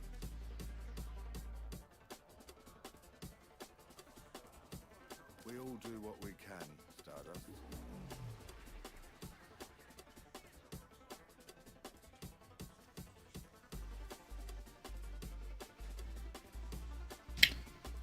Ooh, I don't think so.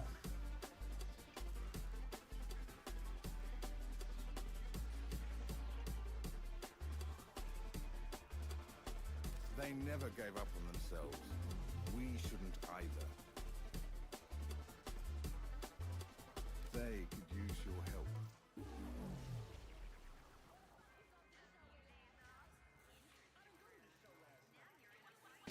I don't think I have enough for that one.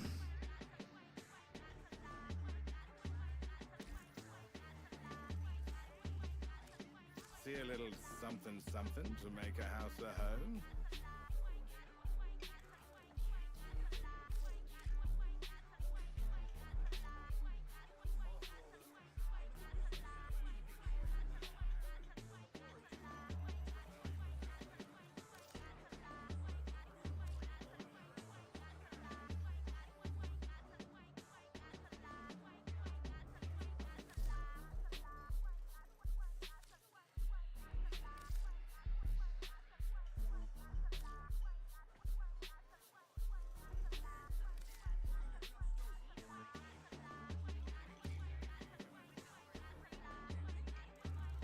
Oh, found it.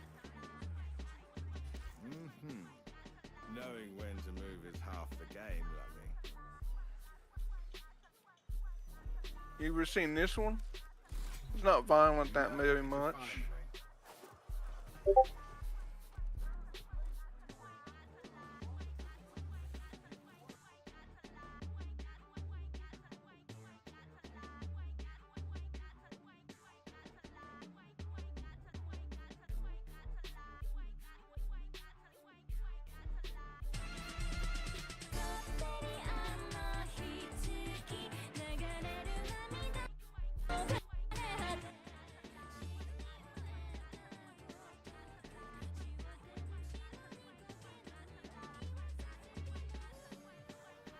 No. No. No. Okay.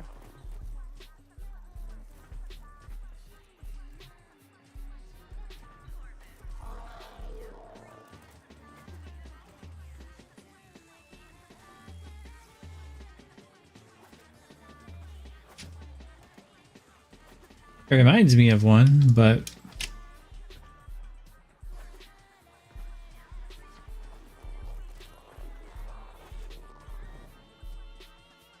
Just say I'm a big fan of old school anime, and I don't really get anyone to talk to when it comes to anime. So there's that. well, I've watched a lot over the years. It depends on how far back you go. Like, you know. No, I can name one off of my head that I know. Have you heard of Metropolis? Yeah. Okay. But the question is, like, have I seen it and do I remember it? Because Metropolis itself is several different things, not all just anime, or not all just an anime. I'm gonna give you a link so it. Like, when I was youngin', I was mainly able to watch anime on like Adult Swim. Alright, that looks familiar. There's this one and Akira that I know of. Oh, Akira. Yeah, I've seen Akira. I've seen Akira, Vampire Hunter D. I've seen Fist of the North Star. Most of those are movies. So they're not a lot of series. For series from back in that time, Trigun, Outlaw Star. I've seen that one, yeah. I've seen most of those that you've seen on the TV anyway. I watched it on not Adult Swim, but Toonami. That is Adult Swim. Toonami owned Adult Swim, or Adult Swim owned a Toonami. Oh, what's that Cartoon Network on that? Yeah, that's Cartoon Network. The little robot dude, yeah, from Toonami. That's Adult Swim. Oh well, I will. Of course, you got your Dragon Ball. Let's see. I really liked. Yeah, I've seen Yu Yu Hakusho. It's okay. It's not my favorite. Like the travel fighter ghost special ability kind of, you know, the shonen ones I'm okay with. They're not my favorite. So like I've seen like Dragon Ball, I've seen Dragon Ball Z, but they're just kind of okay. Same thing, like I've seen all of Naruto. I've seen Boruto. But they're just kind of okay. I was interested in on after Naruto. Shippuden? Yeah, Shippuden after that. Yeah. After that ended, no, I never watched Boruto, what it's called. I've seen Bleach. But like, I like stories that end. So, like, I've seen Fairy Tail. I've even seen Fairy Tail in Space, which can't remember what that one's called right now. But like my favorite stories, it depends on if they're like old or not. Like for old ones, I usually can't rewatch things. Not very well, because the moment I start watching something, I remember all of it. If I enjoyed something, it goes into my, I memorize it. I may not be able to recall it without some sort of input, but as soon as the input starts beginning, I can remember all of it, like what happens next. So it's same thing with video games.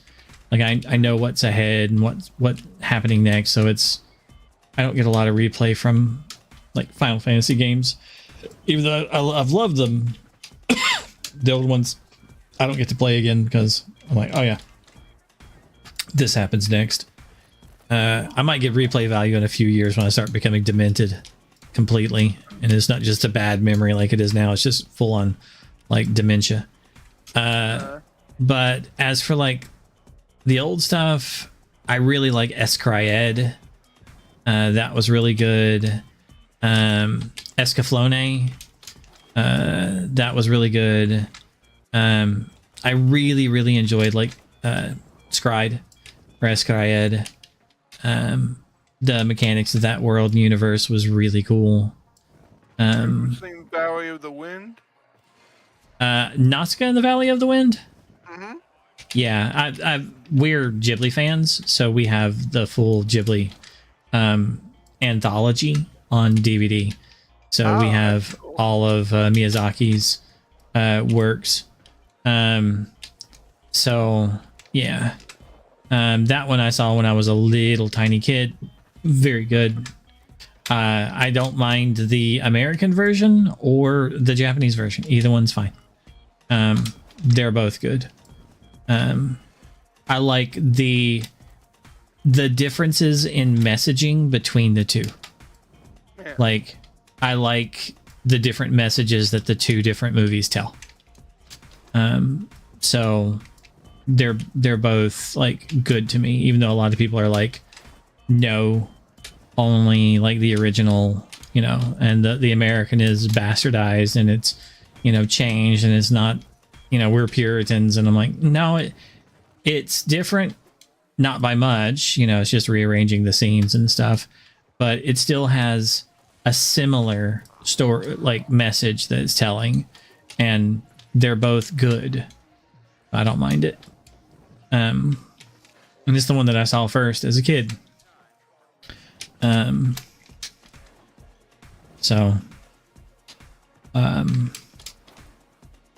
It was one of my favorite films as a kid, actually. I forget what the anime is called, but Describe a little bit. Yeah, I'm looking for it. I just don't know what the anime is called that I'm fixing to say. It's something I enjoyed watching. It's a movie, though.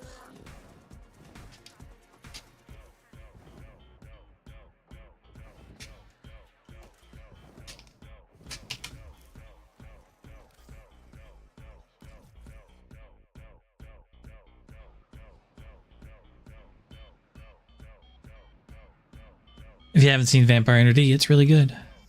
Yeah, I've seen that. I've seen the first one, actually. And the second one. I'd love to paint a mural of you.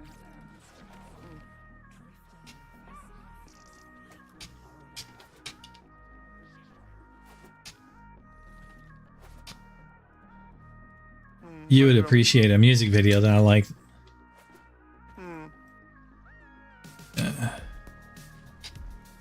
I can send it to you.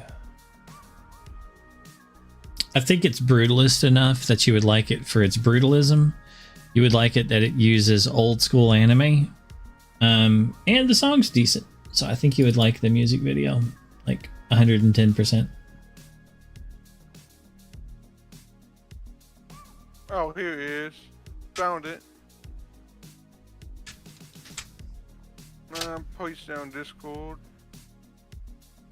Sure. I'll send you Lorne Sega Sunset and you can send me that.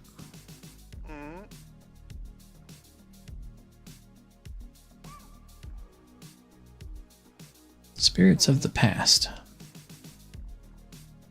I don't recognize it. I think it's you'll. A little bit new. Oh, wait a second.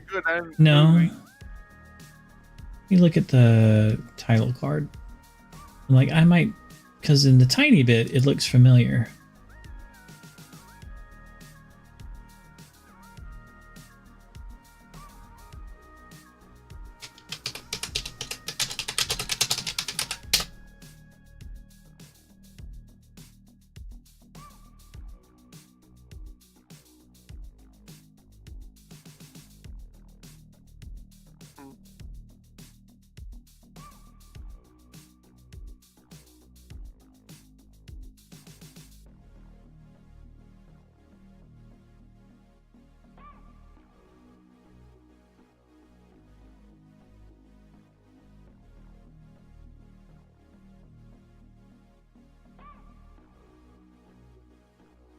Okay.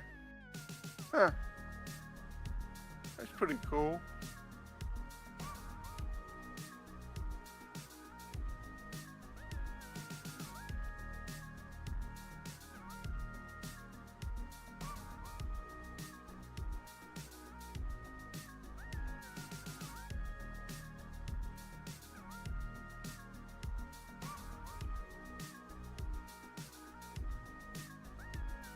You enjoying the Sega Sunset?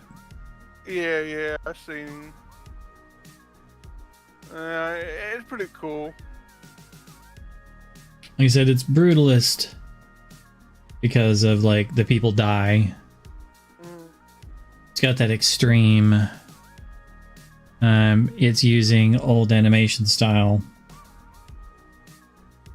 None of it's like computer assisted, all hand drawn. The song's not bad.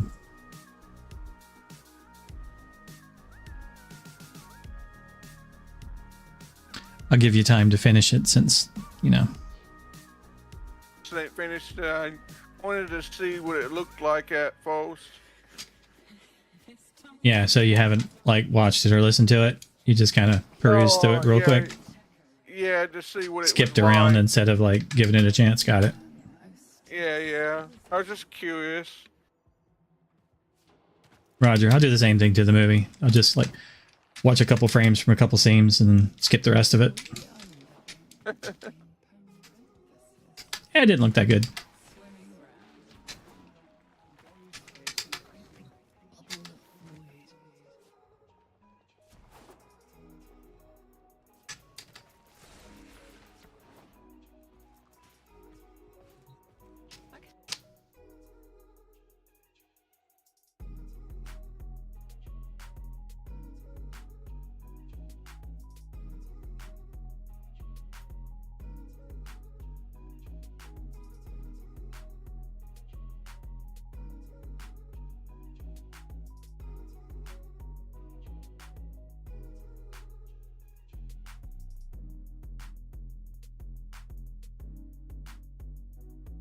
I may have seen it before. It looks kind of familiar with some of the people, but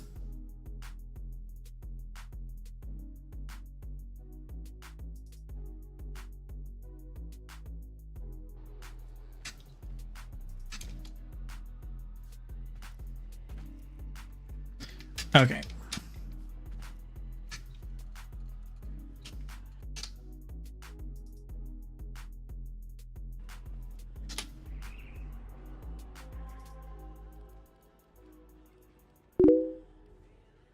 Hey X3, how's it going?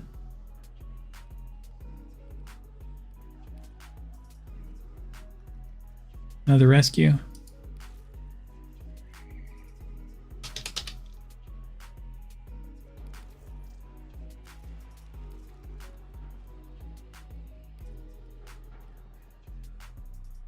That's the wrong tab.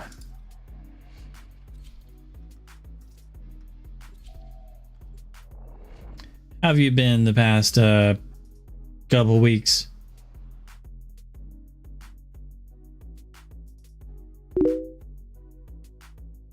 Ah, playing Warframe. Are you enjoying the new, was it a caster weapon? I almost launched it today. But I need to look up how to get the new weapon, and I haven't done that yet. Stay focused. There's a heavy unit approaching.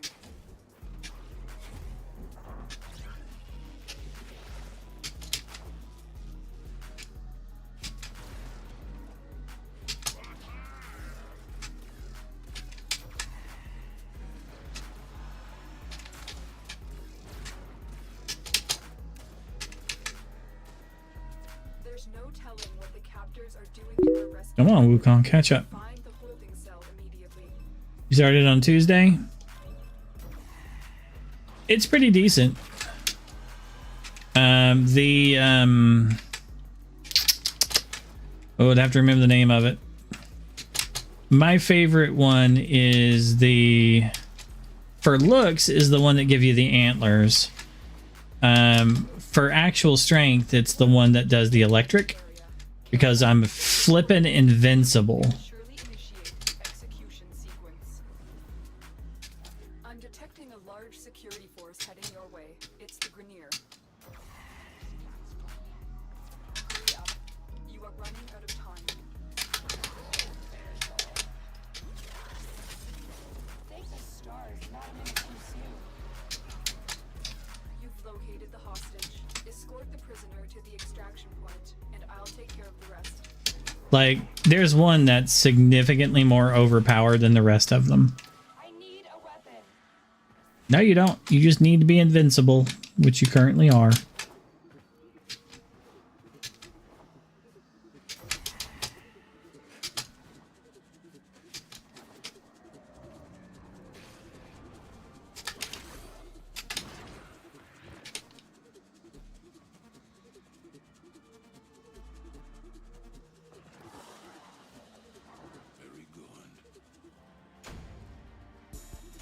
I can swap over it to it and show you what I mean.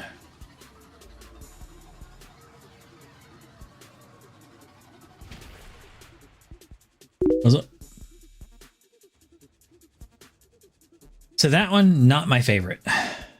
It's the other one, and I can show you why. And you also want to go get the free bow. Do you have the free bow yet? I can show you how to get that as well.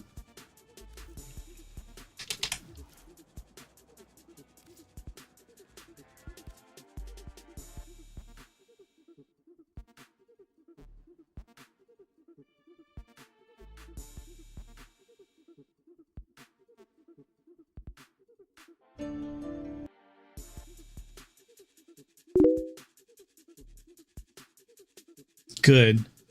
The free bow, she can make for you, and it's like it's really, really good actually. And if you like the bow build, you'll really like that bow because it refunds the arrows, just by not shooting it. Like as you're standing there, like the arrows come back.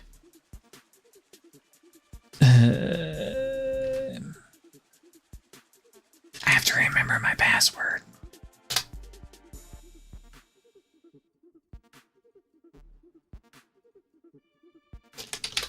And I don't have a very good memory, so I do have a password program.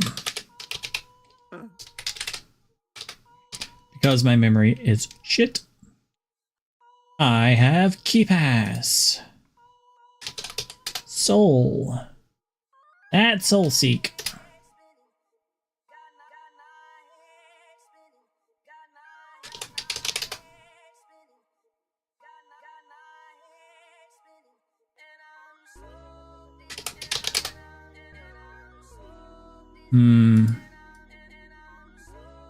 Should be in the games folder.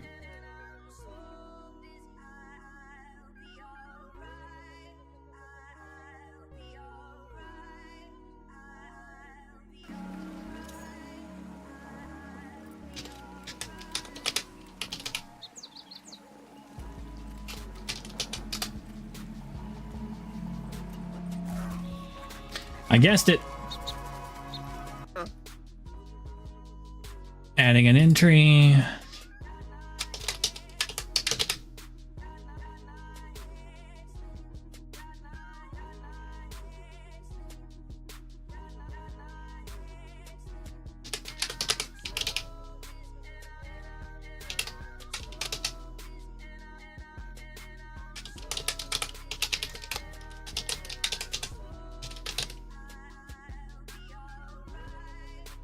Okay, let's go back to default and save.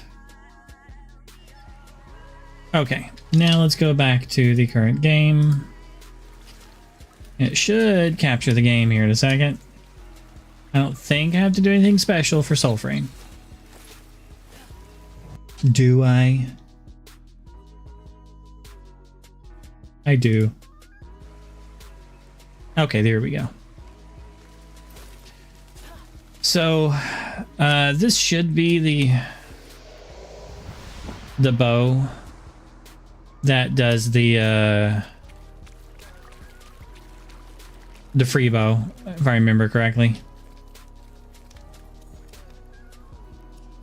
Ha. Wrong button. Okay. Is this the right place for weapons? No, it's here. The juniper. Okay. So that's the free bow. It's attuned to spirit. I have a couple of them. That was not leveled up.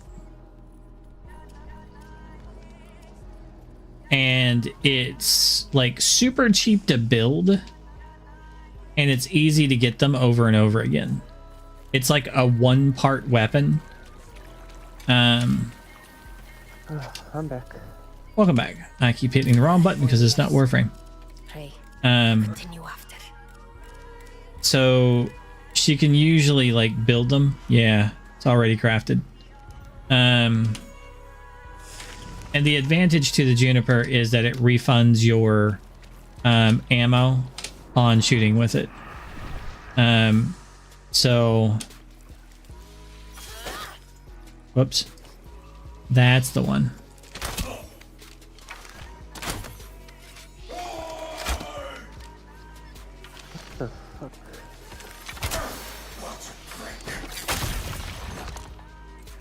Okay, so I currently have like 9 arrows.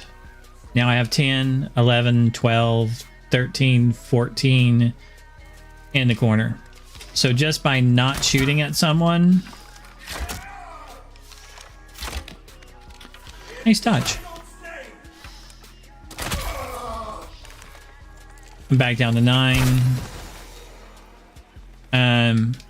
But after a few moments, I'll be back up to 9, 10, 11, 12, 13, 14 arrows. So I don't have to like go back and pick up arrows all the time like you do with the Blitzel, which is the other bow. The Blitzel does more damage, but I would rather have infinite ammo than a little bit more damage. I think the weather app on my phone is strong. It says at 12 p.m. it's gonna be 6 degrees Celsius. At 1 p.m. it's gonna be -12, and then at 2 p.m. it's gonna be 10. It's been a while since I played this game, so it's gonna be... Hold on.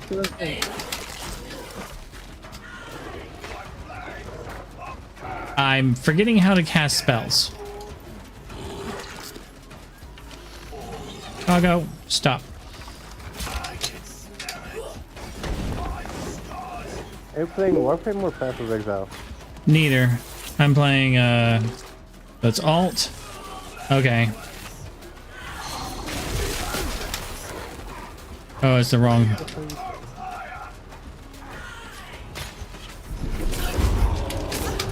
Nope, stop.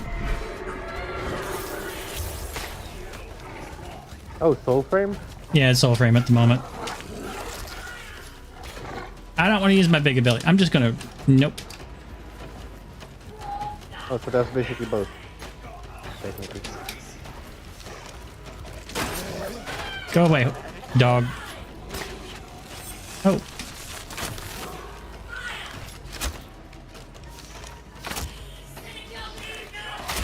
Yes, I am gonna kill you. You look like revenants. Oh, they're just bad guys. They're regular piddly dudes, but I'm using the wrong stuff. And it's been like a month since I played this.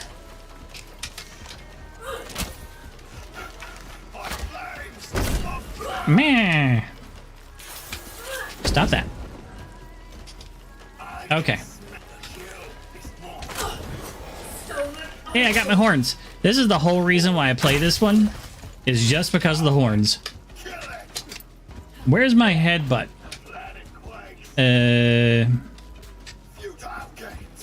Damn it, I don't remember the headbutt is.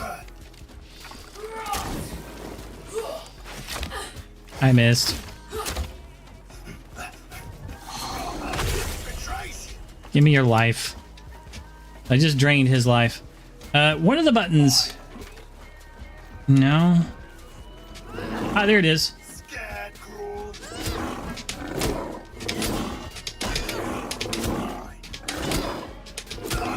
You just go horns.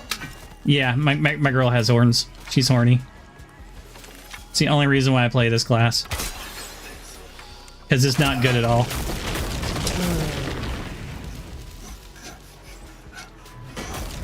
And like, I can use my main power, which sucks, to do this. But that like will drain my like main ability. Oh yeah, just take his life. I have a... Uh-huh. Go on, go on. I have another ability which calls a stampede, but it takes my horn, so I hate using it. You're not, you're just a lamp. Okay. So let me go show you the good one, X3. I like this one because it looks so good with the horns. I don't like using it because like if I use, I don't remember which one it is, but it uses up the ring around it. It's been so long since I've played. It'll get rid of my horns. Okay, so if I switch to the good one, I'll show you how I'm invincible and like nothing can hurt me. So that's Garen there.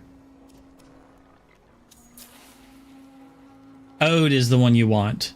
Ode Tempest is fucking invincible. Unless they nerfed it. Let's go find out.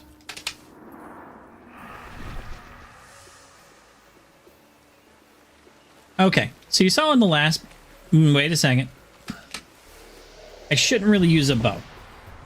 With Ode, you're going to get way more damage from like a sword or something because your stats are different with each one. So with Ode, my like spirit and courage, so I'm not doing too bad. Like my spirit is the highest, so I want like a spirit weapon. So stop it. This one is grace. This one is spirit, but it's only a 1-star. Courage, grace, spirit 1-star, courage, grace, spirit 3-star. So this one will be really good for this one because I have a lot of spirit.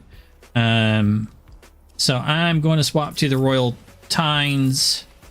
Okay, cool. So this will give me the most damage on this one. Any of them will really work. It's fine. I usually use sword. Okay,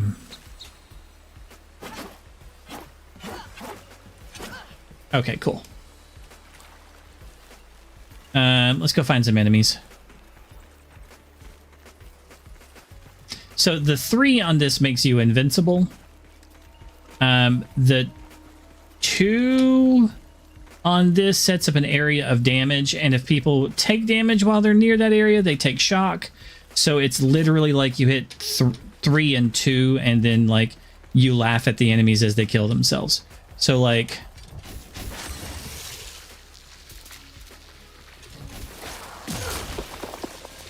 This is what I mean by you laugh at them as they kill themselves.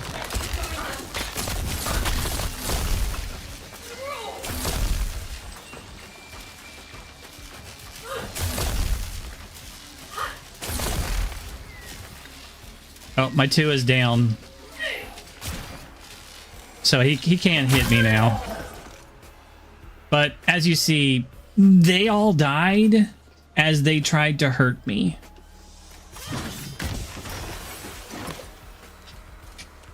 Let me pick up the goodies.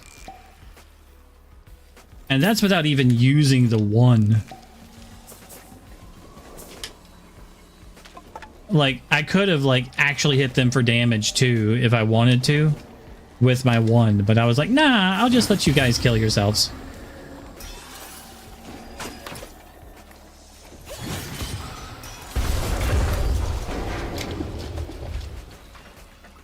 And in a second, I'll have my ring charged up, which I don't remember how to use yet.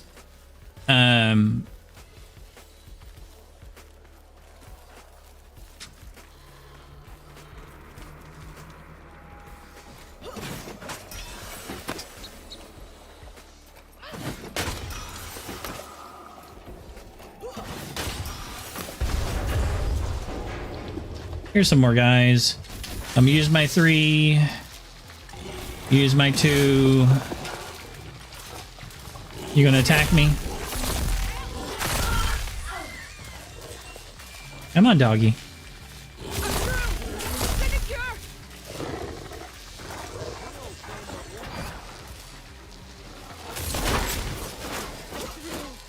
Might as well just finish him off.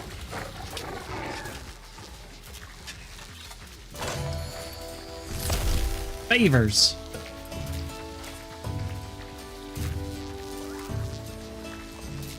Head scritches.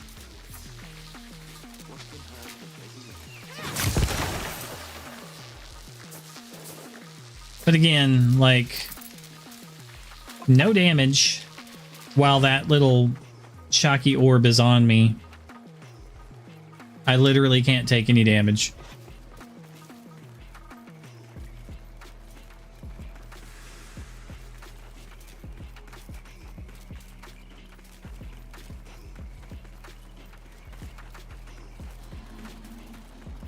So this is the main murder class. And now I have the bonus damage because I'm also giving off electrical arcs.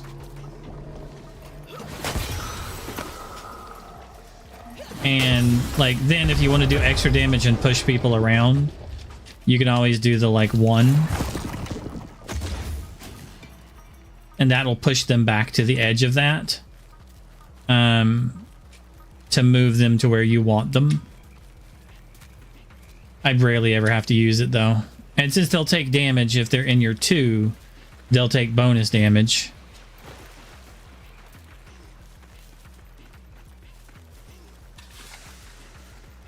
Okay. X3, to show you where you get the free bow, the good bow. Okay? It's down this way. I'm down towards the beach. If you get down towards the water, you can just kind of follow it.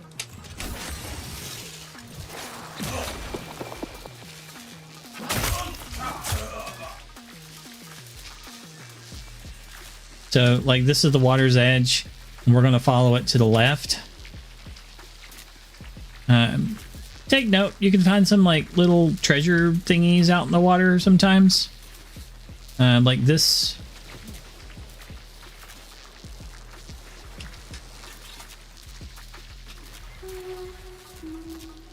Four, 3, 5, 1.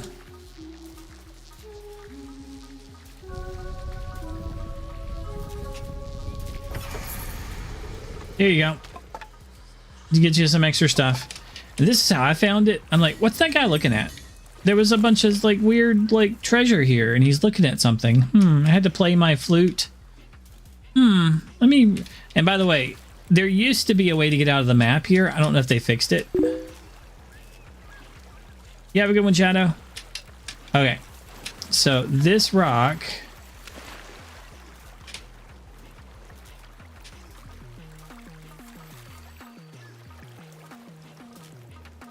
They may have fixed it.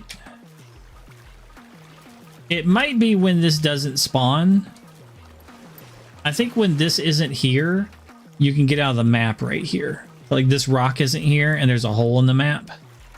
And you can get under the water. Okay, either way, it's fine. Sometimes it's there, sometimes it's not.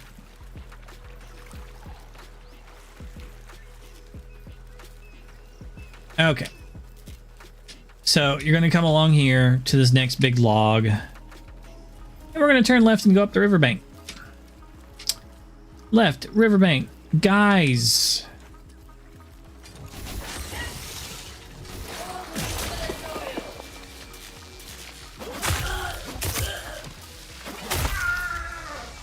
Treasure. Keep trying to play Warframe.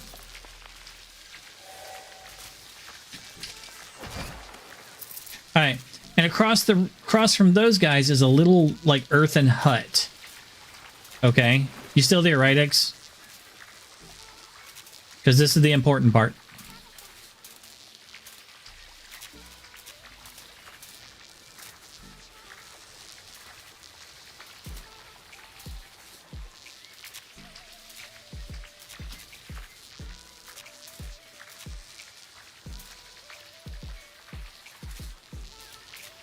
think I lost X3 again.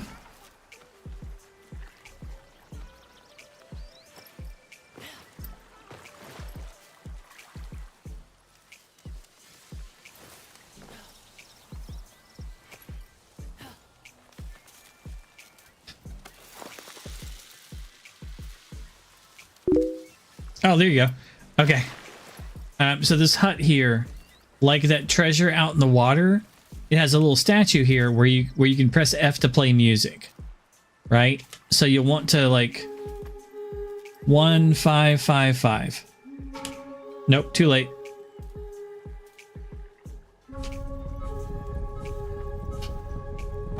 And in doing that,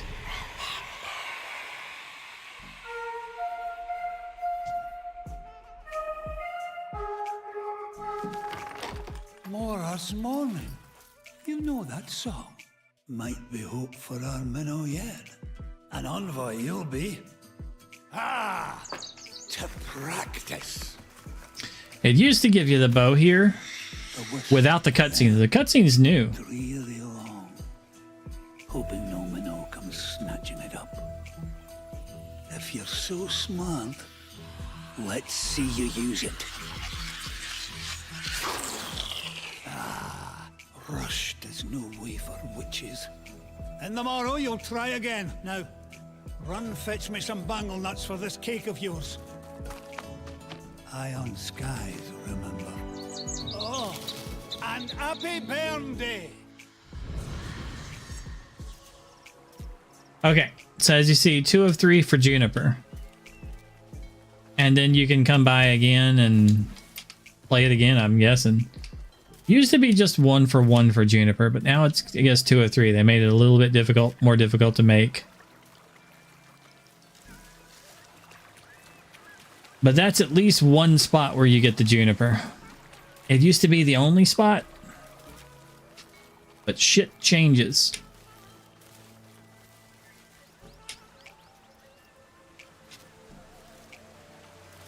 But you'll definitely at least want to do that.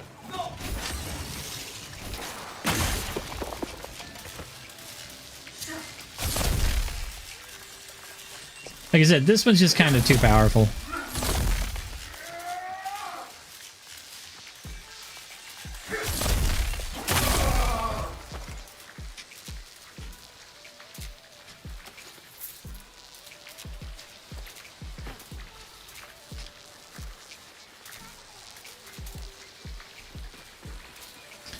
If ever I need to be tanky, this is the one that I take. I need to find the new one and the new weapon too, because I don't know where they are yet.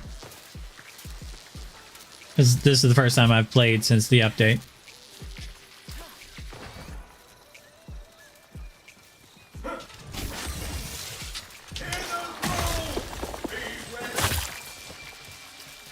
Oh, they both just died.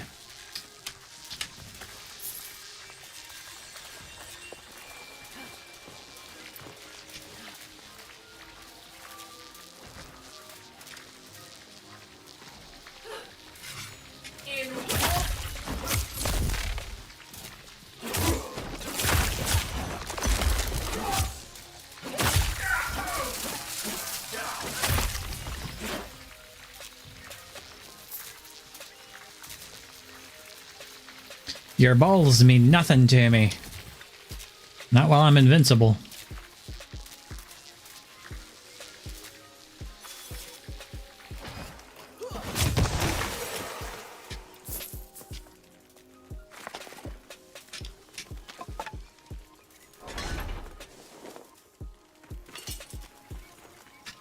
Oop.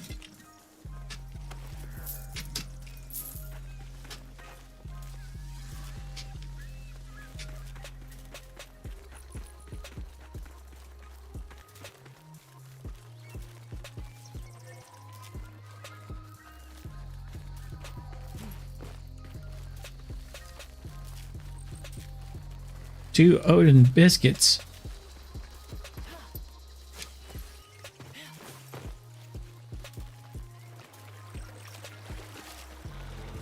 I don't even know what those are. Nothing in there.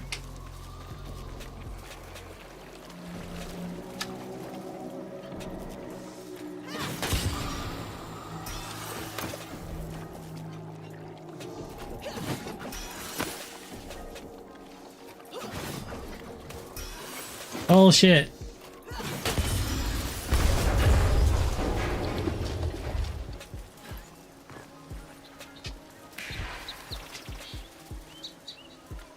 You say I need to go that way, huh? For your Odin Bisculum.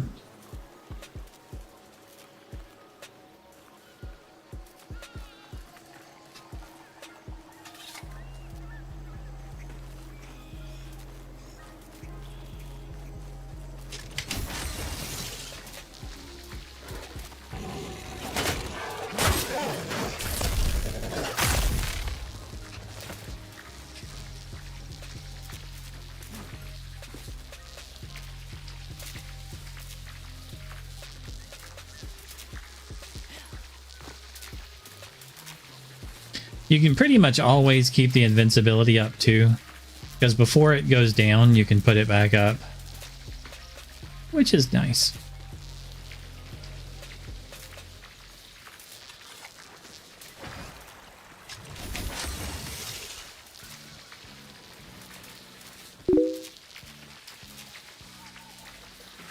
Yeah, I would recommend it.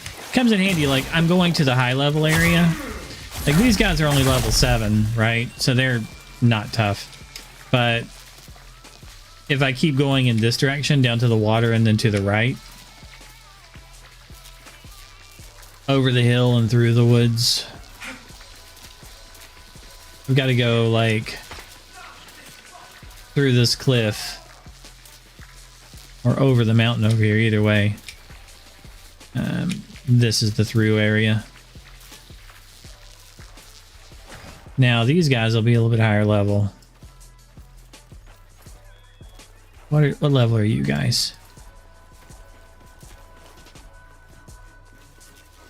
15. So we're getting a little bit higher level.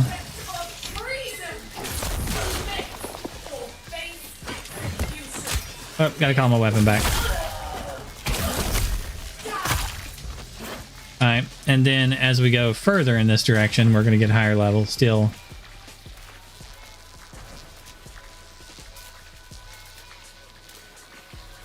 So we got to go past this. I'll skip it. There's a little town over here.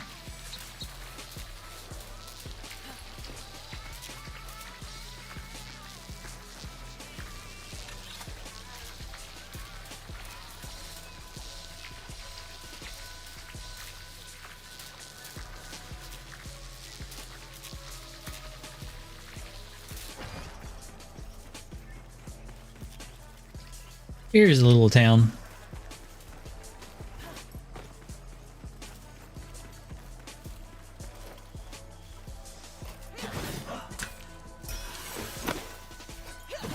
What level are you? 19.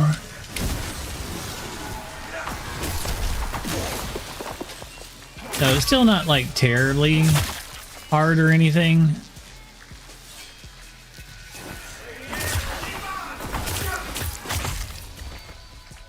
But, you know, I'm leveling up my daggers on them, so that helps. And all the people in this city are like similar level. There's a bunch on the top of this wall here. More over there.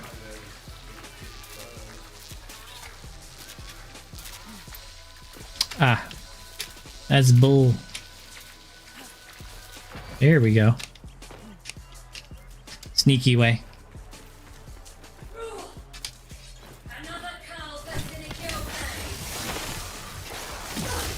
That's not going to work how you think it does, person.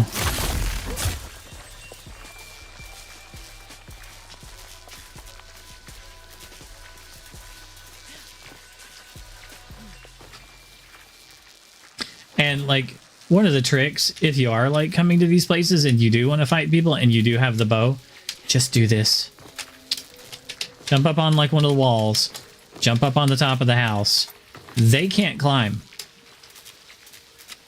So you drastically cut down the number of attacks that can get to you by just standing up here.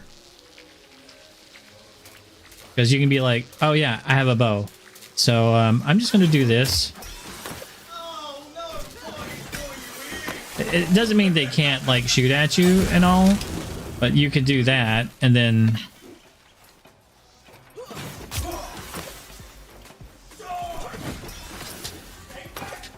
They can't hit you nearly as much. And you can dodge if you want to. I'm just being really bad at it.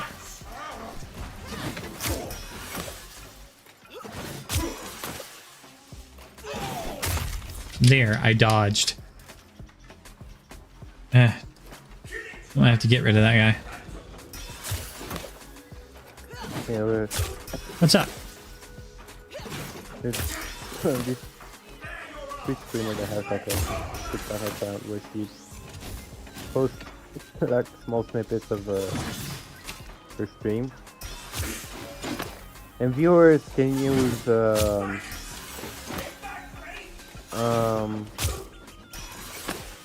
what's it called?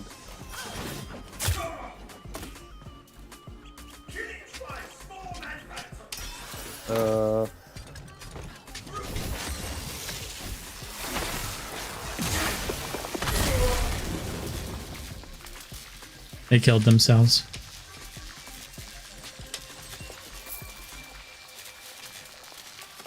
There you go. Thank you, Dan.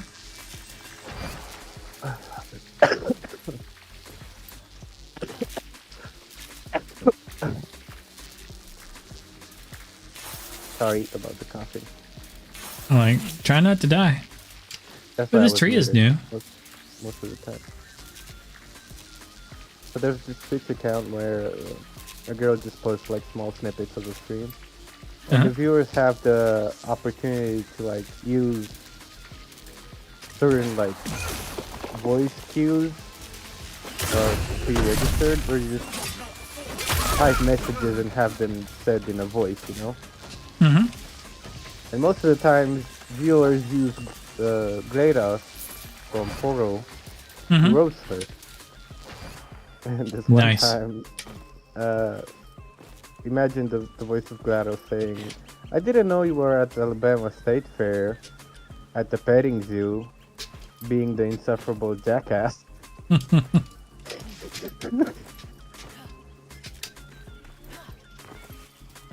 Well, I saw another one of, "Your gameplay is so predictable, even NPCs are bored.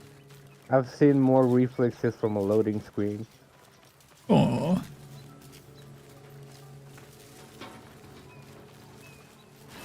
Goodbye, Mr. Turret.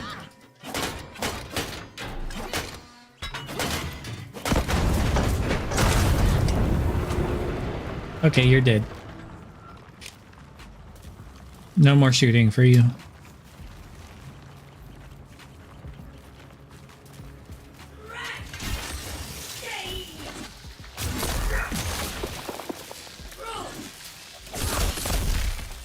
Ooh. Yeah, this is a pretty good demonstration of how this thing works, though. Ode is really strong. If I'm going into one of the high-level dungeons, or if I'm exploring a place that I've never been, I take Ode because it's way stronger than the other two. Like, you can turn invisible, and you can turn into a butterfly on the bow, but you can still take damage, and if you take damage, it takes you out of being a butterfly. And there's lots of people with AoEs, so it knocks you out of it, and you can still take damage. So if somebody's just randomly attacking in your area, which they will, then it does you no good to be invisible.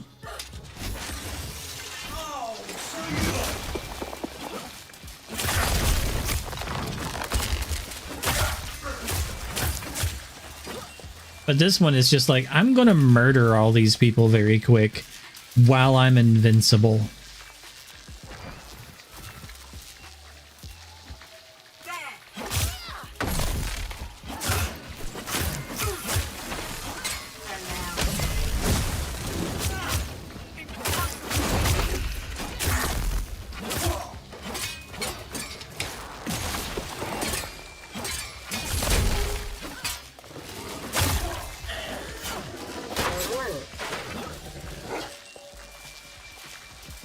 I'm still invincible from the last time I used it.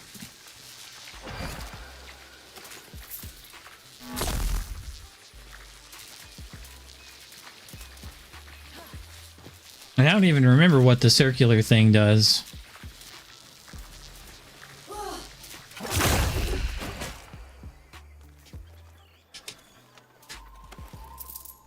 I mean, I know it gives me like electric damage on my attacks, but I can use it up somehow. I just don't remember how.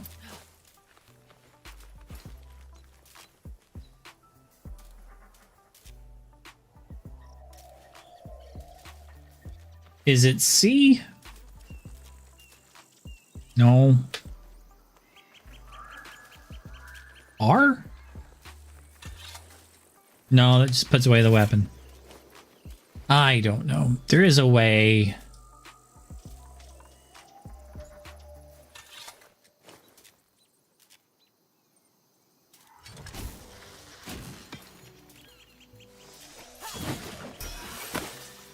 I just don't remember how to use the extra special ability that uses up your charge.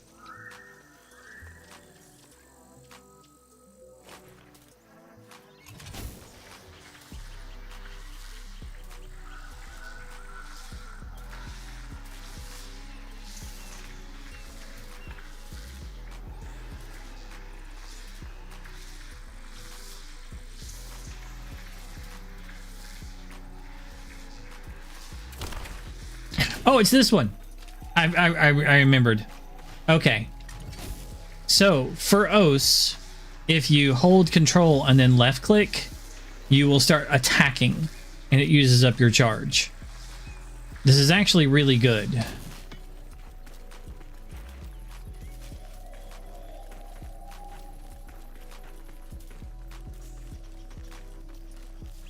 Let's go to these guys down here. I'll show you what it does. It's how you kill bosses.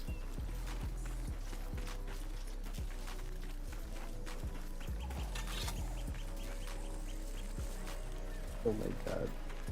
I just watched another clip where they roasted her with the same with the voice of Kratos. And it said, you're like the human equivalent of the first Cypher squad. Everybody looks like you, but nobody wants you. Like, goddamn! This is wrong. If he was inside my circle, he would have been dead.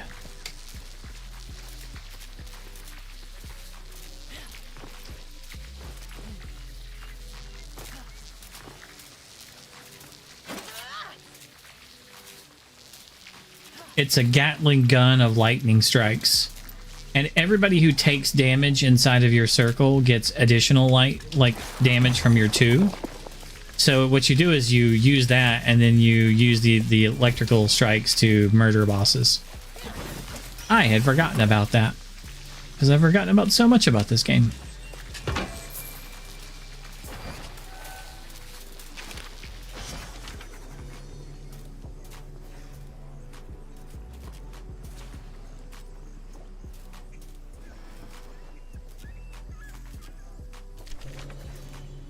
I don't know what the hell that is.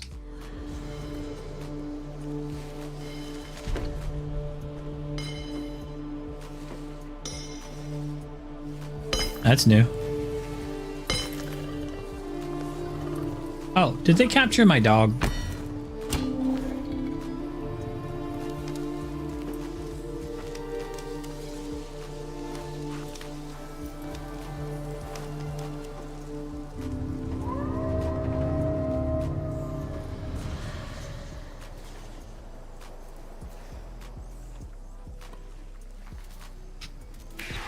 Okay, now I have something to do.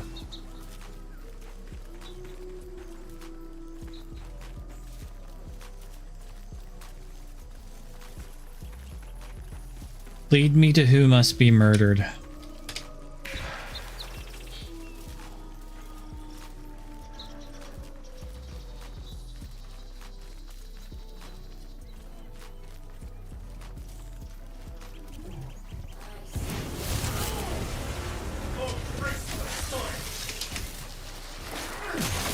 Guess what, guys? This isn't going to go well for you.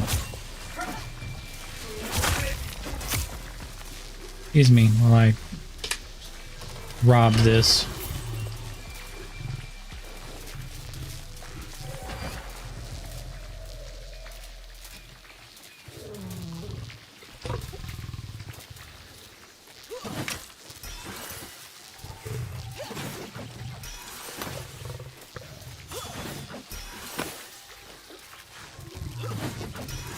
I've hit it once. Okay, I just need to do this.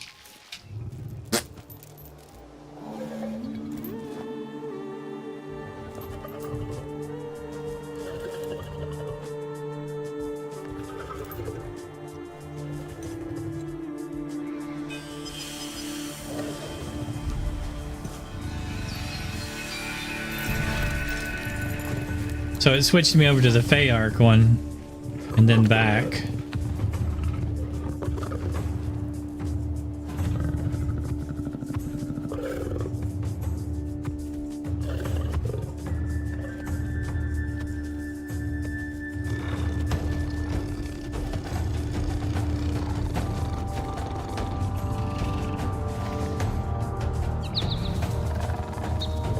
She's not worried about you, Wolfie. She can be horny if she wants to.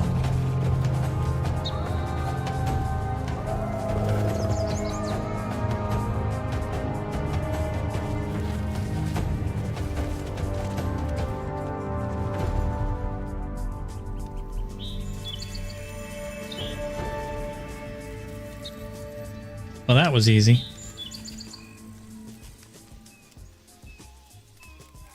Was that supposed to be more difficult? It was just 3 dudes. A spaceship didn't even come in. By the way, actually, there are spaceships in this game.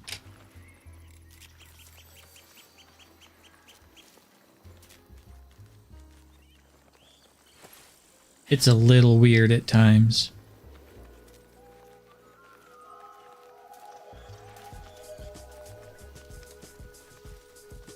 That's forever to my right.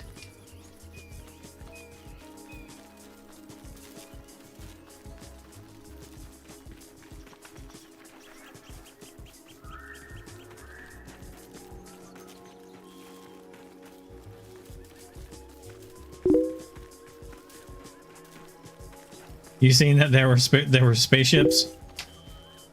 Yeah.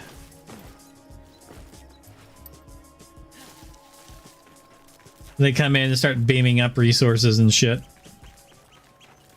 And you're like, I'm gonna beat that shit up. Hey, little guys. I saved you but 4.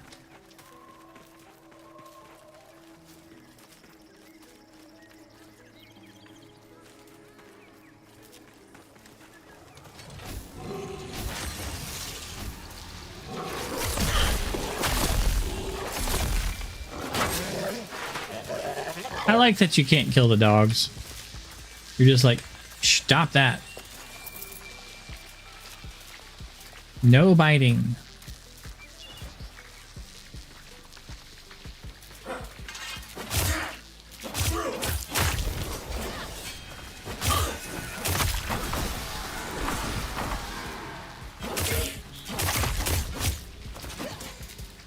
Give back the fluffy animals. Squirrels.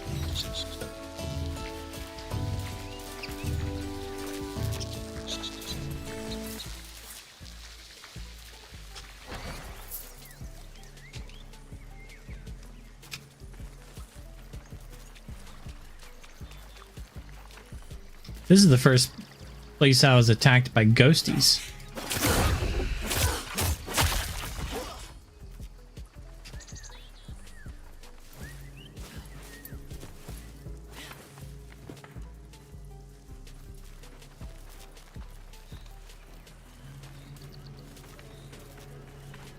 I picked too many pumpkins, and then they were like, "Get her."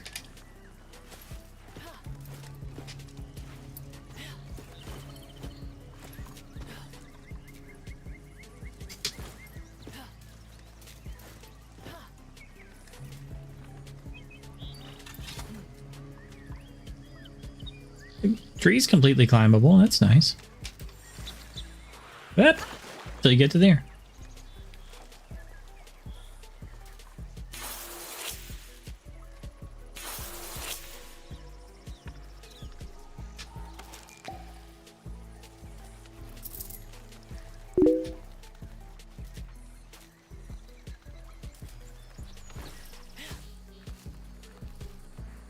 Shrimp, they're not a problem on Ode. Because you could be like, oh, I'm just going to be invincible and tank the hit.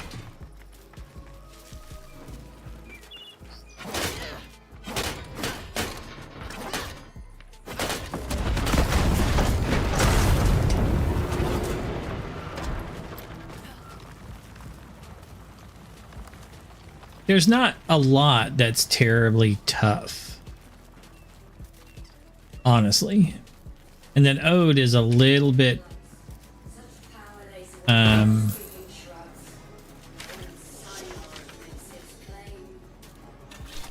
is the dog going to get captured again? No.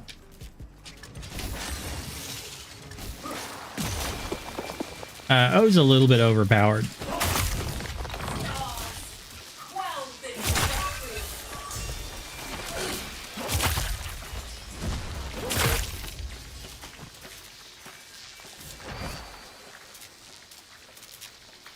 Just because of nonsense like, you know, like that.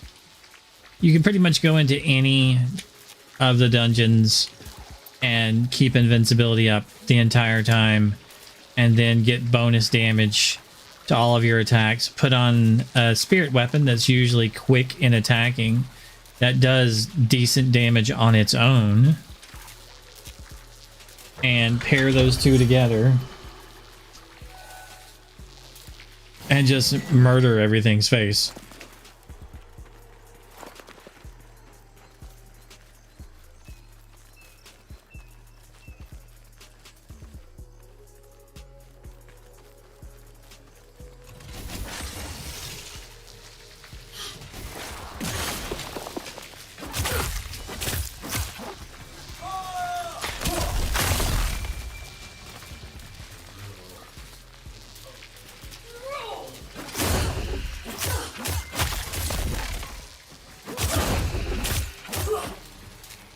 I mean, I know I'm supposed to be able to, yeah, there we go, suck his soul out. I'm like, how do I do that again?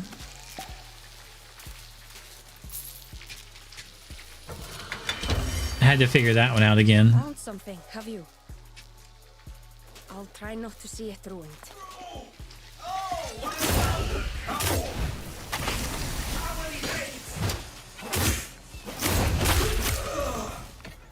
I wasn't able to suck his soul out.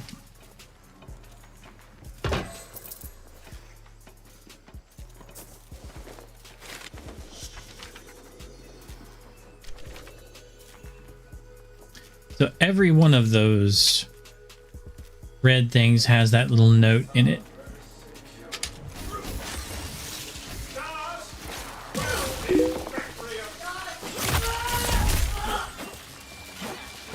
It's hitting Alt. Whenever they have the glow on them, you can just hit Alt while look at them, and it'll suck their soul out. It's like an instant kill. It's a ranged instant kill on any one of the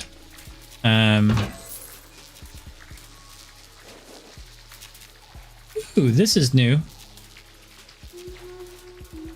4351.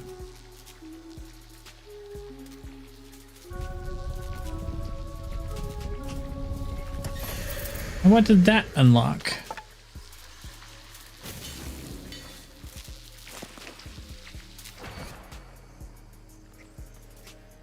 No clue.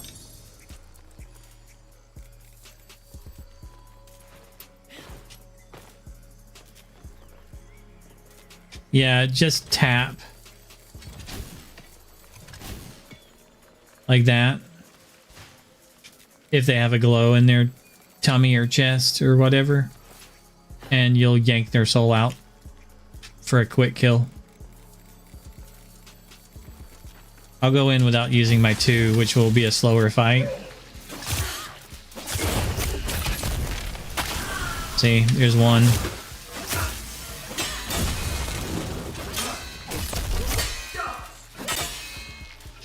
Okay, fine.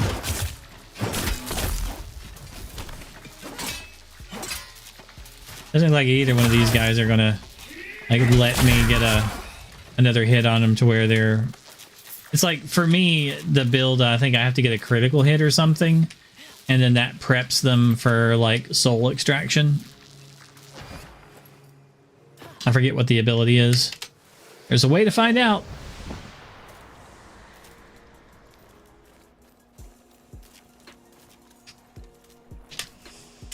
I don't remember if it's the weapon or if it's...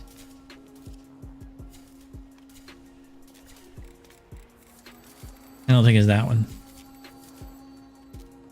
I don't think it's that one. I think it's this one. So I think it's the dagger. So I think it's somewhere in here.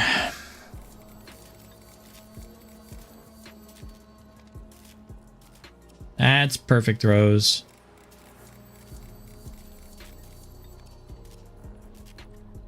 Critical strike to the soul. Yeah, it's this one. It's the very first ability on the daggers. Go back. Okay. Smite exposes an enemy's soul for a short duration. Steal exposed souls to deal massive damage. So basically, if you get a crit, you expose their soul. And then you can hit Alt to basically just kill them. It does a lot of damage. That's what this thingy does. And then if you ever riposte, I'm too dumb to figure out combat style in this game. I'm sorry, so I don't get that. More damage on consecutive attacks, yes, please. And occasionally I throw my weapon. So if I perfectly throw it, I can smite them and then steal their soul. And a faster throwing speed, yeah, sure, I'll go for that. This one's not bad too, later on. Is it easier to hit the perfect throw?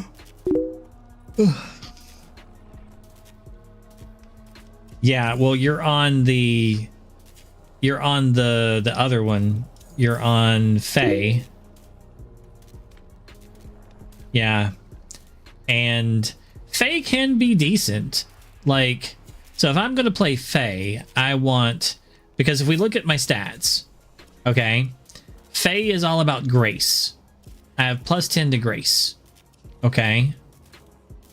So if you notice the stat difference between these two, look, plus 10 to grace on Faye.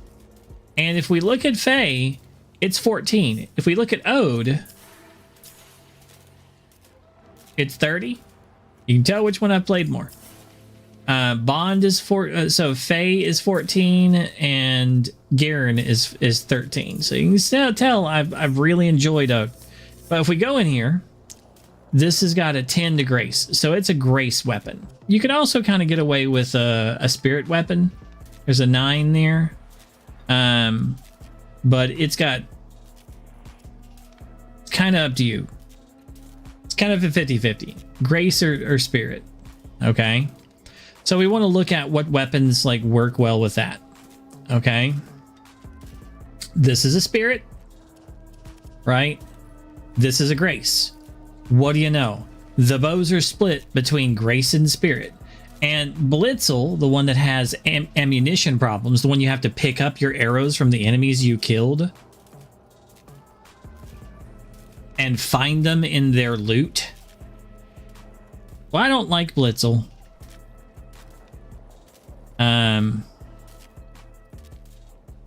Versus, even though it has more damage, like if I equip my Juniper, versus my Blitzel.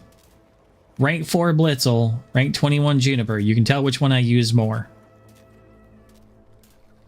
My Juniper. Like this one does 17 plus 53 at rank 4. This one does 28 plus 56 at rank 21.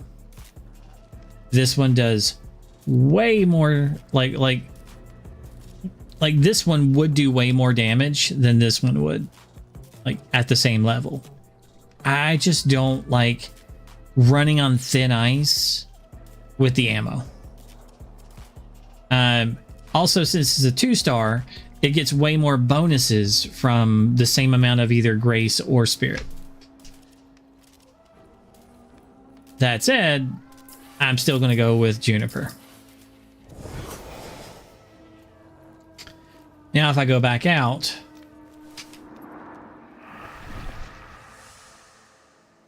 this one's easier to kill with than what I've been on, like than the antler one. Even though they're the same level, this one and the antler one, this one's actually easier to get kills on.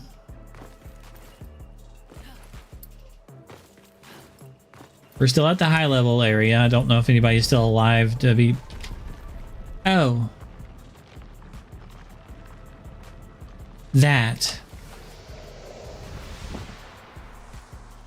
I'm gonna kill that real quick, and then I'll do more on this.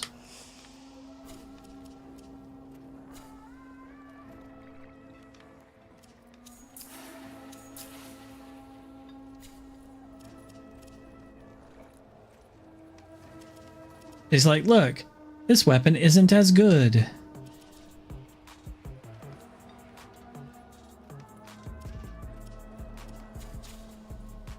It is, though. Like, if I back out and go back in, then you'll see that it's not a downgrade.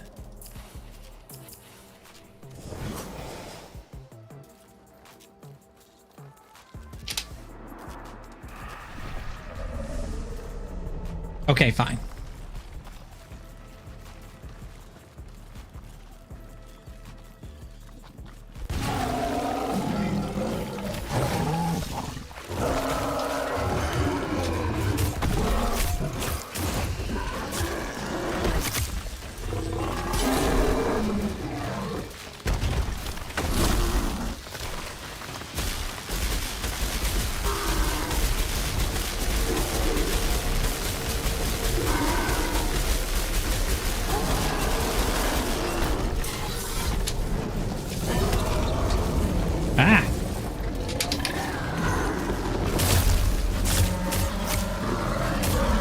And the darn thing is here.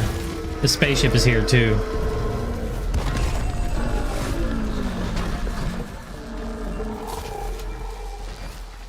Where's my treasure chest? Thank you. Where's the effing spaceship?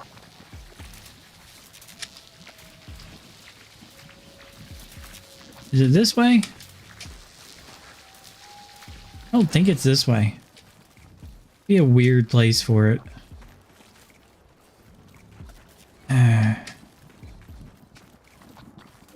I know the spaceship is here. I just don't know where it is.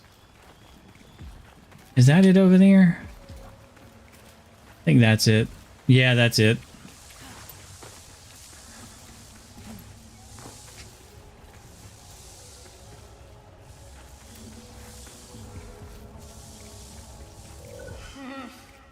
More gruel tilled grain to meet your quotas. In Marder's day, we had armies to scorch. Bastards. Sector Sydney, exterminate the gruel.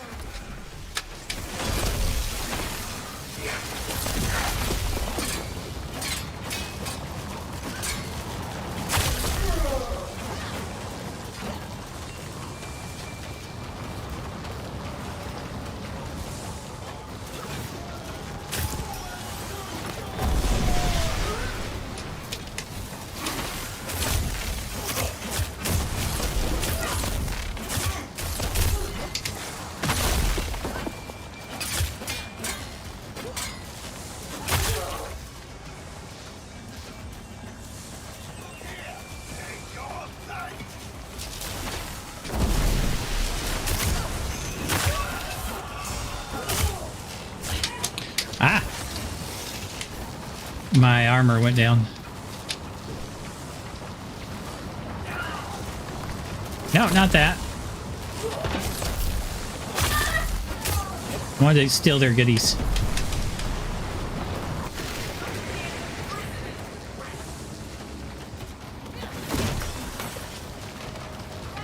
Damn it. Jerks.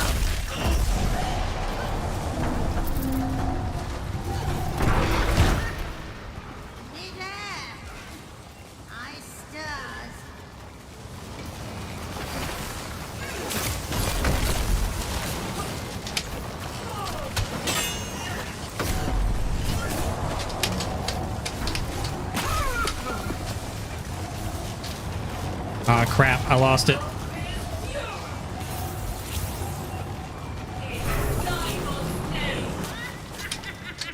Ah.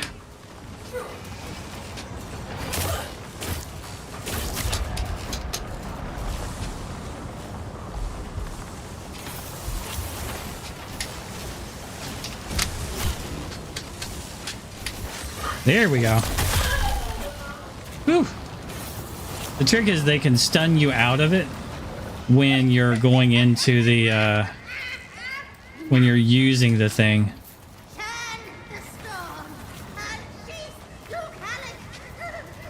That's the only downside. And they did. I was putting it up and they knocked me out of it. Come on, lightning dude.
Oh, I forgot to use the potion thing.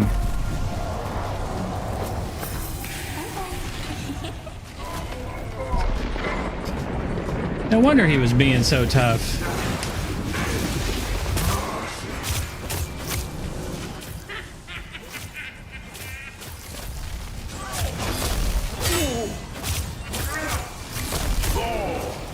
I completely forgot about Nimrod and how to fight him.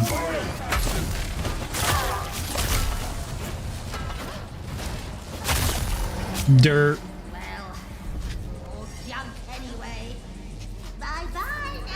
That was my bad. I'm like, oh yeah, there's a potion you're supposed to use whenever you fight Nimrod.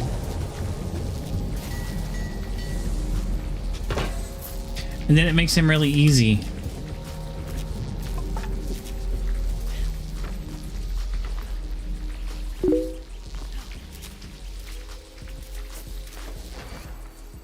I mean, yeah.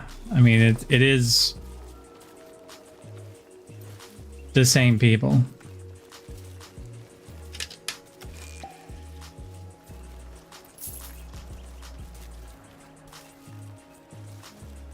So that's not too bad. We did get a spaceship. We got the deer. We got oh, I was gonna show you the other arm without boss nonsense getting in the way. Okay, so that one.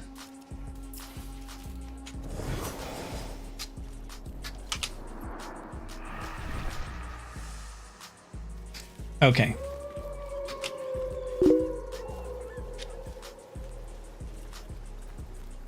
Yeah.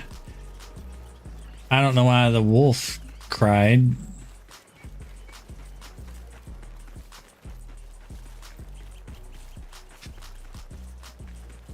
These guys over here should respawn, and then they're high levels, so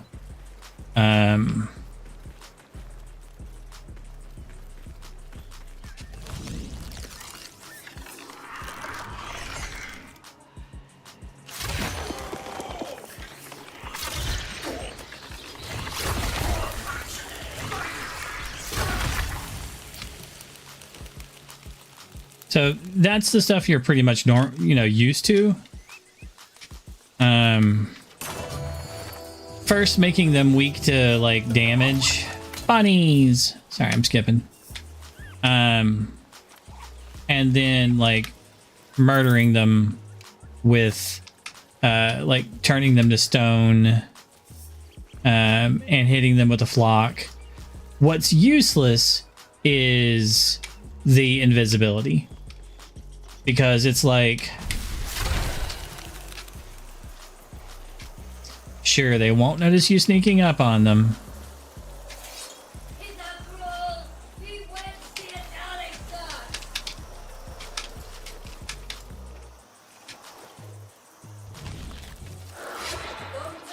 I couldn't get a sneak attack on this guy to save my life.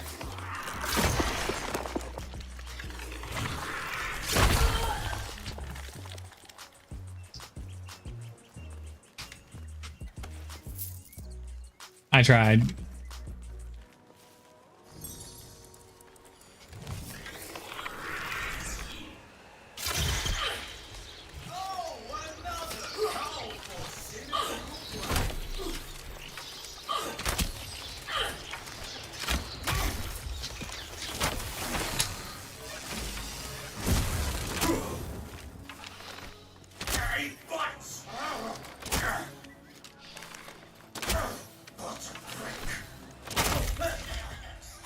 It's not too bad, like, backing up, even if you don't have your abilities ready. It's the same thing like throwing your weapon, but you don't have to pull it back to you. So that's the advantage. And then, like I was saying earlier, like with this place, you can just... Ooh.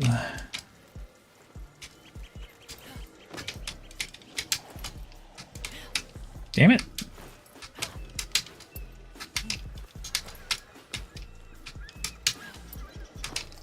Oh, come on.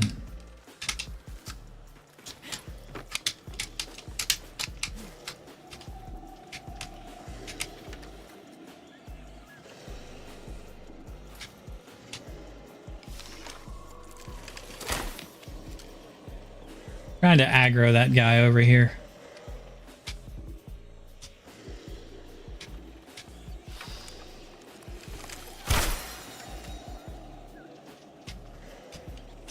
Unfortunately, I don't think I'll be able to.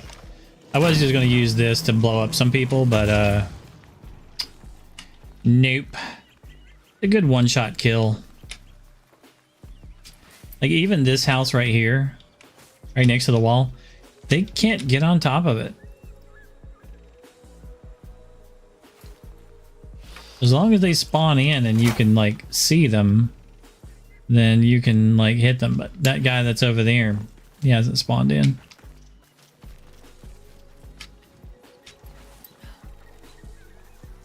And he walked around the backside, so I gotta chase his ass apparently.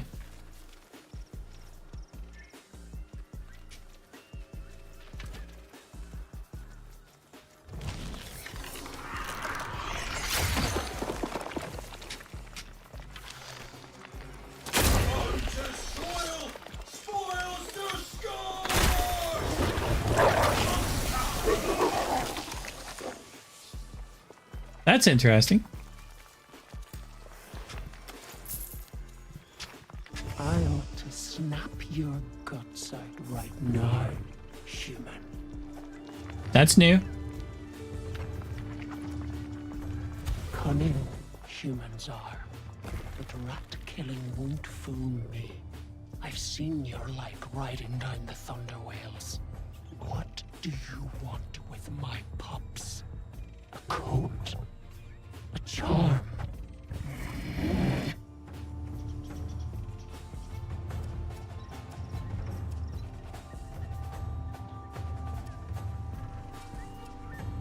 I don't have a lot of courage on this one.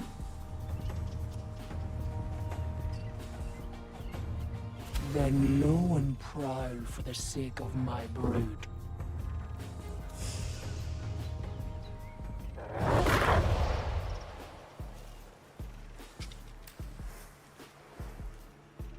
Okay.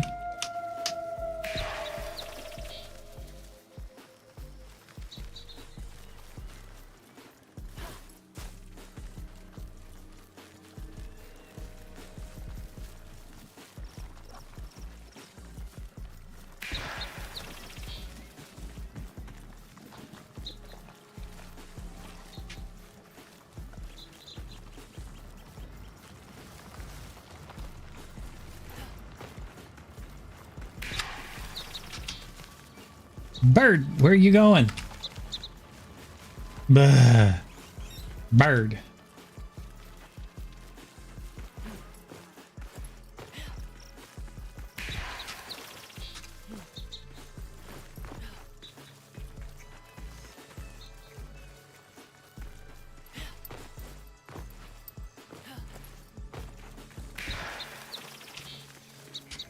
Bird's taking me on a walk.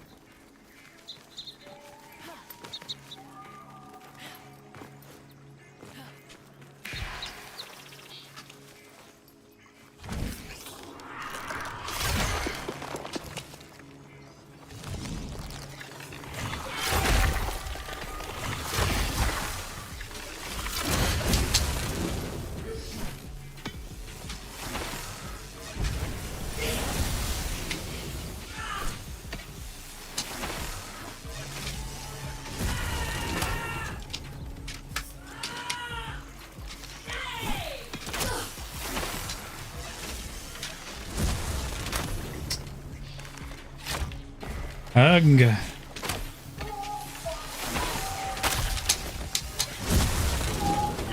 Should have done that one, and I did the other one.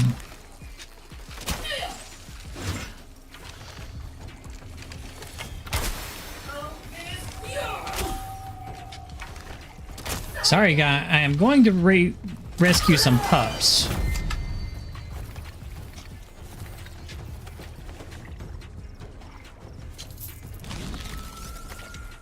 There any goodies around?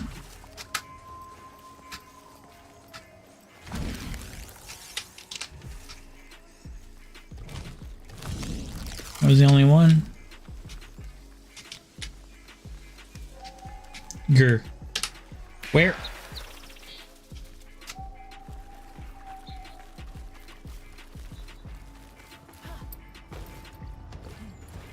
Oh goodness.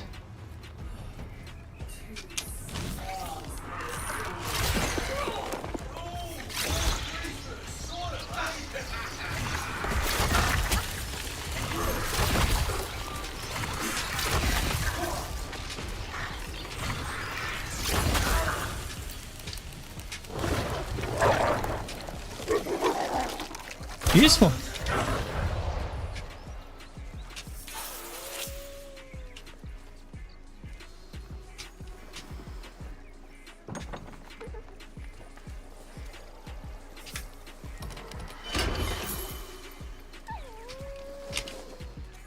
Give me a key?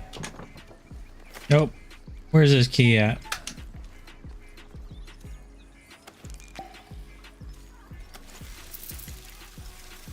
Cage key.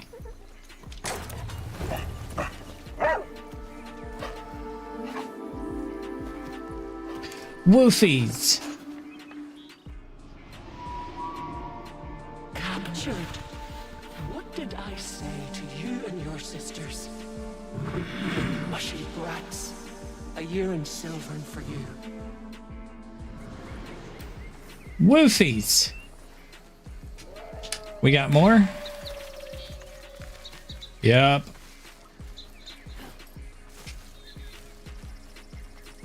Bird. Oh, there you are. Where are we going, bird?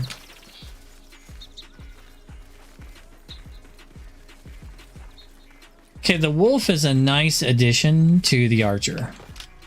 Just because the archer kinda sucks.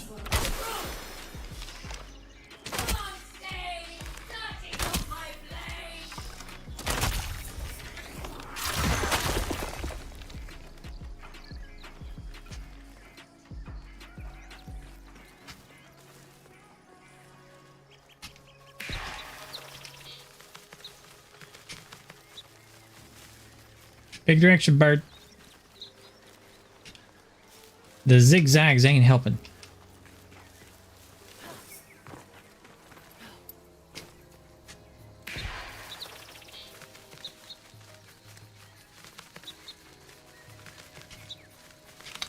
In the cave.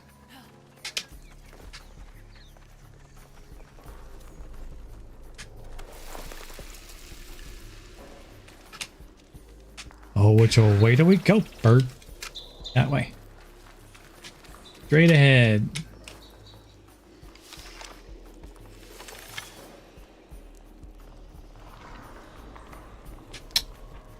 I'll waste it.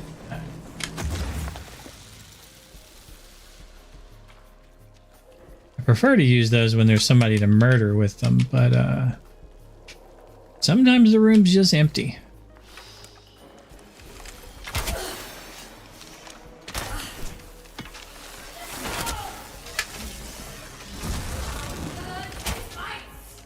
Shoot you in the dick. Shoot you in the arm. In the arm again.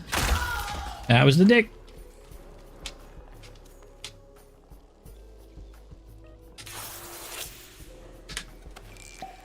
Sometimes you have to aim for people's weak points. I don't always aim for the head. But when I do,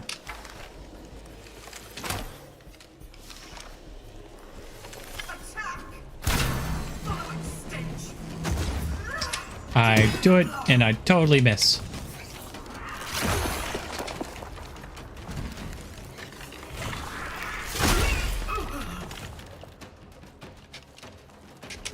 After wasting that other shot, I'm like, I'm just going to kill this guy.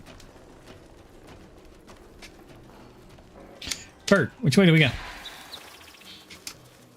Oh, I got to go down into the dungeon area, huh? Well.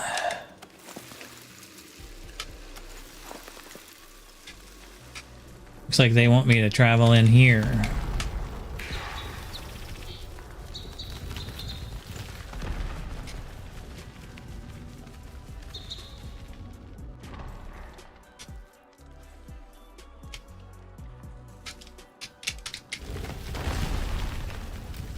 I don't know if you've seen enough of the archer.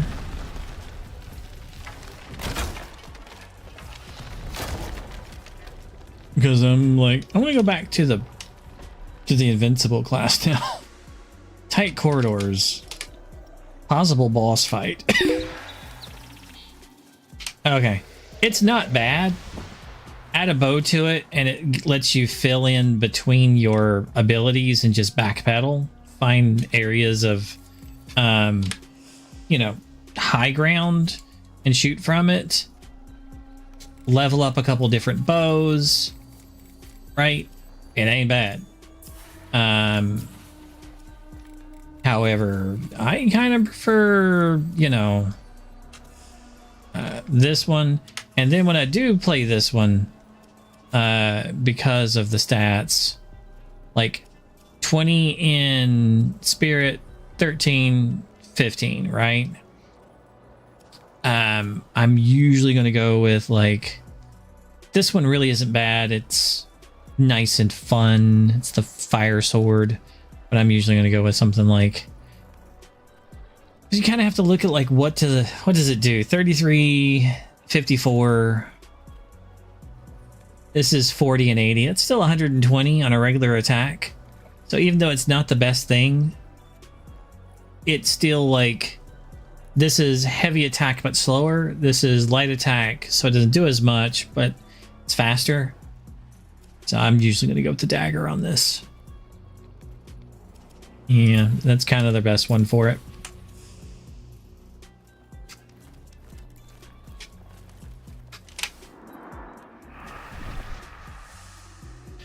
Okay. I hear you, Woofy.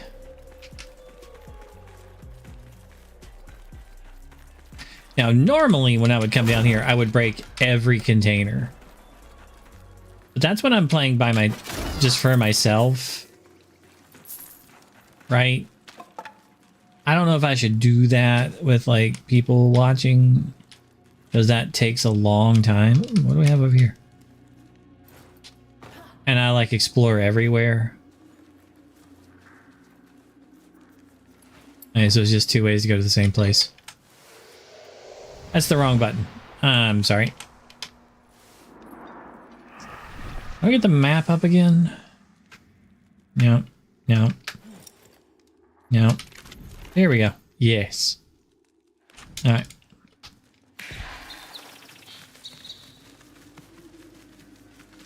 I can't go over the wall, and neither can you, bird, so that's a dumb direction.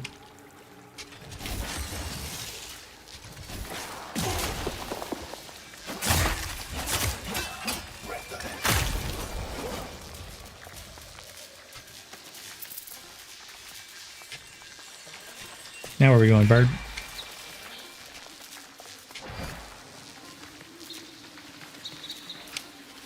Pick your direction.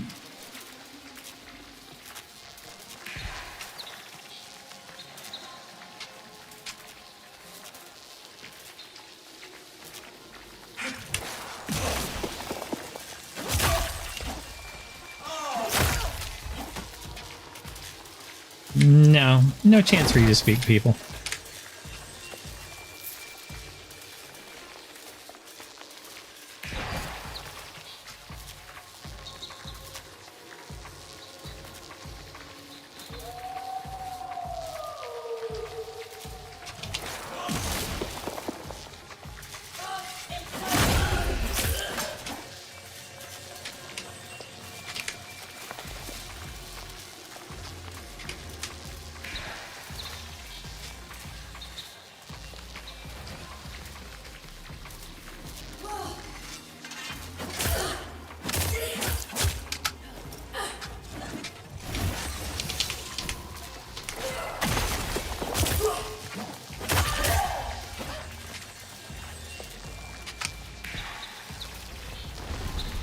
Open the door for me, bird.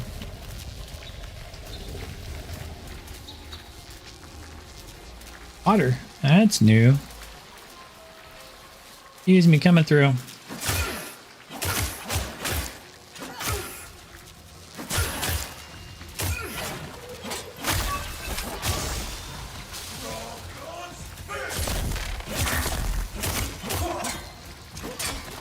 Meh.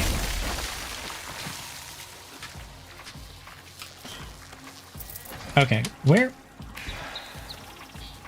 That way.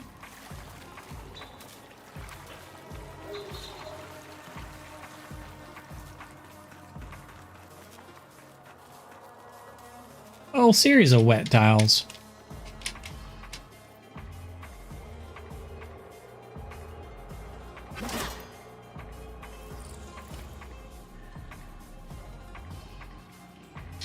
Do what instructions?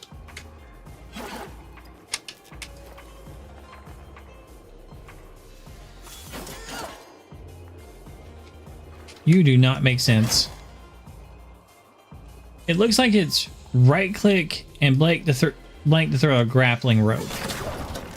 Okay.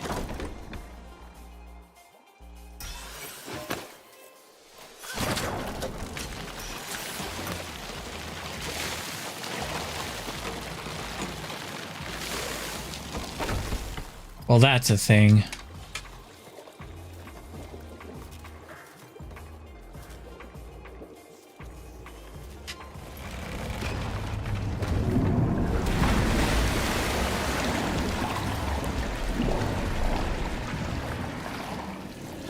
New mechanics.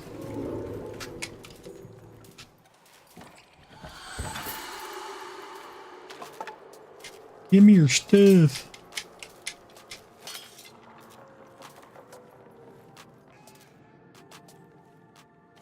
Did the ladder magically get longer? Wow. And it turned around. Magics. That's cool.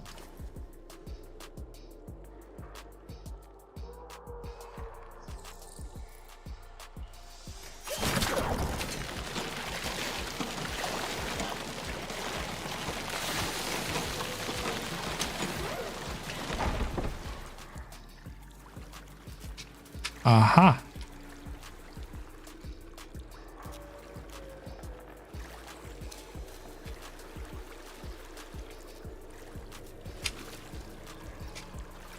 Weird lantern.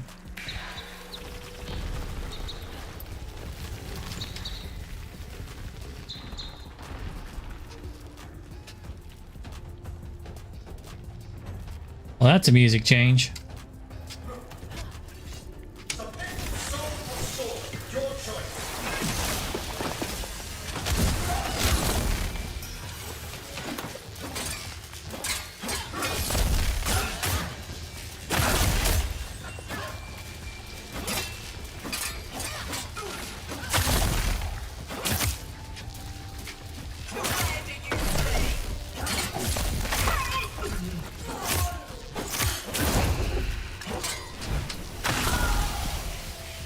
Give me your soul.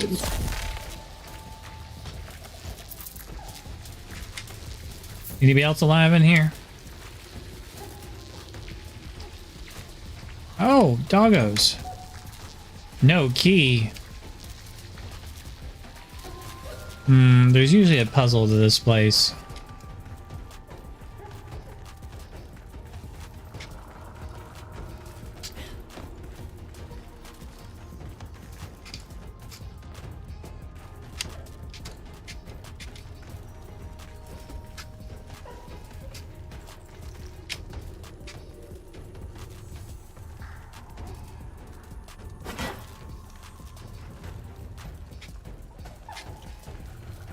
Oh, the puppy dog sounds so sad.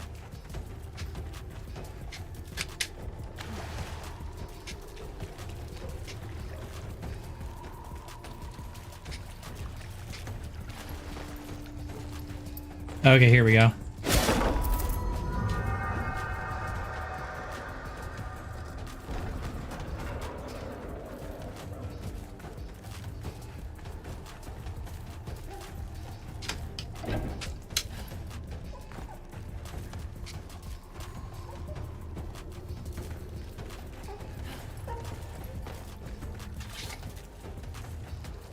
So that's one of them. There should be like a ladder up here. Yes.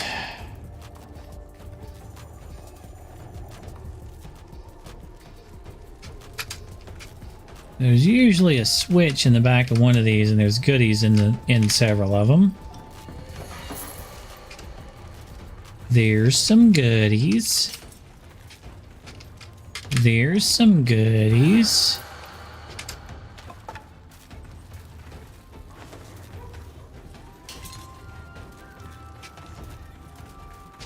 No goodies. Can't have goodies in everyone.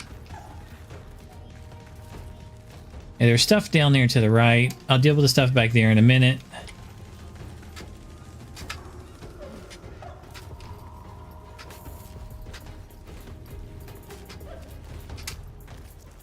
There should be stairs all the way down here and to the right, leading up to the higher level. There's a hallway on this side. Here's the lever.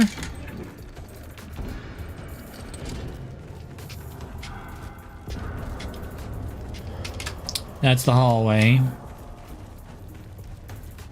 No goodies. Let's check down the hallway for anybody to fight.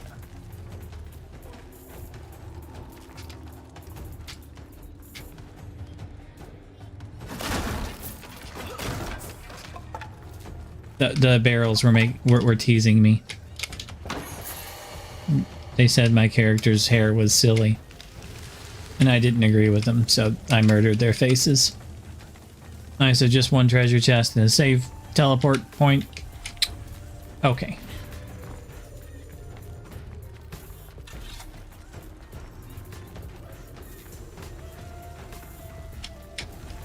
Okay.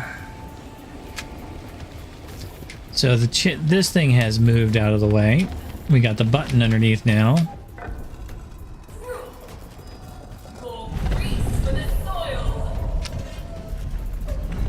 We got somebody incoming.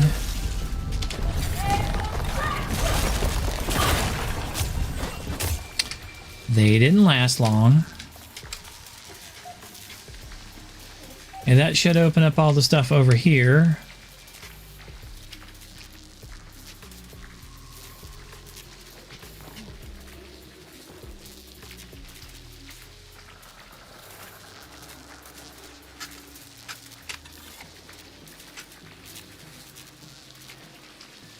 Nothing in here though. There's nothing in there already.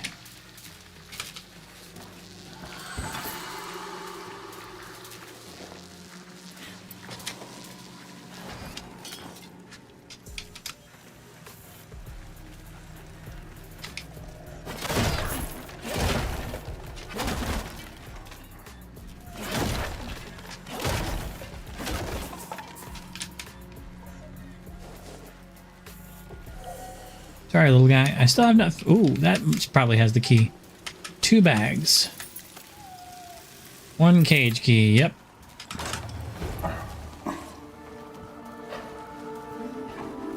Come on out.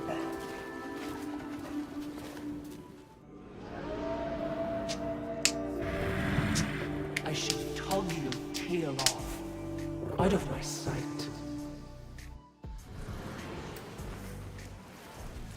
That's not all the pups. There should be some bad guys back here on patrol. Nope. Yes, I know.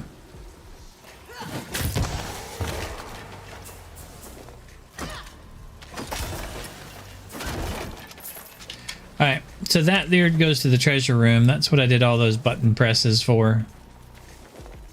Where the guy walked down from.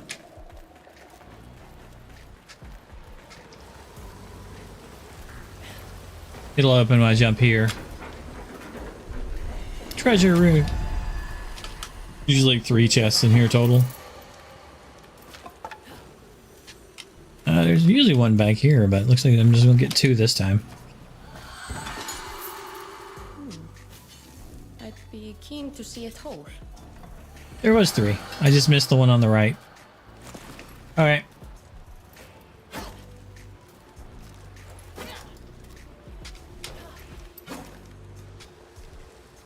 Great if I can do a ground slam, but I cannot.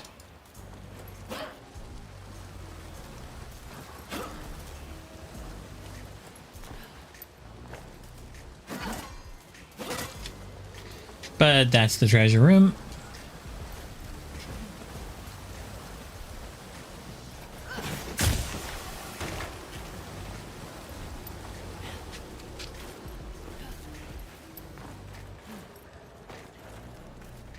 Everything up here is now looted.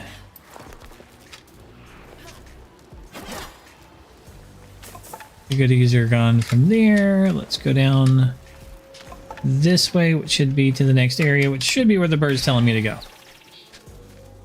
No? Really? Up there? Really? I'm surprised. And I missed a chest. Just sitting out there in the open.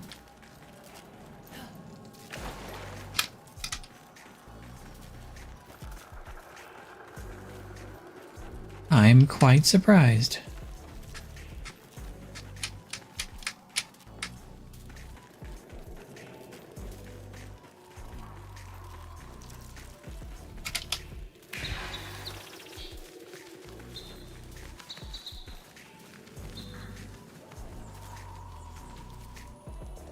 Bird, why do you keep going over there for?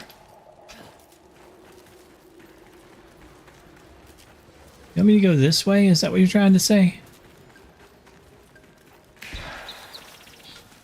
Yes. That's what you're trying to do.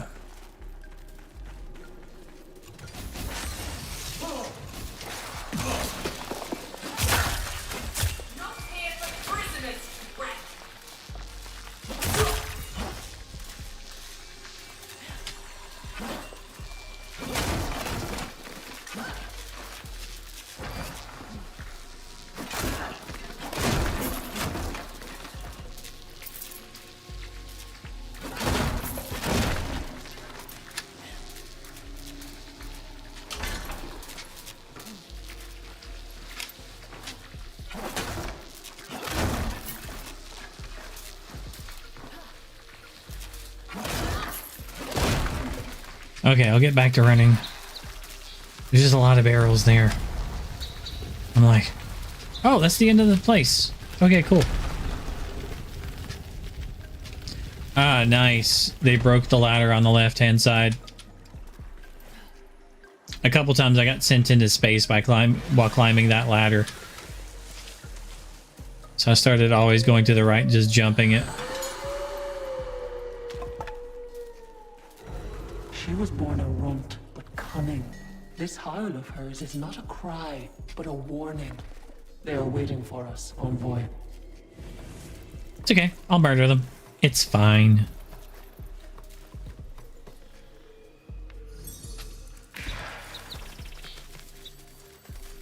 Bird, where the hell are you going, Bird?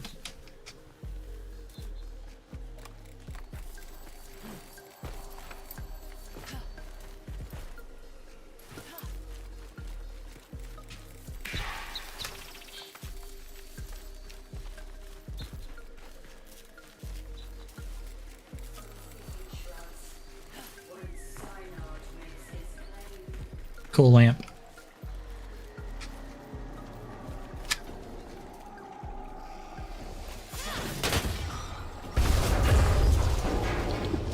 One shot.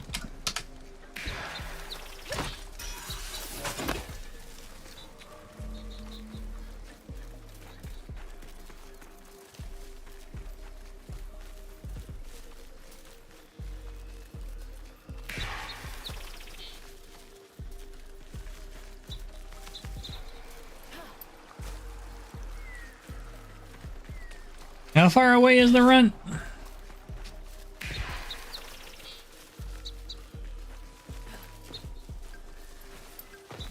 It'd be nice if there was a distance meter or something.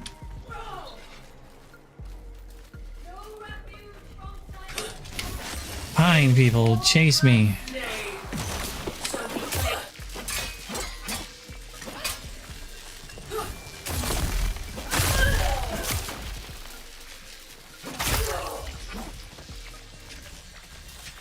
Okay. That's a big green moon.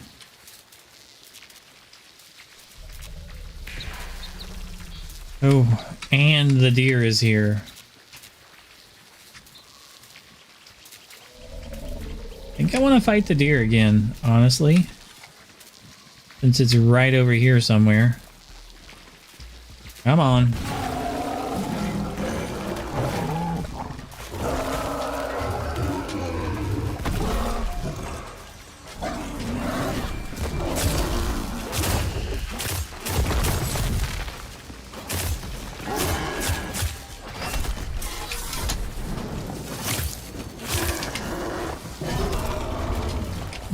Get up.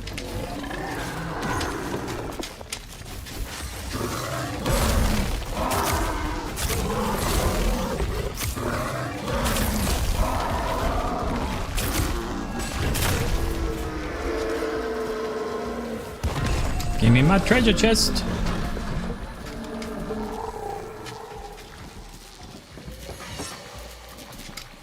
Okay. Back to the following my bird. since I was so close and I could hear it, I'm like, might as well murder the deer again. Or cleanse the deer.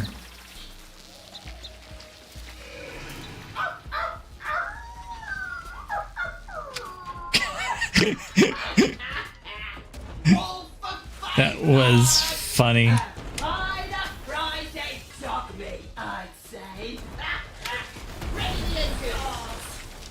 Come on, people. Gather round. Come on. I cannot aid you with that old weapon lobbing fire so near. You should be dead, betrayer.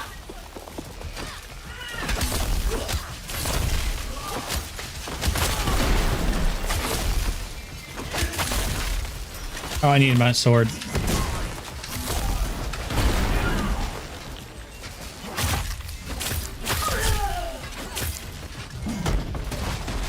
Excuse me, I'll pick this up. Ooh, there's another one.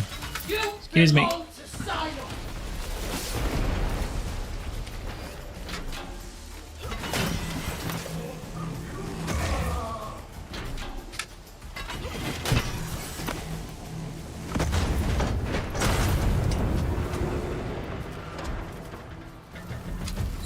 Pretty straightforward fight. Come, old boy.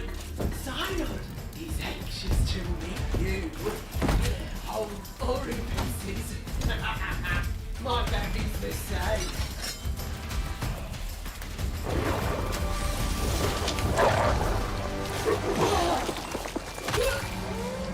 Oh. Thought I was gonna get to fight it.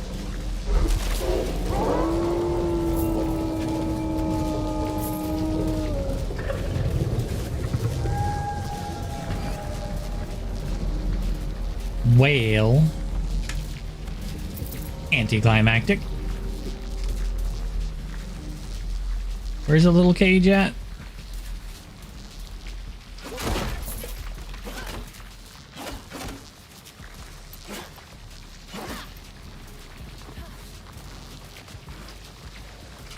Yo, bird, I'm gonna need some help.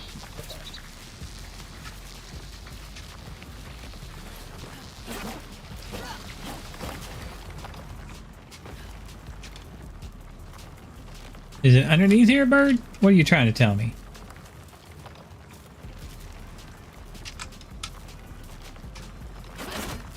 Am I just supposed to talk to the big wolf? I'm just supposed to talk to the big wolf. No mourning under a new moon. No, darkness is for blood pacts. I entrust you, envoy, with the spirit of my heart. I mean, you've been doing good enough on your own, just taking off the lasts. So by blood we be bind. I mean, I'd honestly rather have the big wolf.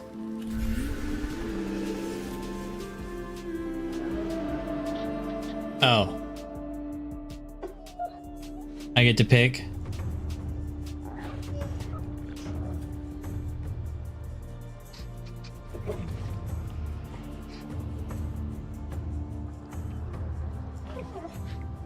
The one that looks dumb, scared, or full of himself.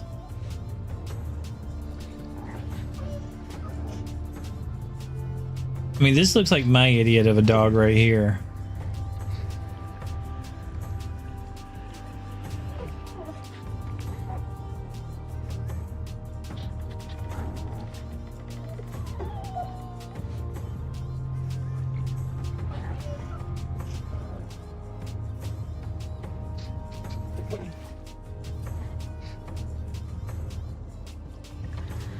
But I kind of like this one.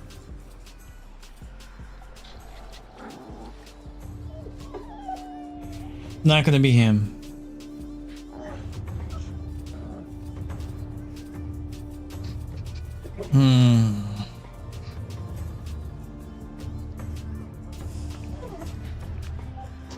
Yeah. Sorry. My shadow, keep her close. But I rescued 3 of them, and we were here to come to get the 4th. Did we get the 4th?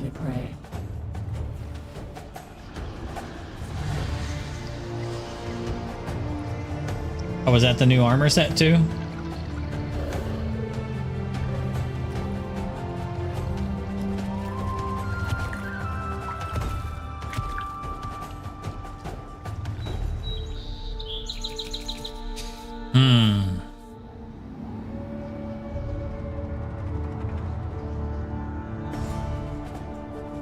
Who's a good girl? That's right, you are. Nightling. Yeah, I was like wondering where that 4th one was.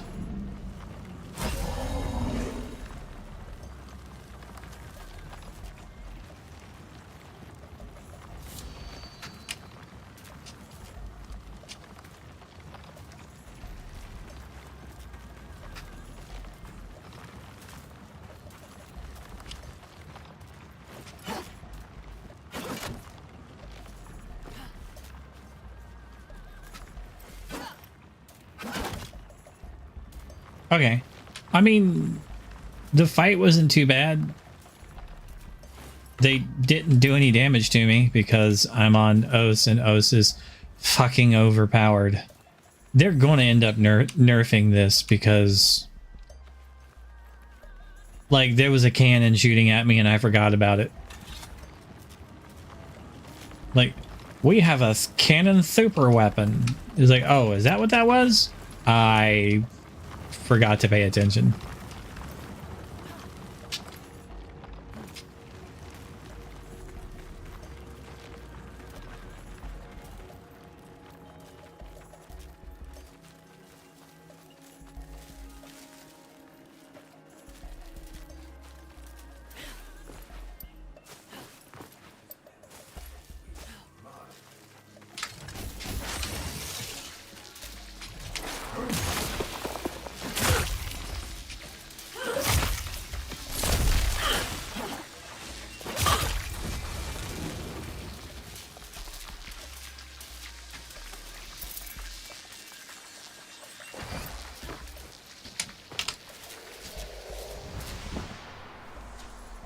I don't think the thing's built yet. I imagine I still have to craft it before I could like try to switch to it. Oh, ancestors joined the Night Vaults. That means I have to go find that.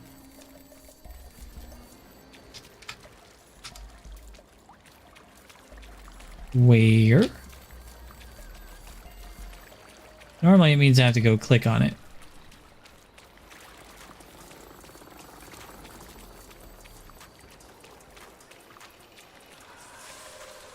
Not exactly seeing it anywhere.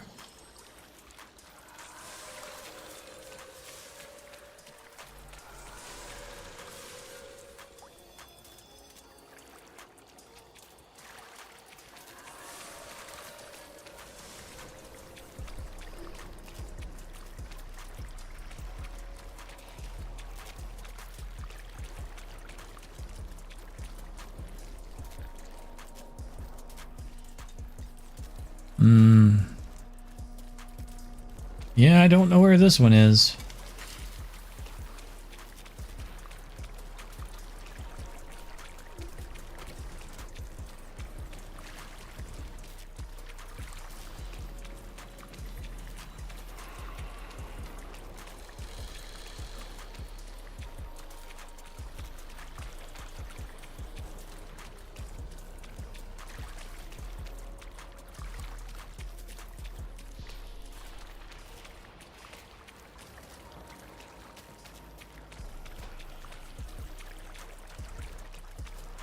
Yeah, I don't know about that ancestor joining thing. It's fine.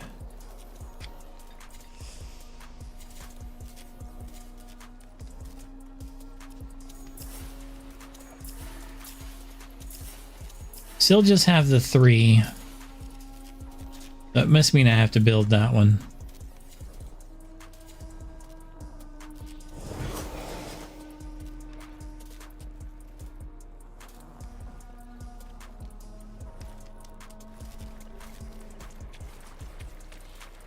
And I only have one item thing, so More wasted coal.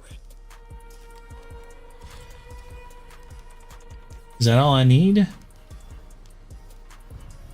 Apparently.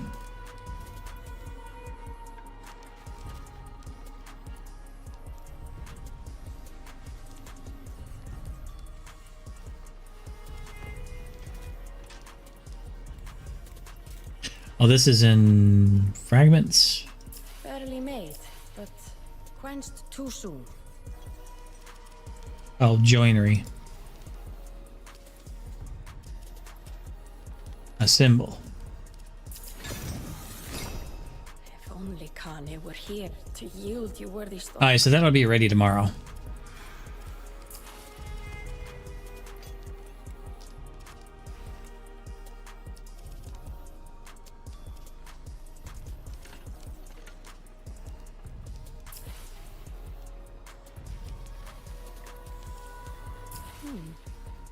I'd be keen to see it whole.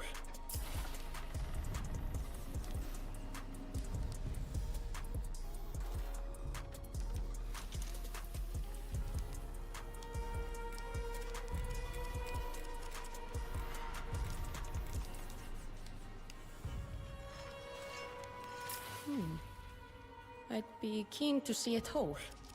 I'm missing some of those things.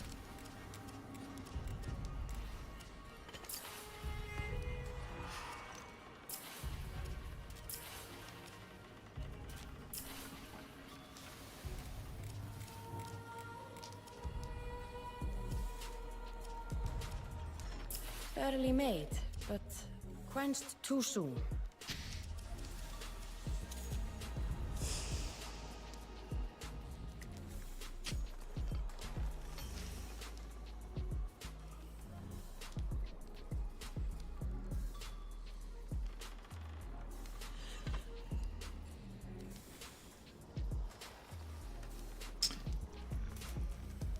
I do have to say with the blacksmith, he's got some balls. Her shirt is literally just 2 strips of cloth with leather over them.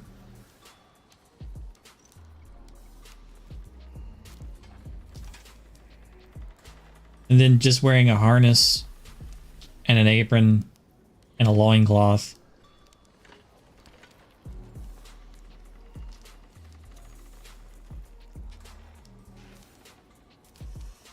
That's an outfit.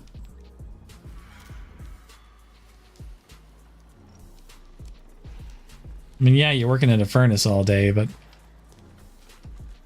like, holy crap.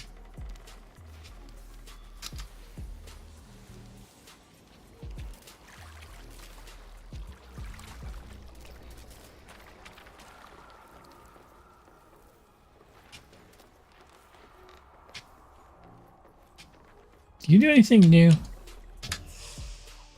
Enough! All this whispering. I cannot focus on my book. Ha! A welcome respite.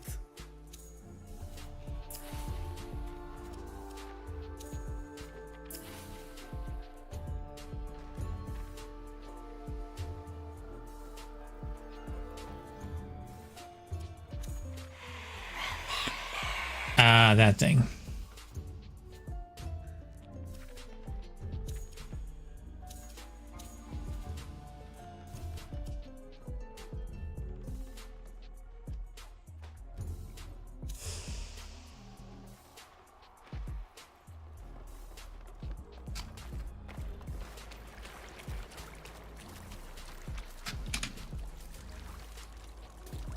Okie dokie.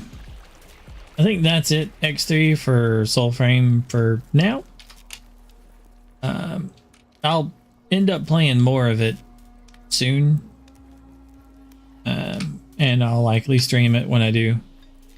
But yeah, I highly recommend those. Because you've seen.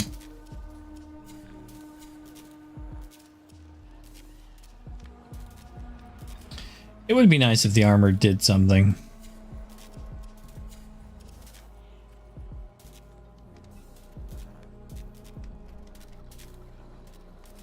Hmm.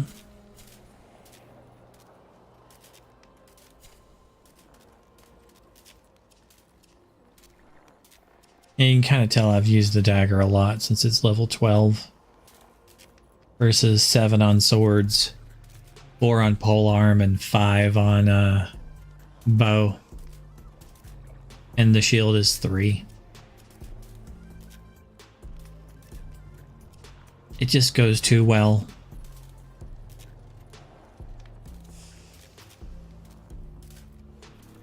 Alright. Gotta wake the wife up soon, so I'm gonna shut down the stream. So peace. Thanks for stopping by the way. Take care. Stay safe. Try to be good to each other. And hopefully while we're at it, maybe we can learn from each other.